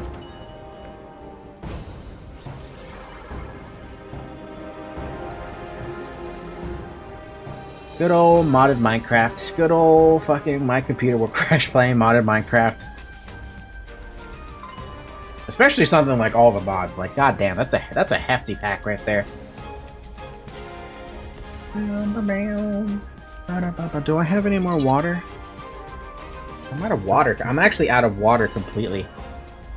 I have Gatorade. Meanwhile, my cat's lying down on her bed all cute like. I might play Vault Hunters mod pack. What's that one about? They updated 1.1a. It looks nice.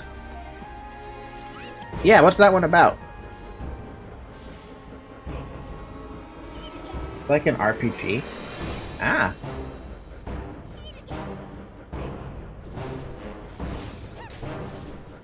I just want to have a mod pack that will let me enjoy playing, what's it called? Well, here's an interesting question. Did they ever update Galacticraft? Because I remember Galacticraft being my favorite mod.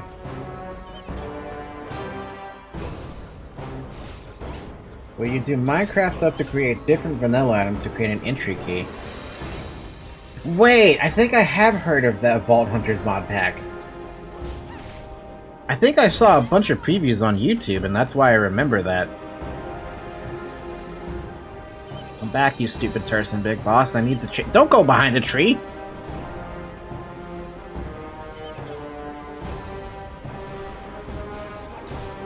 For 25 minutes, and you get to use the items in there, you make modded stuff. That's an interesting way. That's an interesting roundabout way to go about getting, the modded items. It kind of reminds me a little bit of, with the way you make a sound, it reminds me a little bit of, oh my god, I don't remember the fucking name right now.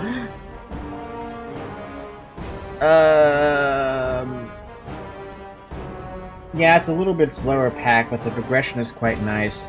Yeah, what the hell mod pack am I thinking of?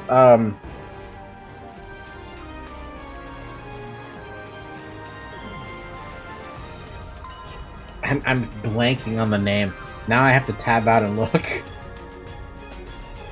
Minecraft mods, pack.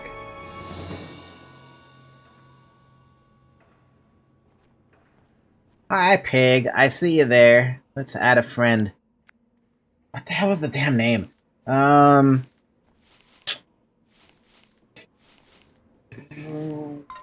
brain's not remembering it.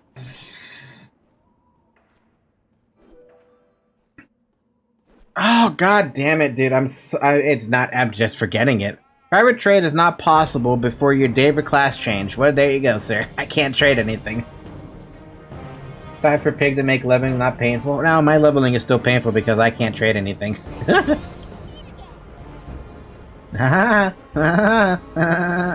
like Woody the Woodpecker over here. I can't do the Woody the Woodpecker sound because my voice is kind of... But you can tag and eat kills. Assuming Mentor exists, but I'm pretty sure Mentor didn't exist back then.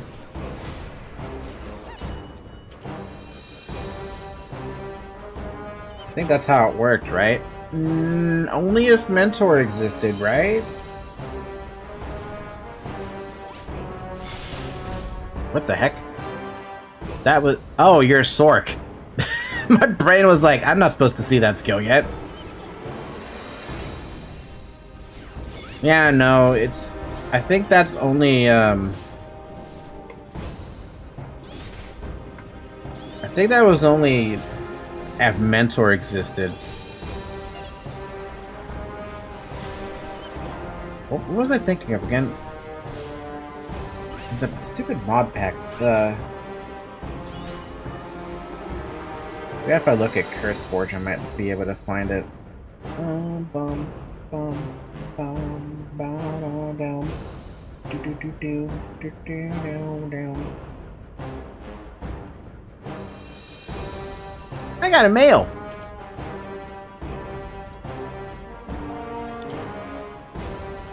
$100,000 Kina. That's gonna save me a little bit of trouble. Let's see. Where's this mod pack I'm looking for? Sebtech! That one. Sebtech Ages. It reminded me of when you were talking about Vault Hunters. It reminded me of that mod pack, where things are divided into ages, so you don't have access to everything. You have access to like the most basic crap, and you had to do the achievements in order to unlock everything. I love Sebtech Ages, but once my friend and I got past the everything at that point, and I started getting into the creative stuff. It's like, oh, we don't really need to do the creative stuff unless we were doing like a YouTube video sort of thing, you know? Right at that time, I was not.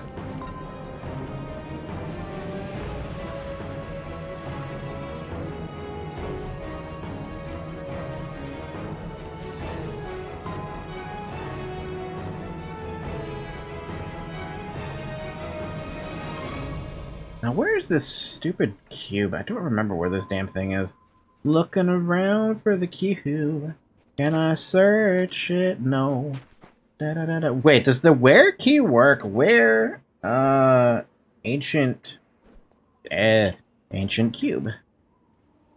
It's in a hard to find location because I didn't type it right. Alright. Oh, it's right there. Okay, then. Well, I found it.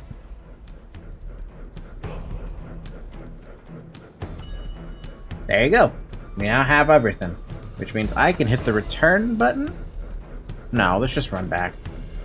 Down, down, down, down, down, down. By the way, thank you, Wop.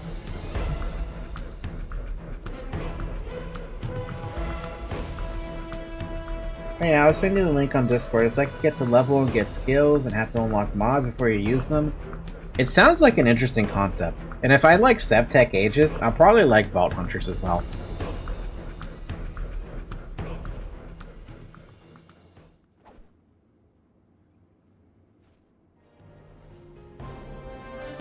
Also, wow, I have a friend. Also, wow, I should probably change my note at some point. I know exactly what to change it to. There. We're now Falky Boop on Twitter. Because that's where I make people go all the time. Falky, great work on the Terse and Big Bosses. You've done that unit proud. Or the unit proud. I've already sent word to on to Captain Callio. He'll decide how to proceed with the crawl. Your reward's here, you've earned it. Thank you for the new shoes. New shoes for everybody! I can also sell some of this crap. We're fine, level 8. Doesn't really matter. Get rid of the shoes, get rid of that, because we have a belt already. Get rid of the chain? I think I'll keep the chain with me.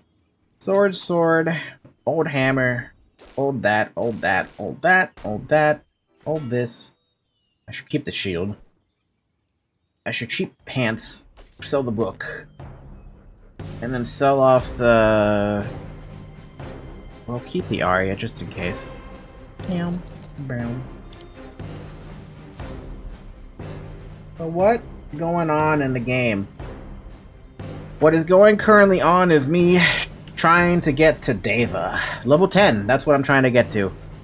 Because this first stream is the introduction period of me trying to explain the differences between the Ilios and the Asmodean quests. There's not a lot of differences right now. You missed a couple of differences I was explaining about, though. As well as the different characters you get to meet. Actually, can I show you this on Asmodean side right now? Don't even know if that character still exists where I think he exists in. But the character you end up speaking to a lot on Elia's side ended up being Pernos. On Asmodean's side, it's a different character by the name of, Moonin? I want to see if I can actually show you this. So let's just, like, switch over to this plan so you actually see what the bloody hell I'm doing. Yes, speak up. Yes, yes, speak up. Oh god, my ping is so bad right now. Why is my ping so awful?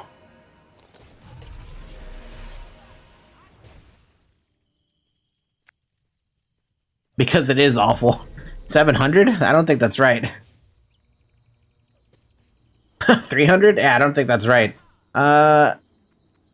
This is a good opportunity to show you the differences, though, I guess.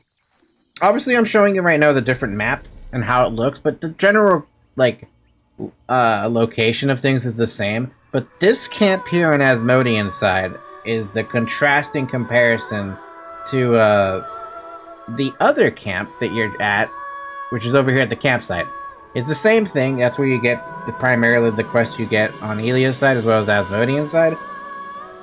But the character that you have to talk to, since Pernos is so close by, if he was as close by as he was normally, he would probably be like around here or something.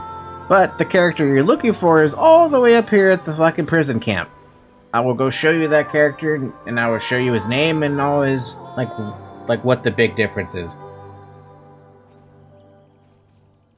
But yeah, the map is so much more beautiful in later patches compared to what it is now. What it is now looks kind of like dull, dreary, kind of like low quality. What we expect from back then, but now it's all nice and pretty and updated and beautiful and stuff like that, where there's actually, it feels like there's, it just looks nice, you know? But yeah, one of the quests ends up taking you, on Asmo's side, over to this graveyard, where you have to kill a couple of sparkles, you have to kill a couple of ghosts. You have to interact with the grave that's somewhere around here. I don't know if this, yeah, here, these tombstones, you have to interact with these things. You have to kill some of these weird bug things, which I think I one-shot right now. Yeah, I one-shot them. Can't even show you them. But the dude that you end up talking to so many times on Asmodean's side, he's up here in his own little prison. Is he even here right now? Nah, he's not here, which means that quest is updated. But he's supposed to be up here in this little cage. His name is Moonin. And even from level 1 all the way to level 50, you kept coming back to this guy. I think even at 55, you still kept coming back to this guy. I would be concerned if you didn't one-shot him. Yeah, but I'm a cleric, using melee. Where is Moonin now? Where Moonin? Oh, they moved him over here. Why is he over there now?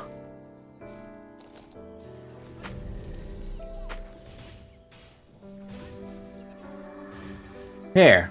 They called him an exiled Deva, right? But he's supposed to be inside of a, like, that crystal, right? Even when you listen to his voice, like, just take a listen. It sounds like he's in the crystal still. They never updated his voice. For some reason, they kept his voice like that. That's what you tell Aion, less running around. I mean, I get it, but it's still a weird design choice. But yeah, this is the guy you talk to, like, forever. He's stuck with you forever. And the worst part about it is he doesn't have any emotional attachment. Not like with Blade of the Soul, where you actually feel an emotional attachment to the characters. This one is just, yeah, he just exists to exist, and you have to keep going back to him every so often. Super annoying. Anyway, Pernos! They gave up on the design when they reworked the quests. Right? They did give up on the design. They just wanted you to get to max level ASAP. That's the unfortunate part. I mean, I understand it from a streamlining process, but does Final Fantasy XIV have anything like that, where they streamline it all? 'Cause I feel like they don't.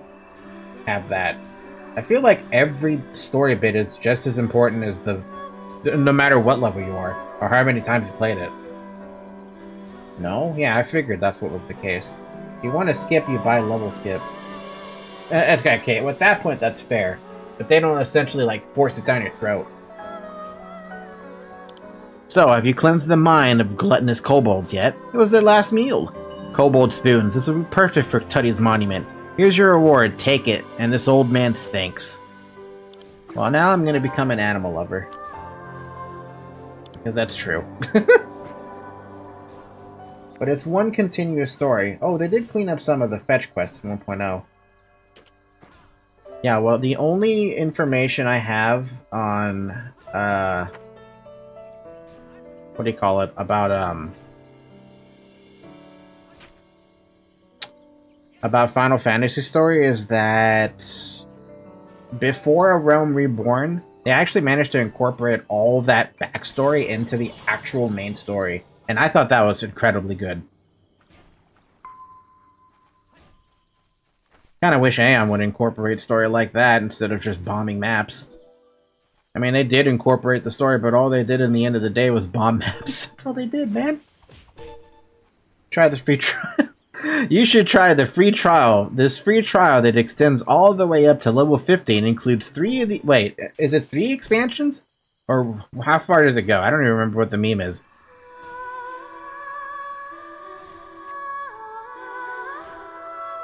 Hey, look, it's a named mob. By the way, yes, Aion does have named mobs. You can tell based on, obviously, they have a better name, but they also have more dots on their name.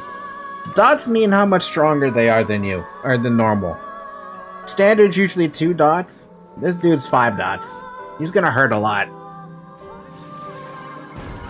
1 expansion plus play game, or 1 base game, unlimited playtime. That must be nice. But I don't think I'd ever play Final Fantasy. I think I've already told you why I wouldn't try it. Too many bad apples, man. Too many bad apples.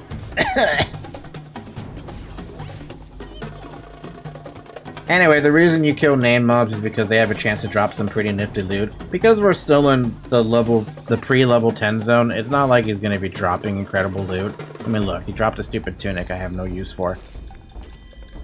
Which I could preview if I wanted to, but... Oh, I guess I shouldn't even show you that. If you hold down the control button and you left-click, you can bring up the preview window, so I can look at all the different gear if I wanted to, like, you know, just look at it or something. I don't know, only person I talked to from XIV is, Shadow. How's he doing, by the way? You should convince him to come play Aion again. For no reason other than to laugh. Or I can send you the link to the Panastera video I had him record with me.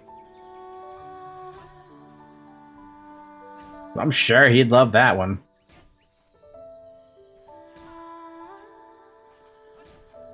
Going through the jungle. Da, da, da, da, da. Had Daddy would play on again. I mean, I don't blame him. That's a long gone... What in the world are there so many kids out here for? Ah, you must be Falky. I brought you iron ore. Thank you very much. This is a crappy mace compared to what I have still. Suspicious ore. And Be careful. Scouting to Mola Mine. Thank you. By the way, I could have sworn I did not do this quest yet, which means I am mistakenly not supposed to be out this way. Well, guess what I'm doing? I'm dropping a kiss and doing the same thing these guys are doing. So, a Kisk, I mentioned this at the start, it's just a droppable obelisk. It brings up a window of what you can do with it, and once you buy into it, you buy into it, and if you die, you can pick this location as where you want to go back to. Because I forgot to do something, I have to go all the way bloody back to the mines and drop the cauldron neutralizer thing.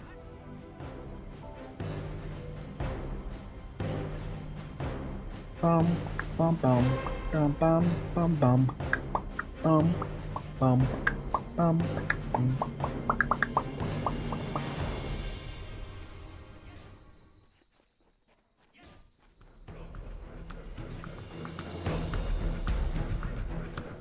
The worst part about it is I don't think I can avoid aggroing nothing. It would be great if I could. I wish I had more run speed. Wow, I'm getting stuck on a rock. Don't do that to me.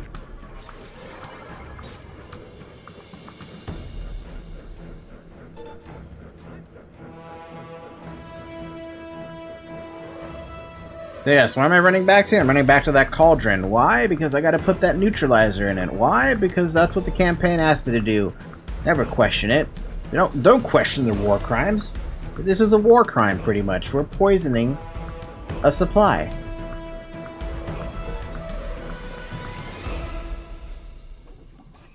Ow. There you go, we're done. And now they're gonna die. They're gonna die and they're gonna suck. So I just hit the retreat button. Let me just hit the retreat button because I can. Is it slash retreat now? Yeah, it's slash retreat. Okay. It's so weird that it's slash retreat instead of slash escape to me. And I still aggroed something? Really? Come on, you're gonna mess me up like this. You were nowhere near me, you son of a bitch. Now you're just making me waste an extra, like, 30 seconds to kill you, because that's how long it takes to kill you!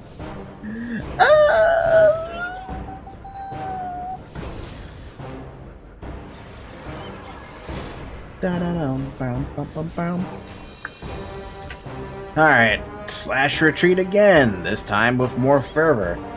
Are you job changed yet? No, I am still 80% away. I guess I should also mention too, those bars represent 5% of your total level, each bar. That's how I know it's 80%. I mean, there's also a number attached to it, but I prefer 80%. Here you go, I did the thing for you. Now I gotta go back to Calio, tell him, hey, I did a thing, and then I have to do another thing, being like, oh, you did the thing. It's the same thing with Phasmodian side, by the way. Once you finish those sets, that 4 set of campaign, you get another one at level 9 or whatever, but you have to complete all the other campaigns to get it.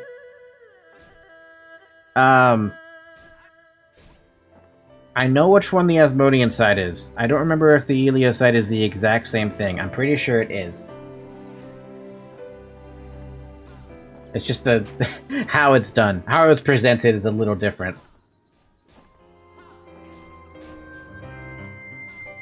You go in the mine, if I remember correctly. Yeah, both of them have the mine, but one of them has a little more funny to it.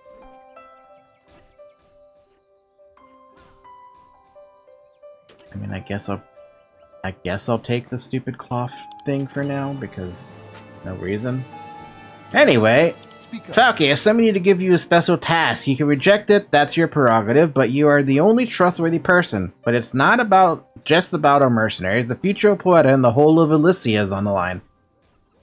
What's it about?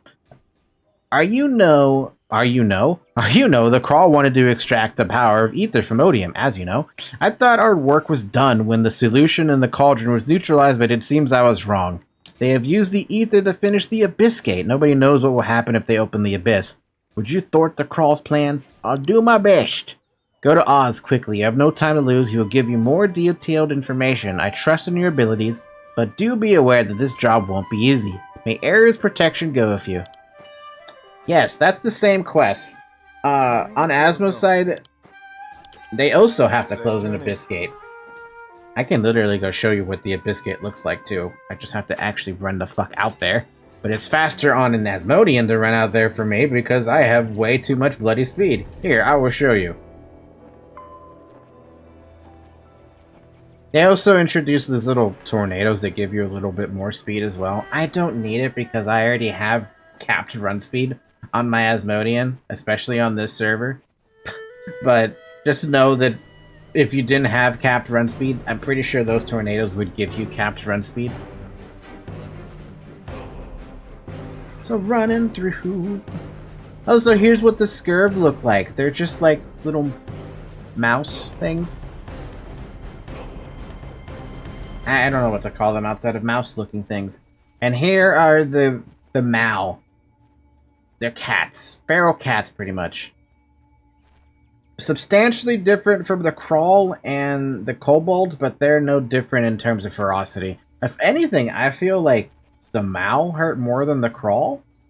because the Mao have a lot more assassin-type enemies than the Crawl do. I think the Crawl don't have any assassin-type enemies, I feel. Maybe Rangers, but that's about it. Anyway, here's the cave you go through. It's a very short cave compared to the one in Poeta. Well, a cave. It's also because I don't think it loops, that's why. The Poeta cave has a bit of a loop-de-loop.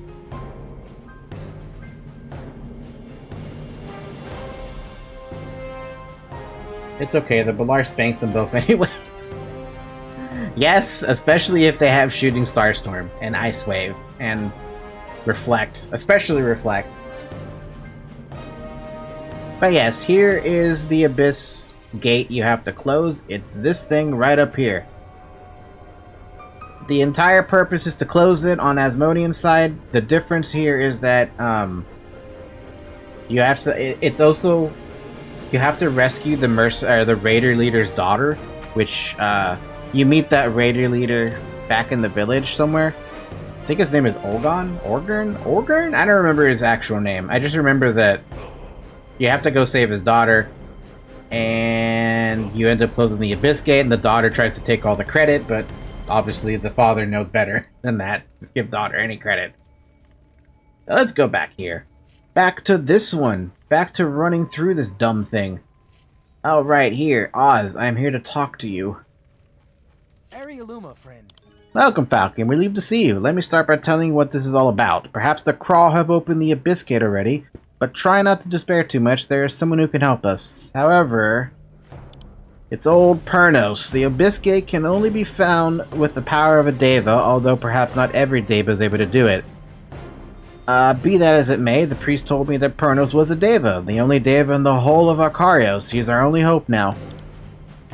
Go to the Argaric Spore Road and ask Pernos for help. I've met him so many times, and if you ask politely, he will surely hear you out.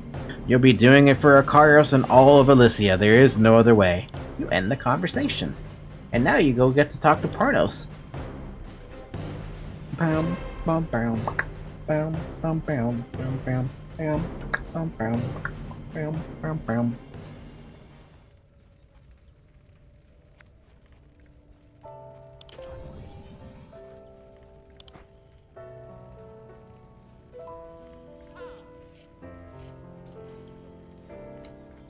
Pernos, I'm here to talk to you about an Abyss Gate, potentially. I am but a faithful servant. You again. I am not here at anyone's beck and call, priest, least of all yours. Well, you see... So the Crawl have opened an Abyss Gate, have they? Well, that certainly explains the changes in the ether flow. Okay, I'll help you. I see. The ether is gathered in the Tamola mine. I believe you'll find your gate there. You should probably speak with Poa. I understand you're stationed in the area. Oh, and Falky, good luck. He's not an angry old man, he's just misunderstood. You gotta run on through. 'Cause I have no interest in fighting a bunch of mushrooms. Thank God I have this goddamn running scroll. Otherwise I'd be... Okay, fun fact. Back then, people did try to run through this stupid area without killing these specific mushrooms that aggroed you. And every time, it was almost a guarantee someone would die to them as they were running away. Because they just hit hard enough and people were not used to the fact that the aggro range was relatively large when you think about it. Because, I mean, look at this, right? This guy's in the middle of the road, and you have to go around him completely in order to avoid him. That's me, but I didn't die. Of course you didn't. Poa, I'm here. Hail. Ah, what luck. Finally someone is here to help. Eno seems to have been captured by the Crawl. Please help us. The Crawl's activities aroused our suspicion, so the two of us started tracking them. Finally, they disappeared into this cave. I said that we should head back, but Eno went inside to follow them. So far, he hasn't returned. I've been wondering what to do. I can't kill the Crawl on my own, but I can't leave Eno behind either. Head into the cave and rescue Eno quickly. I'll do it. Also, what's up with the suspicious ore quest that I forgot to mark on my map? Oh my god, I apparently forgot to mark a lot of different maps on or pieces of my map. Welcome to Tamola Mine. get used to this location because you're gonna be here at level 50. Why? I'm not gonna tell you why. Bum bum bum bum bum bum bum brown bum brown bum bum bum bum.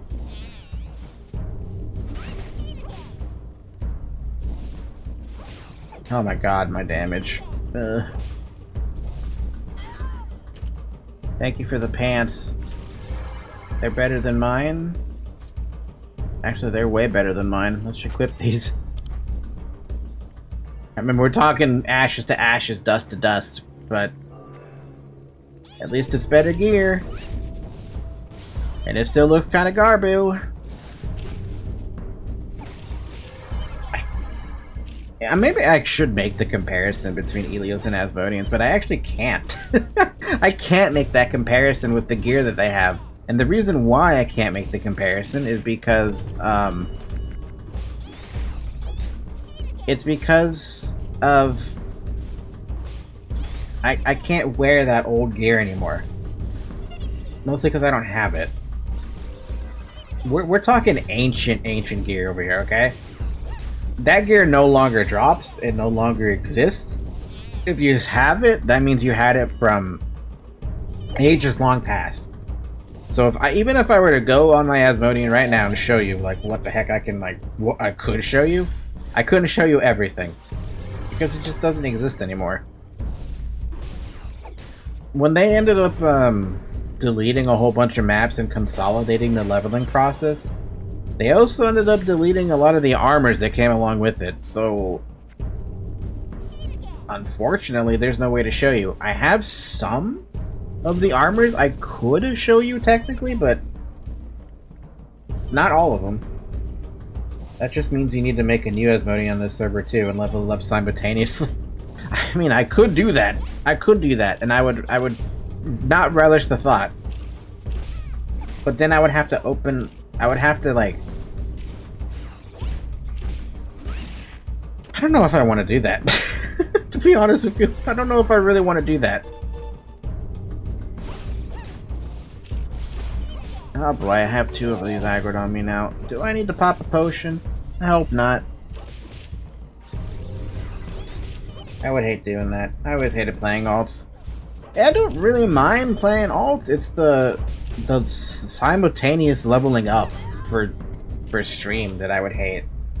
It'd make it easier to show off differences, but I can also just explain the differences because I still remember I have a lot of the differences. All I know is that, at least between Asmodeans and Ilios, Asmodeans have the sexier, more provocative armor, and Ilios have the more reserved, like, actual serious-looking armor.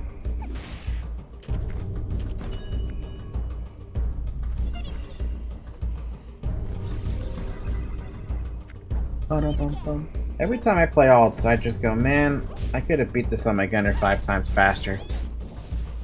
5 times faster? Now you're just underselling yourself. Will I pop a potion? I'll pop a potion. Keep myself floating.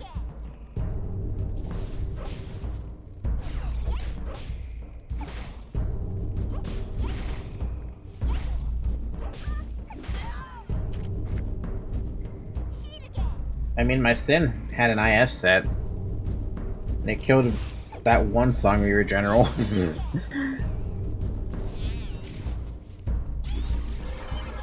Yeah. But I don't even know what to ask at that point. I was gonna have to play it, just not as strong. Eh. You there, run before the crawl find you. You're here to free me. My safety is secondary right now. The crawl are trying to open a gate to the abyss. They must be stopped. There's a gate in the cave, and the crawl were in the process of activating 3 power generators to open it. I tried to fight them by myself, but I was captured. Did my stream just, like, do a weird thing? I sabotaged the power generators and make sure that the gate isn't opened. If you hurry, Porter won't have a future. Or if you don't hurry, Porter won't have a future. I'll do it or die trying.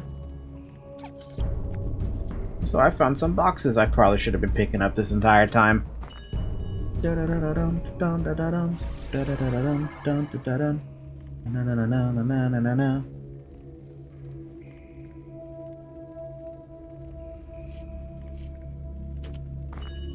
Man, this is bringing back some...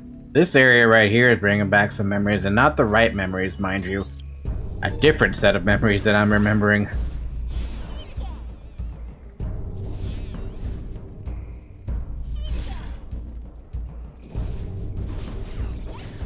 Why am I thinking of a different set of memories when I'm clearly in Poeta?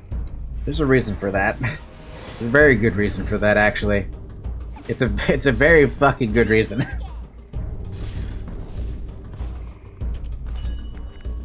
reminds me of when I was really nib and farming pure white dye.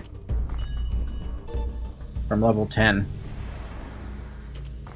You know, I'm glad that's not a thing with people farm anymore, but I don't think versatile dye exists now on this patch. Which is sad because I like versatile dye more than I like white dye.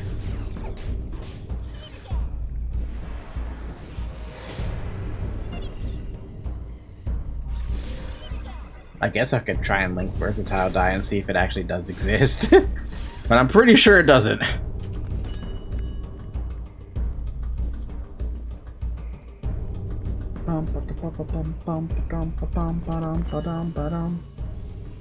Alright, we still got way too many mobs to deal with. And I'm stuck on a branch. Get out of the branch. Remember how I said this was windy and windy? I wasn't kidding. This is a windy and windy cave. It's bigger cave than Asmodean's side is, for sure. Even accounting for the speed boost that I have on Asmo's side, it's still like super short.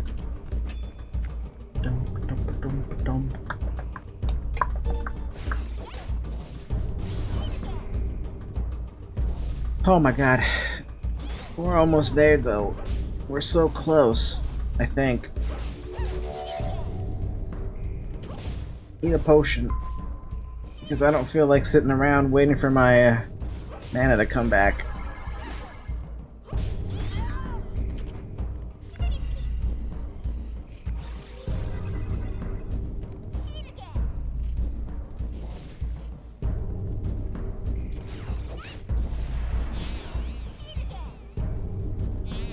Oh my god. Cosmo, when I look at this, my memories are like...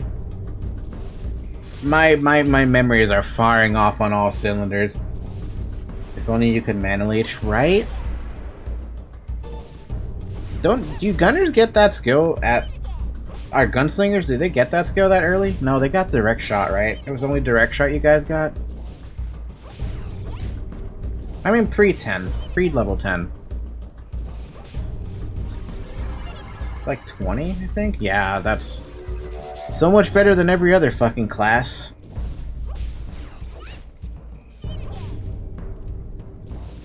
I mean, I'll get mana treatment at like level 10 or something. You realistically don't run out of mana anyways. You shouldn't run out of mana. If you do, you did something massively wrong.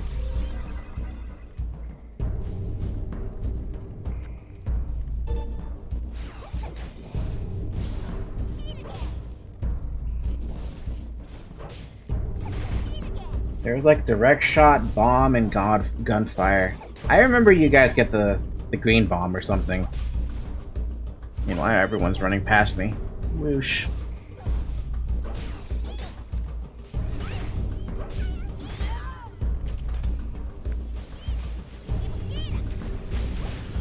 You know what? I'm just gonna sit right here and re-get my mana because why not? They deleted the green bomb? It was so sad? Really?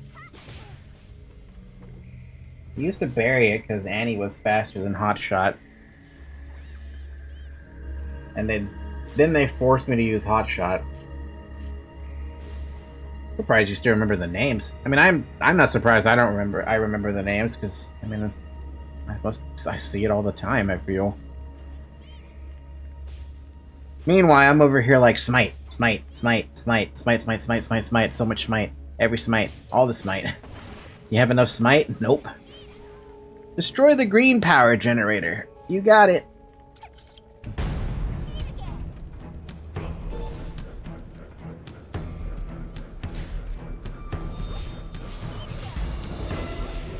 Nobody wants to help me either. Bam, bam, bam, bam. Whatever, it's fine. I can do this by myself. I'm a cleric. I don't need any help. Clerics don't need help. They just need the ability to heal.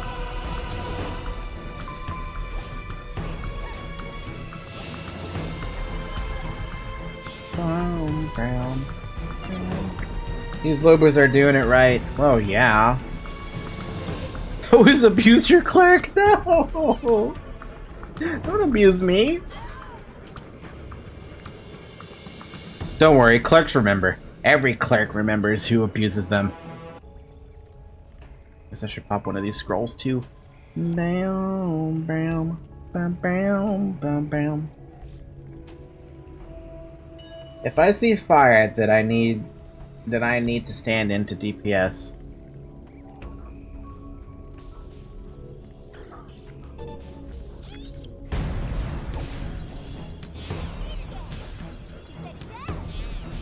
What, you want help now? I can help you out. Oh, you died already. What the hell? How did you die so bloody quickly?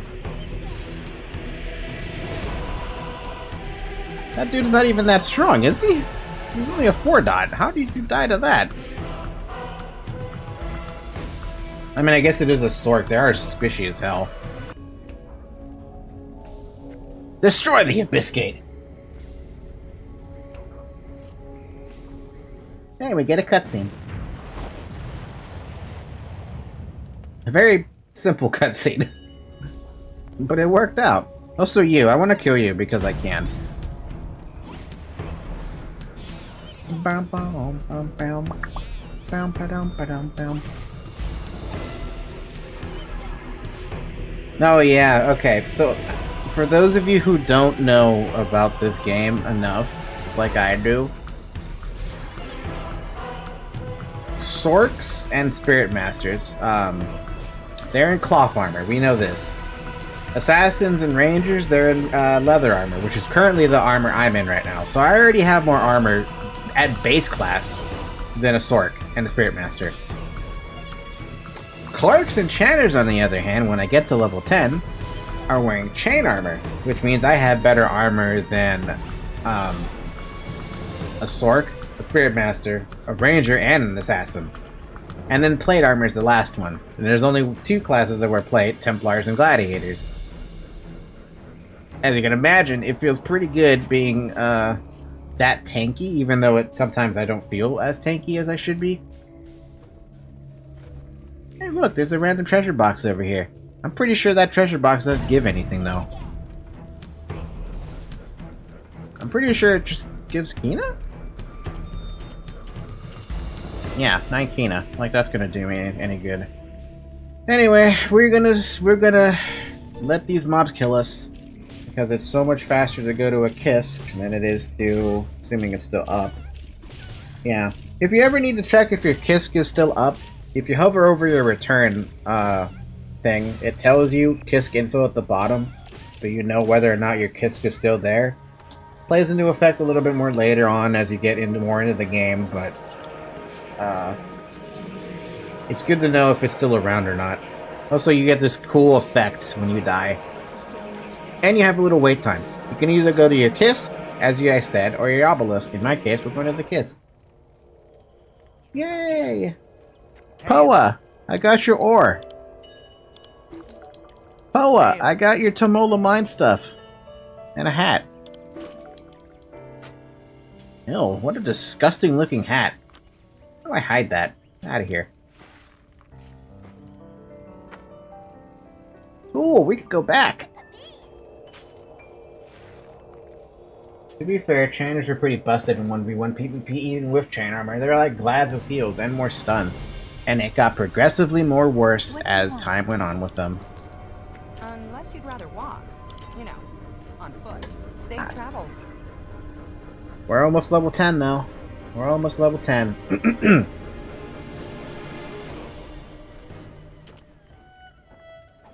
Bum, bottom, bum, bottom, bum. Bum bum bum bum bum bum I don't even know how far away we are from 10. It's like less than 100 XP.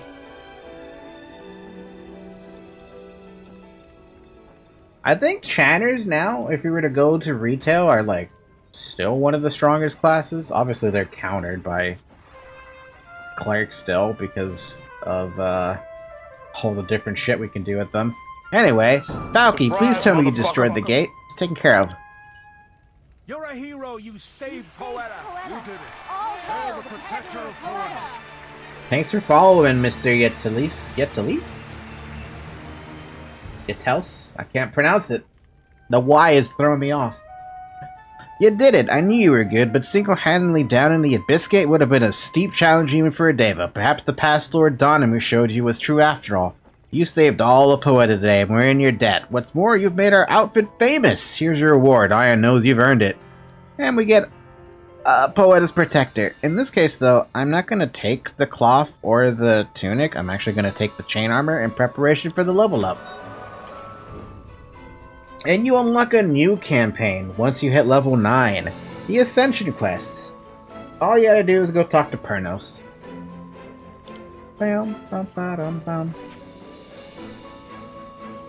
But also I have stuff to turn in. I don't need to turn it in.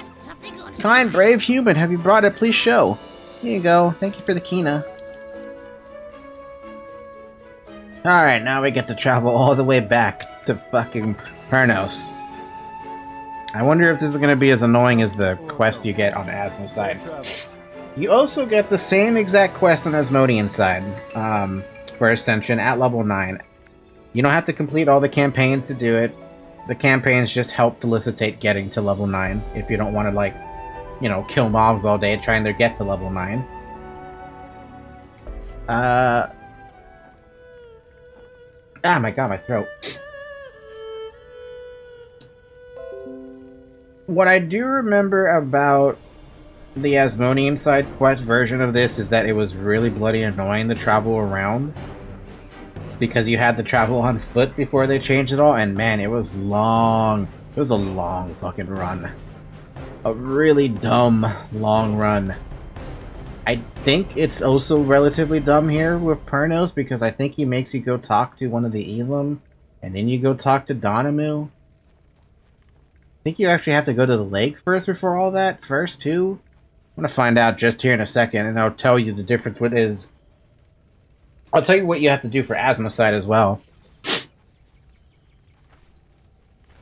I am but a faithful servant. You heard I was looking for you, did you? I'll get right to the point. What did you do before you joined Callio's little mercenary band? I don't remember. You have absolutely no idea who you were. Perhaps something terrible happened to you, or perhaps someone has hidden your past memories from you. Either way, it seems clear to me that you were once a formidable force.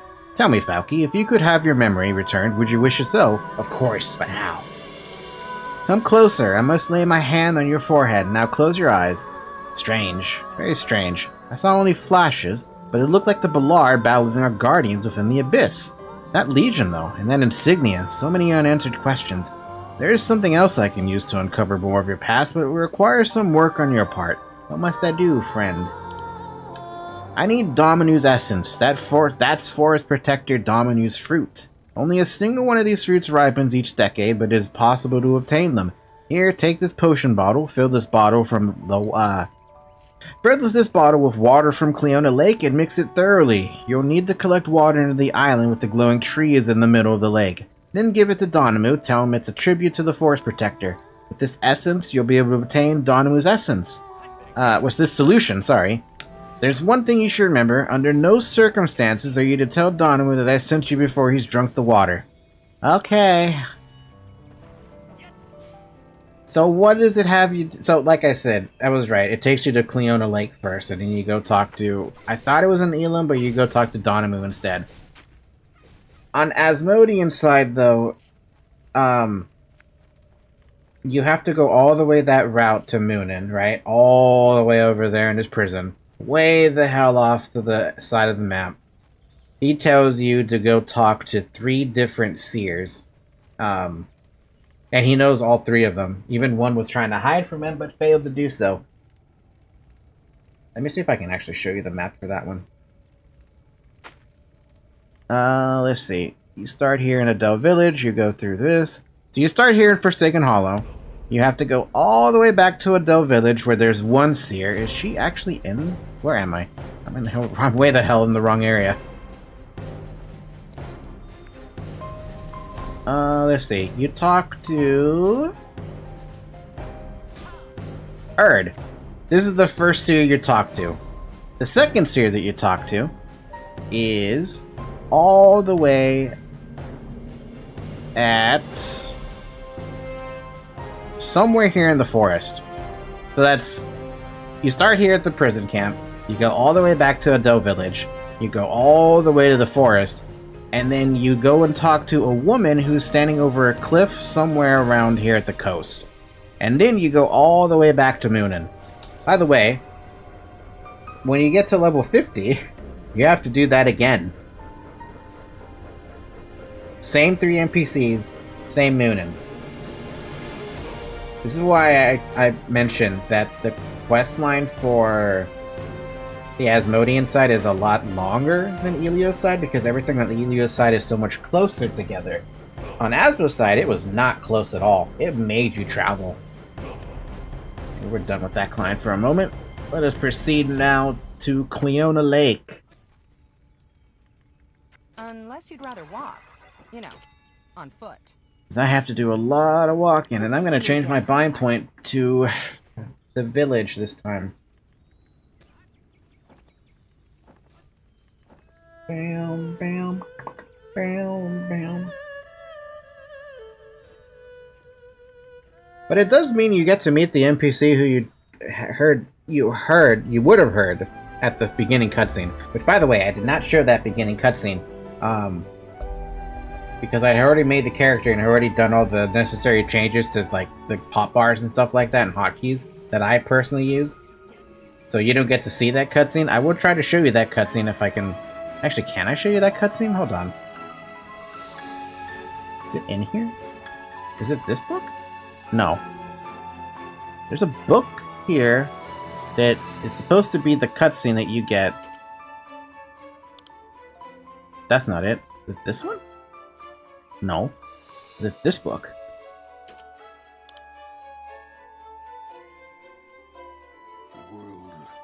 Oh shit, okay, hold up. You! Mute your fucking client. Mute. Here you go. This is important. The world of Atreia was created by the god Aion as a paradise where all could live in his abundance. And at the center of the world, he created the magical substance we call ether. The first of Aion's creatures were the Drakan, whom he created to rule the others. But where once they had governed, they now chose to enslave, taking on new powers and a new name, Valar. Their lords rose in rebellion against Aion. The human race opposed the Valar, but human strength and numbers were not enough to overcome them. Aion imbued certain humans with ether, 12 Empyrean lords to rule the human race, and a host of immortal winged devas. But to prevail against such a foe is no easy task, even for these great warriors. And so the war continued for 1,000 years. Israfel, an Empyrean lord, wanted to propose peace to the dragon lords of the Valar. Many disagreed with him, and there were heated debates in the lords' councils. But when Lady Ariel joined in solidarity, many others followed. They lowered the etheric field that protected them from attack, and the Valar delegation arrived at the tower. In an instant, tragedy struck. Lord Ritra fell. Panic gripped the assembly. Who had attacked first? No one could say. All thoughts of peace abandoned, the war began anew as Lord Phrygian launched a bolt of fire toward Aion's tower. Without the protection of the etheric field, the tower broke apart under the Balar attack. Knowing the danger to humanity and the world, Lady Seal and Lord Israfel rushed to reset the field. Sacrificing themselves, they averted the complete destruction of Atreia, but not in time to prevent a cataclysm that shattered the world into pieces. And so the stage was set for another war that would rule the lives of Devas and humans for centuries to come. And there you go. That's the story essentially right there. Interesting.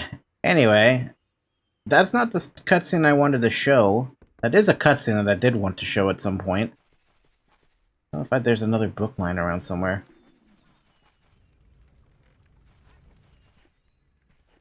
I don't see the other book. But that's one of the cutscenes that I do remember specifically from like you don't. I feel like you don't get that cutscene until level 25 or something at like the earliest. Or maybe even level 20. It's been a while though. It's been a while. We need to go to Cleona Lake. Let's go.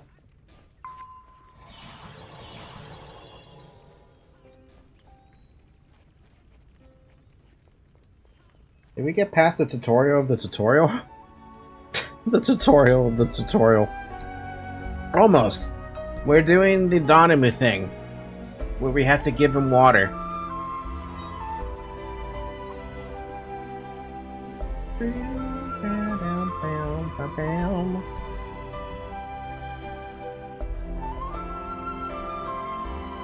Alright, pick up the water. Take this to Donamu. Apparently I missed a quest here. Do I care about this quest at all? I'm just gonna abandon it. I don't care about that quest. Nobody cares about that quest. I don't care about that quest.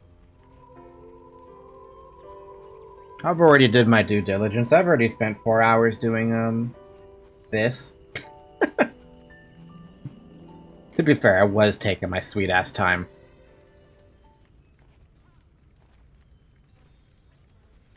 Now, is it going to be 4 hours for every level? Fuck, dude, I wish. I wish it was that simple. I wish it was that fast.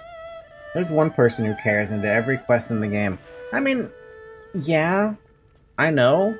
But also, I care more about the the dark blue quest than the campaign quests. Like the side quests, those little like light blue quests, they're nice. They give you a story, they give you some information, right? But it's nothing compared to the dark blue quests of the campaigns. At least for story-wise. Donamu, I'm here to give a thing to you. You're well, I hope. Greetings, child. Ah, my roots. They have already found the sense of the tribute you bring me. And how fitting. This is for you. And he didn't like it all that much.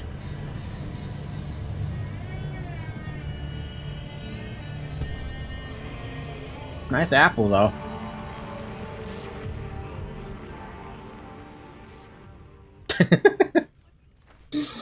My thanks to you, human. The water of Lake Cleona is most nourishing to me. Oh, so good. What? What is this? No! You have made me bear fruit! Pernos, why have you done this? Why have you conspired against me? He already knew it was Pernos. Didn't even mention Pernos. Also, oh no, you made me bear fruit. So that I might recover my last bit of memory. Pernos must have known that you're no ordinary person. I will not ask you about your sins. Take Donamu essence. However, Pernos will be paying for tricking me. Too bad, Pernos. You still pissed off the big tree somehow. Fauna would be ashamed to call you a friend of the forest. Abusing a tree. How dare you? Man, I'm looking at my eyes right now and I'm like, am I really this relaxed right now? Clearly. That or I'm tired.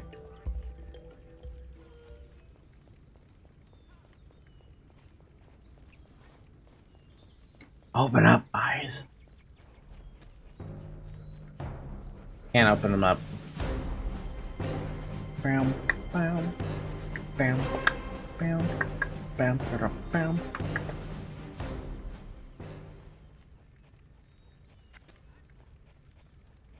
We did it, though. We are almost level 10. Okay, so once you go through the Sears stuff on the, the Moonin side stuff, you do come back to Moonin, and he does do the exact same thing that Pronus is about to do to you. I am but a faithful What is this I sense? I assume you were successful in your tasks, Falky. I felt the anger of the forest. Tell me, did Lord Donamu guess my involvement? You did. Shame. For several hundred years we've kept our relations cordial. Shame indeed. What's done is done. I'm not one to dwell on the past. Come, hand me Donamu's essence and we'll get started. Here you go. Listen to me, Falky. You cannot pick and choose the memories that will be restored. You may see things that fill you with pride, or you may see things that bring you unbearable shame. You must accept your memories in their entirety. Are you prepared? I am. So now you get to see the full cutscene of, or the full bit of when you were out here last time, at level 5. And this is the exact same dialogue, so you can just skip it. By the way, I didn't mention this before, but depending on your class, you actually have a different set of armor for each. Like, if you're a cloth, you have a cloth armor. If you're leather, you have a leather armor. If you're plate, you have... if you're chain, you have chain armor. You can't have plate armor in here, though, for some odd reason. I don't know why. Apparently that's just a thing that they never gave you. I feel like this should have been, if you were a warrior, you get a plate or something. I don't know. It's missed opportunity? Eh. But it doesn't change your actual armor. You don't actually have any special armor on. It's just looks. Kill the Draconute Raiders! Do it! They're very easy to kill. I think they're all one-shots. No, they're not. Not for me. Because warrior class can't wear plate. Your class change. Isn't that sad?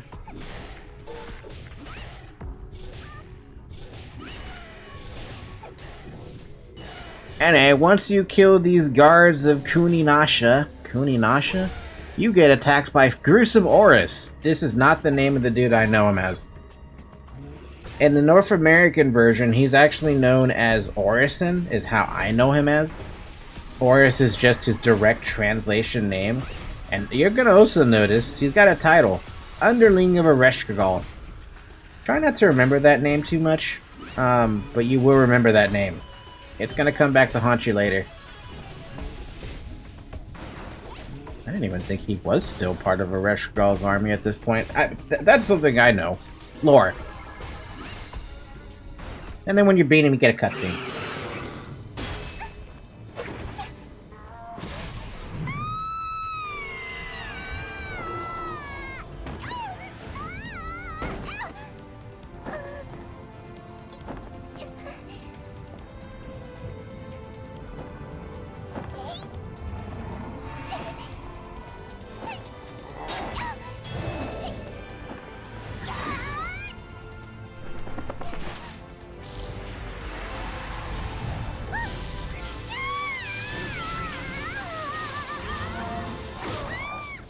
Man, Orison kicked my ass.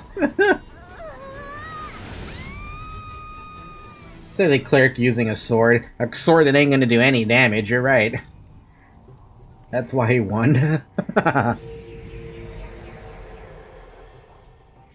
And there was your memory. And this is where you get to choose your class.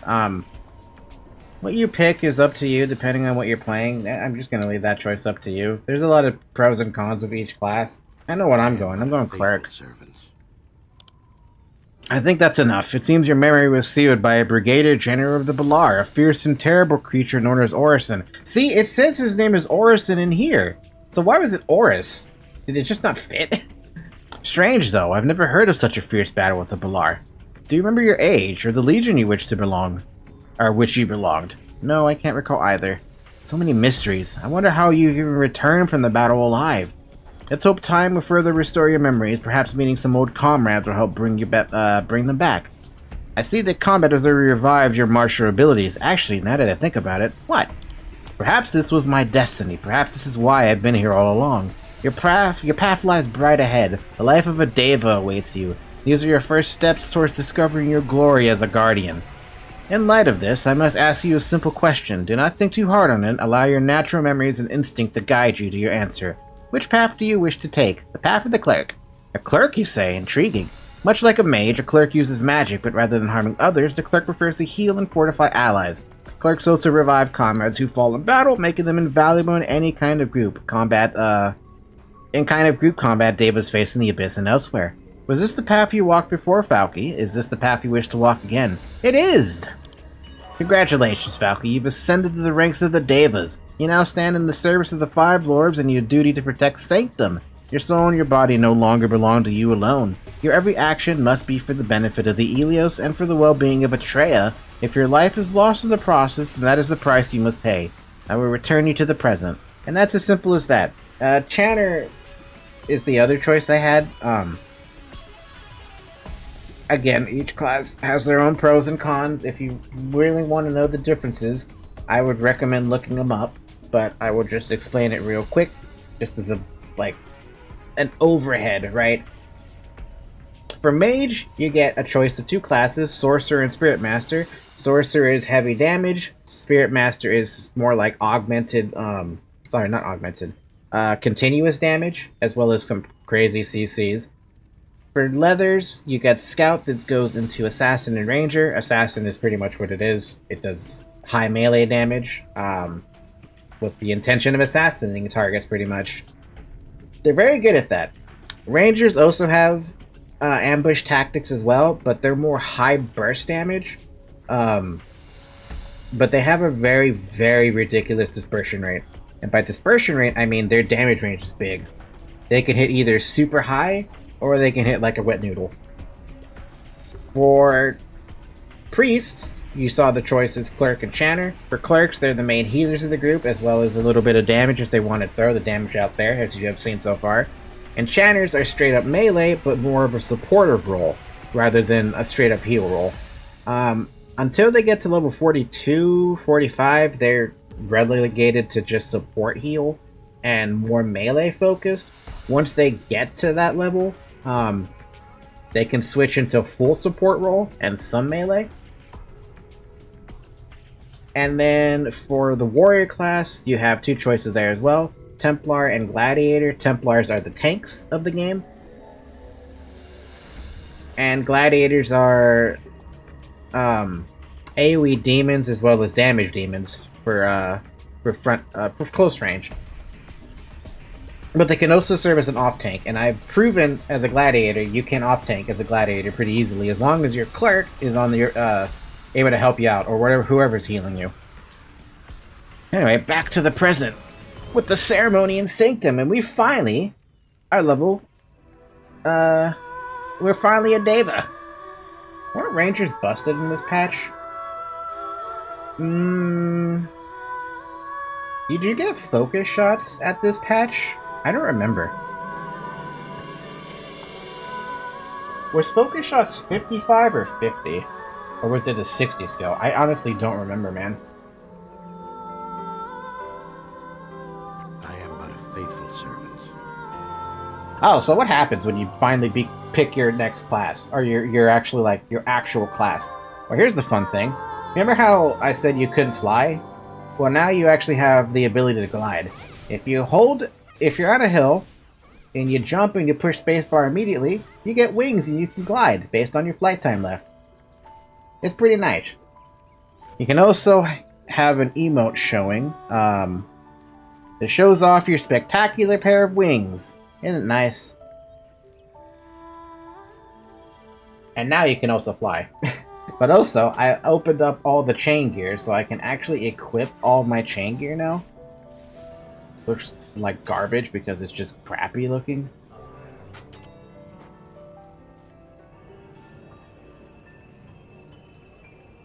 And we also unlock the ability, funny enough, to wear shields. That's another thing that clerics get. This is what makes clerics so goddamn tanky for this game. Like, obviously with other games, clerics are usually regulated to having crappy armor, squishy armor, right? Not in Aion, no. In Aion, they're allowed to have chain gear, they're allowed to use a shield, and they can even take advantage of blocking, which in this game is actually kind of busted. Especially in this early patch, because it's not limited to a percent chance like it is currently. So it's pretty good. Pretty good. Anyway, we're done here in Sanctum, and we also got our new skills as well. We got Light of Resurrection, which I'm going to put right there, and Promise of Wind. Promise of Wind is a buff that you are stuck with forever. Most people just skip it out entirely, but it just means that whenever you hit, you have a 5% chance of doing some extra damage. This never levels up for a cleric. You get Promise of Wind 1, and that's the highest you get ever. You will never see Promise of Wind 2 and higher. Channers get Promise of Wind 2 and higher. And you have Light of Resurrection, which allows you to resurrect someone within 15 meters of you. That's really all it is. It's just a res. It's a good res, but it means you never have to carry around resurrection stones. You should still carry around resurrection stones, because they're just good to have around. Will I be using Promise of Wind? I mean, I don't really have a choice. I'm gonna use it. And you're probably wondering too, remember how I clicked this button at the start of the stream to see what my skills were? Well, now I have the option to do that. Do I have the skill list? I do. The hell is Return Purga, Petals, and Bubbles? Return to the bind point. What the hell is this shit? I don't know what those 3 skills are. I remember running around with a ranger because everyone put on their MS set when they see Gunner. Yeah, and then the ranger wins because the MS doesn't help against melee. But yes, all the skills extend all the way up to 55. Right now, the 55 or the 50 plus skills are locked out on this game, specifically this patch, this server. I don't know when they're going to open up. Don't ask me, ask them. But yes, I have access to every skill now that I can look at, and it's going to... There's a lot of nice things in there, but it's going to be a while before I get them. Regardless of that fact, though, I now have access to a couple more passives. The Advanced Mace Training, the Advanced Shield Training. I can use Staves now, which I recommend using Staves if you're a cleric. It'll make more sense when I get to the... let me show you Sanctum. These are dark times, Falky. The Asmodean Scourge draws closer every passing day. Our way of life is under constant threat. It seems you remember defending Alicia, even if not consciously. I believe you are ready to help us again. You've begun your ascension, but you must go to Sanctum and receive your blessing and complete the process. Only then can you call yourself one of the Ascended Few. I understand. Is it a cutscene? Oh, it's that same cutscene. The world of Atreia was created this is louder. by the You can listen to this one. Aion as a paradise where all could live in his abundance. And at the center of the world, he created a tower to house his essence, the magical substance we call ether. The first of Aion's creatures were the Drakan, whom he created to rule the others. But where once they had governed, they now chose to enslave, taking on new powers and a new name, Valar. Their lords rose in rebellion against Aion. The human race opposed the Valar, but human strength and numbers were not enough to overcome them. Aion imbued certain humans with ether, 12 Empyrean lords to rule the human race, and a host of immortal winged devas. But to prevail against such a foe is no easy task, even for these great warriors. And so the war continued for 1,000 years. Israfel, an Empyrean lord, wanted to propose peace to the dragon lords of the Valar. Many disagreed with him, and there were heated debates in the lords' councils. But when Lady Ariel joined in solidarity, many others followed. They lowered the etheric field that protected them from attack, and the Valar delegation arrived at the tower. In an instant, tragedy struck. Lord Ritra fell. Panic gripped the assembly. Who had attacked first? No one could say. All thoughts of peace abandoned, the war began anew as Lord Phrygian launched a bolt of fire toward Aion's tower. Without the protection of the etheric field, the tower broke apart under the Valar attack. Knowing the danger to humanity in the world, Lady Seal and Lord Israfel rushed to reset the field. Sacrificing themselves, they averted the complete destruction of Atreia. but not in time to prevent a cataclysm that shattered the world into pieces. And so the stage was set for another war that would rule the lives of devas and humans for centuries to come. Yeah, now we know this. Now, since we heard it louder, now I can actually talk about that a bit. Let me finish this dialogue here. You could just forget it, but I hope you'll remember this story well. Might be of great use to you one day. Oh yes, there's someone I must introduce you to. Meet her in Sanctum, the home of the Devas. So far, we've only greeted each other, but in the future we will help each other. Where did you say I'd find her? Sanctum. Let me guess, you don't remember how to get there. Don't worry, I'll send you this time. Are you ready to depart, or do you have business to attend you? I'm done here. I'm ready to depart. Close your eyes. When you open them, you'll be in Sanctum. Remember, speak to Leia. So, if you don't do that, you actually can just go to a teleporter that's located in Atreia's village. It'll be that one, the teleporter. They will take you to Sanctum for a little fee. This way, you just get it for free. So, you know, if you don't need to do anything out here, boom, just go to Sanctum immediately, or go to Pandemonium immediately. Woo, Sanctum Gate.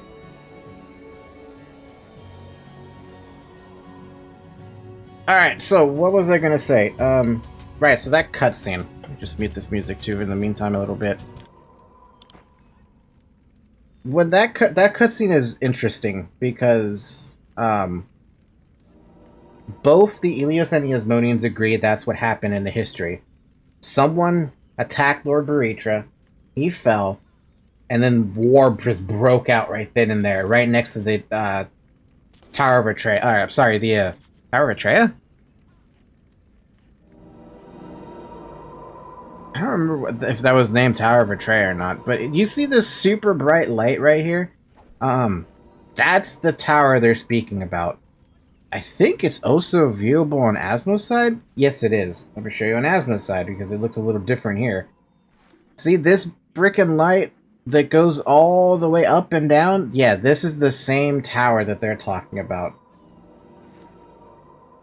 Lord no, who was it? Lord Fregion, the top dude, top dog. He was the one who attacked the tower and broke it. Essentially, that was a kamikaze move at that point, because not only would that have taken out all the Devas, that would have taken out all the Balar as well. It would have taken out the entire planet. What ended up happening was, in the story, they said that Israfel and Lady Seal were the ones who stopped the tower from breaking apart and destroying everything, right? You're not going to find out about this story unless you were to dig deep or have played these patches.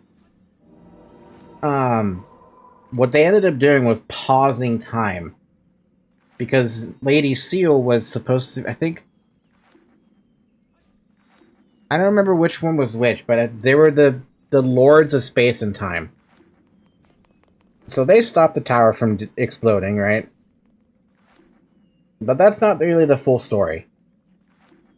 Like I said, you're not going to find out about this because you'd have to have played the other patches at this point. I don't even think they have... No, they don't have those quests anymore in the retail version, so I actually would have to tell you. Israfel did not sacrifice his life.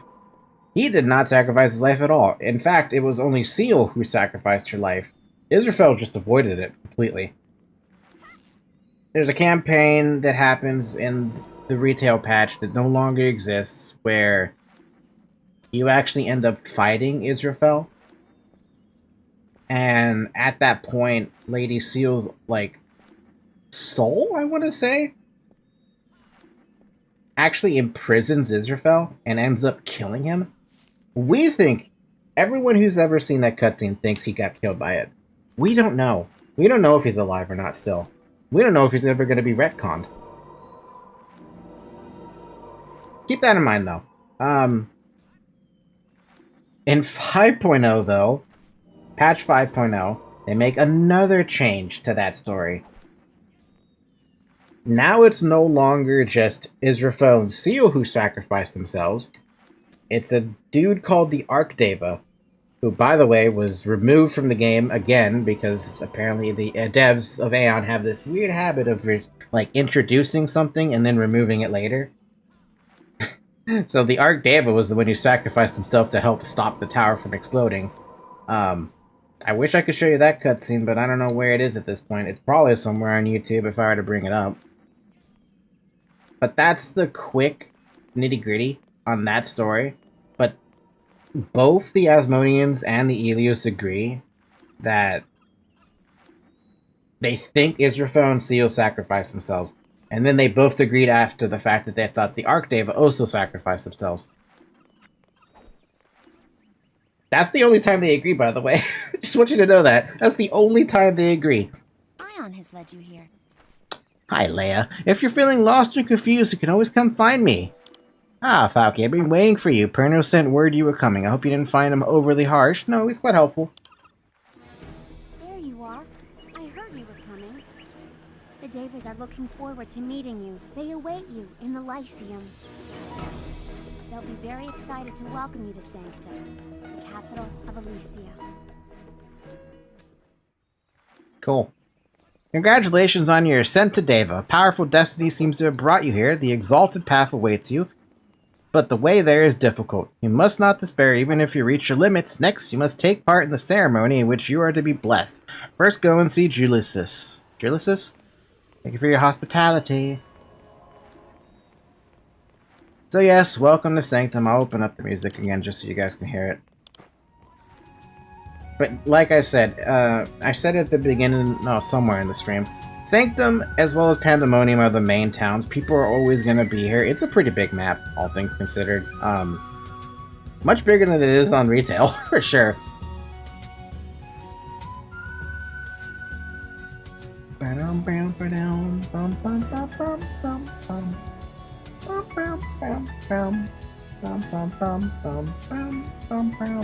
gonna bind here for a minute. I thought there was a mailbox right here, but I guess not. Asmodeans also have the same bit with the Ascension thing where you go and get a blessing, essentially. But it's so much more different. I really want to... I'm going to explain it to you once this cutscene plays through. Hi, Julius. Cleaning? There's no need to peer... What the heck is cleaning? I've never seen this button before. What the heck is purification about? It is said that if you travel to Asmodee via the Rift and punish the Asmodeans, you will be cursed by Lord Asfel. The tricky thing about this curse is you get more and more restrictions every time this curse is accumulated. If the curse accumulates to the point you can no longer withstand it, come to me and undergo a purification ritual. Purification can lift the curse. That's new to me. You go and get a weapon, the really important part. Yeah, but I didn't know cleaning... Huh. Okay, so... As he was saying about the rifting thing, at level 20, that's the earliest you can go rifting. The more people you kill when you're rifting, you start stacking up like a karma system, sort of less, right? I only know that it only comes in 2 levels, unless they change it and this is the 3-level version. But the first level makes you viewable on the entire map. The second level reduces your stats, makes your running speed awful, and every single person can now see you on the map. Doesn't matter if they're in a different map or not, they can see you. Before, you had to actually wait before that curse wore off, so you couldn't go back to Rift at all, because you were crippled if you were in the enemy faction side. I guess this is a way to remove it now. I didn't know this existed. I wish that existed back then, but back then we didn't really have... Like, we never really got that curse all that often, if ever. I only ever saw that curse pop up, like... The level 2 curse, sorry. The level 2 curse, we only saw pop up, like, maybe 4 times, 5 times in the entire lifetime I remember playing. The level 1 curse, almost everyone got it. Anyway, welcome, Falcon, to the Lyceum. And our great capital city. May I convey on behalf of the Guardians of Elysia our sincerest and most heartfelt congratulations on your ascension. Thank you. By the way, remember this. May I convey on behalf of the Guardians of Elysia our sincerest and most heartfelt congratulations on your ascension. there's a big difference right here already with Asmodeans and Helios. Helios, you're praised for your ascension. Asmodean side, you are not praised whatsoever on your ascension. And think of it this way too. Helios side, you start off as a mercenary. On Asmodean's side, you start off as a raider. Those two are no different, to be honest, in terms of their jobs. They do dirty jobs to get paid. So you would think they would get the same praise, right? Or at least be treated the same? Nah, Helios, they praise you. Asmodeans, they shit on you. And it's gonna make more sense with the cutscene, too.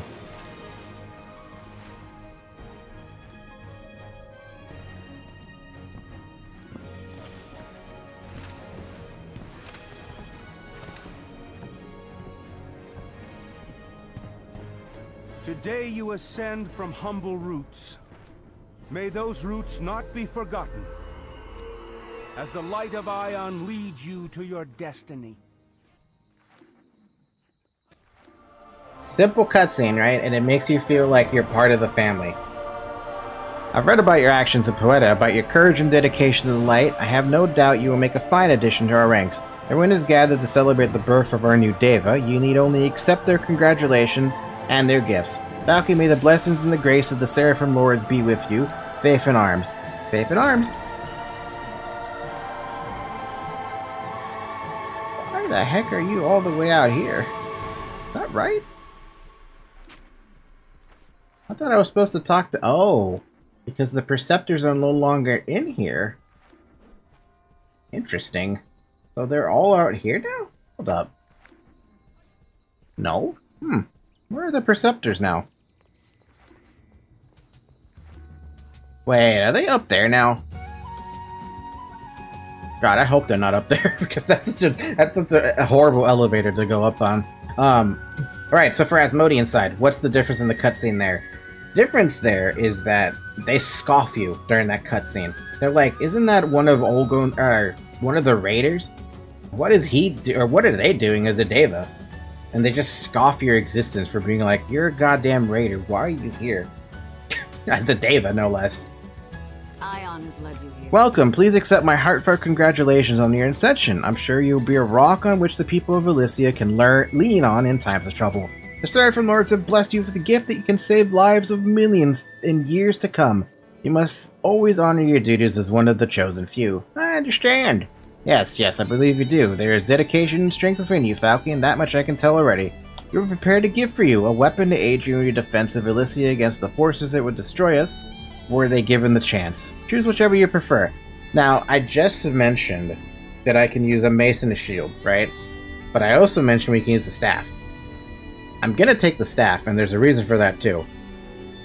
And it's more magic boost. It has better magic boost scaling, and I don't want to be shanghaied into using a mace right now. Especially because the maces I can get right now don't have any casting speed. On top of that, the staffs I can get don't have any attack speed anyway. It'll make more sense as, you know, things progress. We'll pick up the staff, and we're now told to go... We got a summons. But also, is this where all the manuals are? Yep, here we go. This is where crap gets expensive. Let's just empty out our inventory a bit, because I have way too much bollocks in my inventory. Bam, bam, bam, bam, bam. Keep that Aria, though, because I want to hold on to that just in case.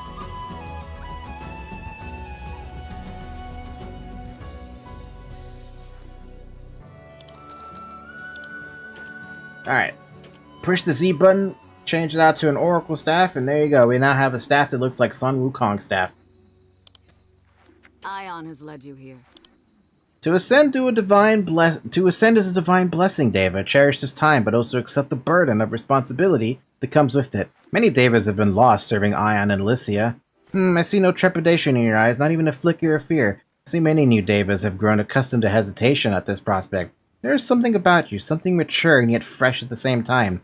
Perno showed me a vision of my past. Just so you know, this is difficult to comprehend. Karamaltis is a hive of the Balar, a beleaguered region of the Abyss. What little I know of the Abyss would be enough to instill tremendous caution in anyone approaching an area. I heard nothing of a battle there, though. I do not lie. A Deva who has lost power and memory, re-rendered into human form. It's unheard of. I must consult Jusilus to discern the truth of it before we can discuss this further. I said that grave danger lies ahead. This is the path of the Deva. Whatever Perner showed you for now, you must focus on the task at hand. Further on, Citadel needs assistance, but before you there is no one to send. Go quickly. And we also get one of the first times we actually get one of these things. That skill book is I'm just gonna call it DP. You see this third bar up here that's it says DP. I think they're abbreviation for Deva points, but I don't know if that's actually the trio abbreviation. As you go in combat, after you become a Deva, you start accumulating points that go into here. It's very slow. It is very, very, very slow. But it allows you to use Devonian Deva skills, essentially, which is what that skill was that is right. Not that one. This one. Salvation. Recovers 50% of your maximum HP and 50% of your maximum MP at the cost of 2000 DP, which is kind of hard to get right now. And it's got a minute cooldown. No cast time. It's a very good skill, but kind of hard to maintain at such an early level. Let's buy our skill manuals, and I'm going to go show you something else, too. So we got a Bruce Healing, Mana Treatment, Herb Treatment, new Healing Light, new Smite, new Light of first time Light of Rejuvenation, Thunderbolt, and Roots. And all that cost 2,000 Kina. Not bad. Right, so here we go. We have all our new bits. In case you were wondering where your new skills are, if you sort it by on bar, it shows you an X of what skills you don't have equipped. You just drag them over on top, and there you go. Herb treatment. We're not using herb treatment, but we definitely want mana treatment. Where the hell did I usually put mana treatment here? I don't have mana treatment on my bar anymore. Do we even have mana treatment as a thing? Yeah, we do. I just never use it.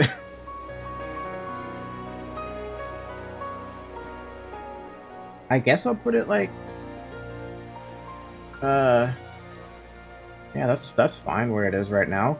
Light of Rejuvenation to replace that crappy dot that we had before. This one now lasts 30 seconds as opposed to 8 seconds. Much better than the other one. Healing like 2 just heals for more. A Root, which is beautiful to have. That's not the right place for Root, is it? That is not the right place for Root. This is going to take some time to remember where the hell stuff goes on my bar because I don't remember, man. And Thunderbolt is now our chain of Smite. You thought Smite was it? You now have Thunderbolt. You have a chain. Which I guess I should show you this. You have chain skills. Smite into Thunderbolt into Divine Spark, which you get at 25. Hallowed Strike into Infernal Blaze. But you also have Slashing Winds that goes into Infernal Blaze. You're going to want that one later in, because you don't really want to use Hallowed Strike all that often because it's dangerous. Is that all I need to show you right here?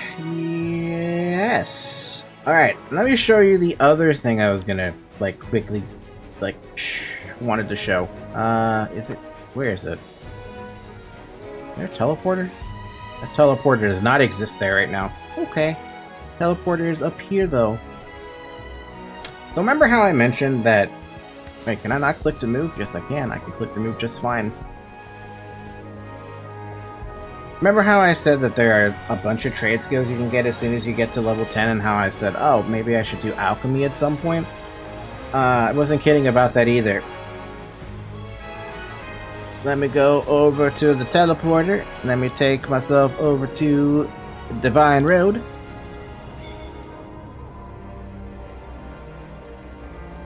And over here at Divine Road, Pandemonium also had a location like this, but I can't show you anymore because it's closed. It doesn't exist anymore. You have 6 different things you can do crafting. You have one for, I think this is armor smithing? No, this is weapon smithing. You have the armor smithing, you have tailoring, you have cooking, and on the other side, you have, well, I guess you can consider these trade skills, Aether tapping as well as essence tapping. No longer is your craft here just gathering or mining or whatever it is, collection, it's now essence tapping, which is strange because I shouldn't have this one. I should be only having this one. So I think that's gonna have to disappear soon. So now it's essence tapping, aether tapping, and as well as you can morph stuff. Don't worry about the morph thing, it's not that important. And then you have the jewelry crafts, handicraft studios, and alchemy lab. I said that I was going to do alchemy because that's probably what I'm going to need, considering I'm by myself. Nice to meet you. So all you need to do is you just learn alchemy. It costs a bit of Kina to actually start it off. I'm now level 1 on the alchemy, and all of the designs that I need are going to be here. Now, I can't just go and craft a fucking potion right now because I'm missing some mats. But if you want to ever explore your options on what you want to do, there's 6 of them. Armorsmithing, weaponsmithing, cooking, handicrafting, tailoring, and alchemy. The Asmodian side also has the same thing in their main town. It's actually over here in the Temple of Artisans. I'm pretty sure I can even tell you which one is which. Aether tapping, essence tapping. I think this one was tailoring. This one's handicrafting. This one is alchemy in the middle. This one is cooking. One of these sides was armorsmithing and the other side was weaponsmithing. How do I still remember that? Dude, don't ask me. I don't know why I still have so many damn memories of this game, but I do. But as you can see, a ton of people spend their time here in the alchemy labs or any of the other trade skill things, and they're really just doing they're just doing work orders. You ask for a work order with a button, you click the quest you want, they ask you to craft a couple things, you go to the crafting thing and you can craft these things, right? That's it. That's all it is. They're doing that all day until they get to 399. Which is the current cap, I think.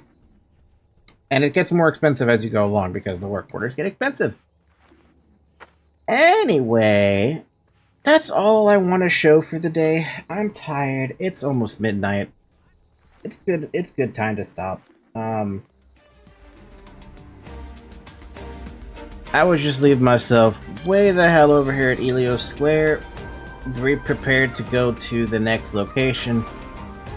Which the next location, in case you're wondering, is Verderon.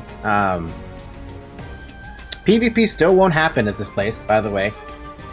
Right now, PvP is not happening in Poeta, it doesn't happen in Sanctum, it doesn't happen in Verderon. The moment I get to Eltnan, though, which is level 20, is when I'm going to have PvP happening. In my case, I can't stop the PvP from hitting me. So if I run into someone who's level, or if I run in there and someone comes and fights me, I can't fight them, okay? I will be slaughtered. So I'm wondering how often I'm gonna die on this map from an Asmodian or something. I'm curious about that one. That's gonna be kind of funny. But we'll pick that up on next week, I guess. That or if I decide to play after the stream tomorrow. But for now, thank you guys for joining me on this. I'm gonna mute this BGM because that BGM is gonna drive me nuts. For the folks on Twitch, for the folks on YouTube, feel free to watch the VOD. Come join the Discord server if you want. Other than that, thanks for joining me on this little 5-hour journey just to get to level 10. Alright, anything else? Tomorrow we have Red Alert 3 with Shovel. Hope to see you there, Shovel. Hope to see you there, people who want to come and watch me play Red Alert 3. Because once we finish Red Alert 3, we're going to go straight into Uprising on the same day. So, huzzah. And yeah, that's it. Anyway, thank you guys for watching again. Now have a good morning, have a good afternoon, have a good evening, have a good night, and I'll see you tomorrow. Bye-bye. Bye!